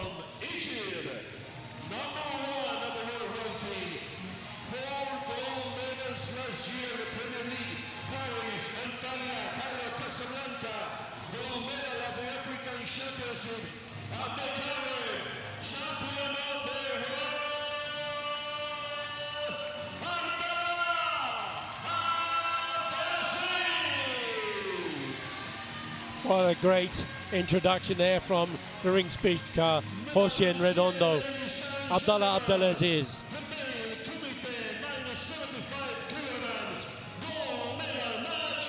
Pinagul Gulbers from Turkey, the referee for the bout. Now the young Mikulic, 21 years of age. Twice he's been bronze medalist at under 21 continental level, but he hasn't won at World or at Premier League. He's got such a tough match here on paper because every day is a new day. Well, everything can happen on the tatami, you know, something completely unexpected could happen. Well, he has Because, a yes, on height advantage. Yes. So that's an advantage he's got to start with. But it's going to be difficult. 3-minute bout.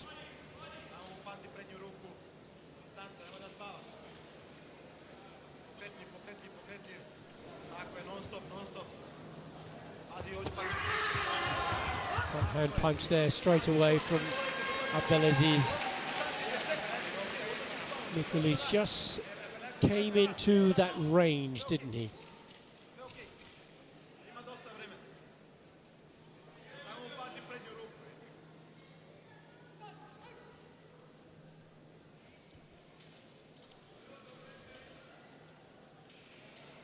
And the world champion just sitting quite comfortably, knowing that his opponent's got to come for him. He does seem very comfortable there, doesn't he? Another day at the office for him. Or perhaps not. That front hand from Mikulic came right over the top, using that range. He was able to do that quite comfortably, wasn't he, with his height and his reach. He's definitely found it.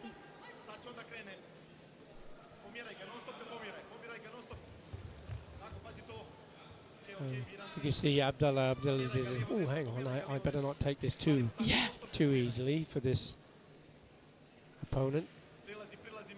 Need to keep on in work mode. Yes. Still that unsettling that we saw before, keeping him on his toes. The Sukate calls the referee, gives them a chance to move. If they don't, there'll be a warning. Mikulic, and they gain that front hand. Fast from Abdelaziz. He's asked for a video review. The judges didn't go for it.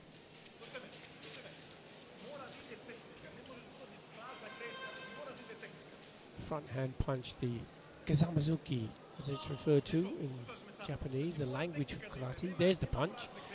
I love the way he's followed his body in afterwards, and that stifles any counter that can come from Mikulic. With such a long reach as well. With his opponent's height range, you would expect him to maybe need to dig in a little bit deeper. And he got the score from the video review.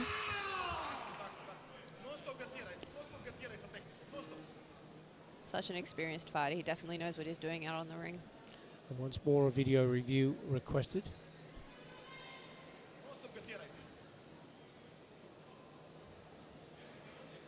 attack from Mikulic, double punch. And there's a kick to the body from Abdelaziz. And the question is, did he have all the 6 criteria required for the point? Definitely did. Certainly did, you're right, and that's a 2 points score. Now Abdelaziz, world champion and grand winner, is sitting comfortable. 4 points to 1 he has, and he still has the century advantage.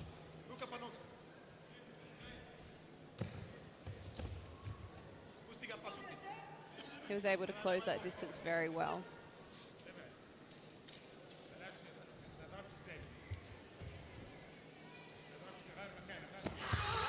Good counter punch this time from Mikulic. And there was a punch also from Abdelaziz, so both will get a score.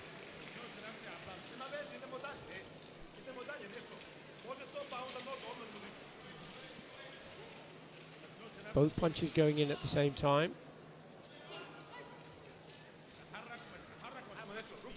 Into the last minute of the bout. Mikulic now will have to up the game to get any chance of taking this gold medal away from Abdelaziz, who steps off the tatami. He can afford to. He hasn't got any warnings against him. That's his first Chewy.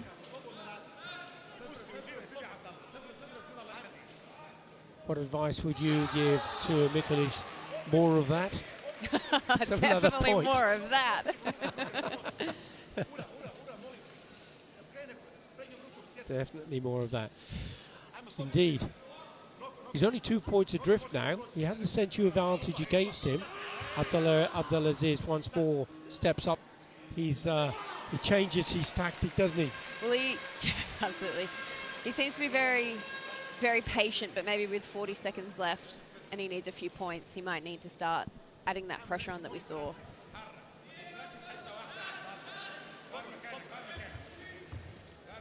Into the last 30 seconds. Now, Mikulic. Definitely adding the pressure on now. He's got no choice now, really, has he? He's 4 points adrift. Abdelaziz will get another yellow warning, another Chewy, but still has the Senchu. And closes in once more, closes that, stifles that attack from Mikulic, and once more he's using the rules very cleverly, isn't he? Very cleverly. When you feel yourself in that tight or sticky situation and you just don't want to be in that scenario, it is definitely to your advantage to just take a warning. Now he flew off the line there with a front hand punch. Abdelaziz will get another point. 8 points to 3. He leads with just 15 seconds to go. Really just showing his dominance as the world champion, isn't he? Totally in control. Mikulic trying to hooking kick round the back. Was that in? Well, the judges didn't go for it, but the coach felt it was, asked for a video review, as did the coach from Abdelaziz. This is a crucial call from the coach. If he can get a 3-point score here, you see the kick come right round the back. Now, did it hook back onto the head, or was it? It kind of faded, didn't it? Yeah. Because Abdelaziz turned his body down. He dropped his body down as that kick was coming round. Yeah, dropped his head down, which means that the kick sort of went off the back. Yes, so it was ineffective. Yes. And neither of the techniques from either side scored into the last 5 seconds. Mikulic now trying to put as much pressure as he can on, but it's too little too late. As Abdelaziz just ducks his way and steps off the mat. Big win in the end, wasn't it? Big win. Showed his dominance, his ring craft, his knowledge of the rules. What a champion. What a champion. What a champion. And what a smile from the coach. He has a right to be happy, doesn't he? Absolutely. Congratulations to both of you. One more gold medal for the current Premier League winner of this category. May of the session so far from your point of view? Do you have any standout moments? Oh, that spinning hook kick. Yes. Amazing, amazing, amazing. Definitely all these athletes, spectacular to watch. Just, they're world level. And Oh, that's definitely what you world expect class. to see at a Premier League. I've definitely enjoyed it. It's been plenty of action, hasn't it? Quite a lot of action. I loved seeing all the different techniques, all the different feelings and emotions that come off of it. When you watch them at the beginning to when you watch them at the end, how much it all changed. As you said, sometimes not much can happen in a fight. And from an outside perspective, people wonder why. But you can see there's so much thought and so much everything that's put into it, you know? And some of the other fights, they were straight onto it from the very beginning because they feed it out very quickly. I loved watching all the differences between every single fighter. Absolutely amazing to watch, and I very much enjoyed it. Very much indeed. We still have the medal award ceremony to come up, so please stay with us. Ladies and gentlemen, we are ready for another medal ceremony. So please, let's welcome with a huge applause the medalists of the female committee minus 55 kilograms category. Female committee minus 55 kilograms category medal ceremony. All these medals will be presented by Mr. Craig Volke, WKN Executive Committee member, accompanied by Mr. Toshihisa Nagura, General Secretary of the World Karate Federation. Starting with the bronze medalist, Tuba Yakan, Turkey, Tritiane, USA. Tuba Yakan defeating Maria Stoli in the bronze medal bout. And Trinity Allen of the United States receiving her medal from Craig Volke. She defeated Koro Rina of Japan. Congratulations to both of you. Thank you very much. Silver medal, Hana Furumoto from Canada. Hana Furumoto taking the silver medal.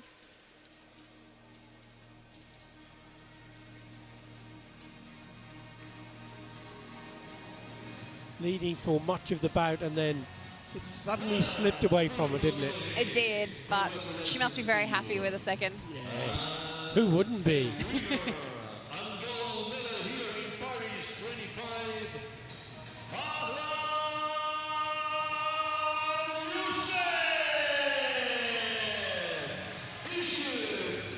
Alam Youssef taking the gold medal at the Karate1 Premier League here in Paris, France.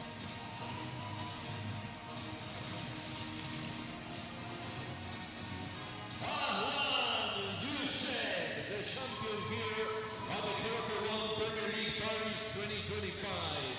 Congratulations to you as well.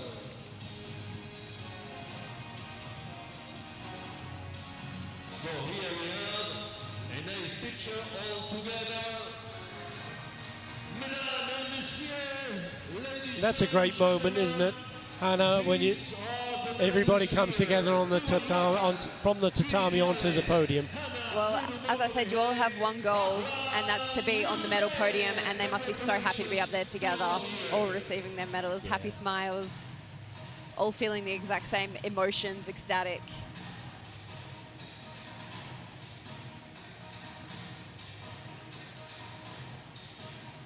And of course, we all know each other from the division as well, so Yeah, you must. you'd have a yes. connection with each other. Yes. And that's very special and important. The French support. Is he tapping his sister on the head there, do you think?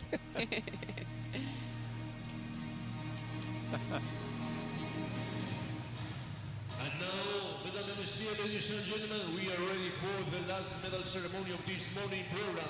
Please welcome the medalist of the male committee, minus 75 kilograms category. Male committee, under 75 kilograms category. So Hannah, you're thinking what you take away from an event like this. You'll digest that over the coming weeks and months. You'll digest it by watching your videos back, because of course it's different when you're on the tatami, how you feel, your emotions. It's different to how you watch it back, and you need to watch those mistakes, the good moments, everything. It's about those small margins that you need to fix to become better, and that you'll take away and you'll practice it in your dojo, you'll practice it with your teammates. Yeah. And then at the next Premier League, we'll come back, put it into play. And you just keep improving constantly, always seeking for better.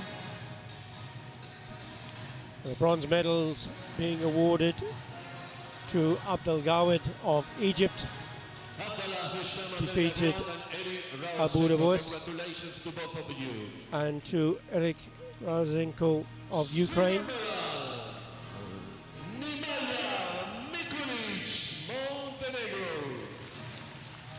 Nemanja Mikolic takes the silver medal.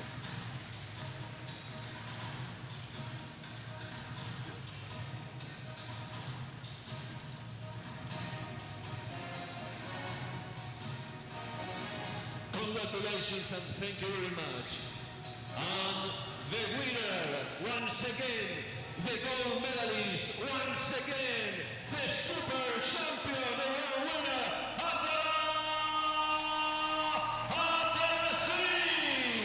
Abdallah Abdelaziz. What a champion he's turning out to be.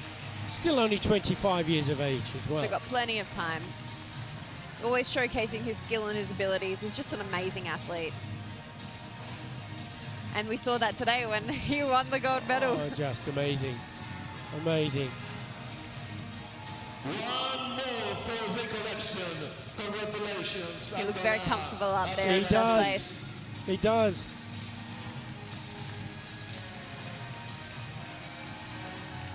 Inviting his friends onto the podium with him. Ladies and gentlemen, Abdallah Hisham Abdelgawad, Eric Rosenko, Nemanja Mikolic, Abdallah Abdelaziz. Those are the medalists here at this category. The president of the World Karate Federation, Mr. Antonio Espinos, on the left of the screen. Premier League Paris 2025. Congratulations to all of you.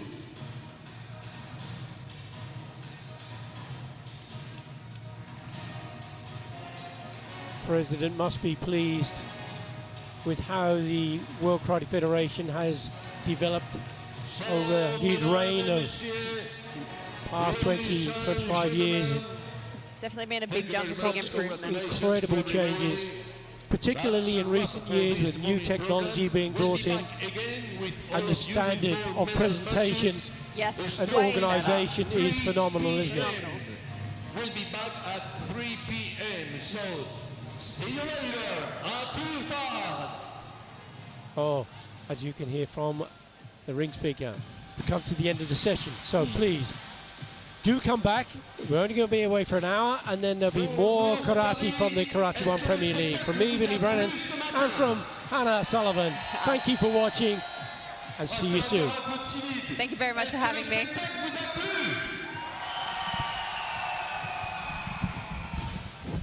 Pendant cette petite pause, on va faire quelques animations et je compte sur vous pour mettre l'ambiance, pour mettre le feu, pour faire du bruit. Est-ce que vous êtes prêts à faire du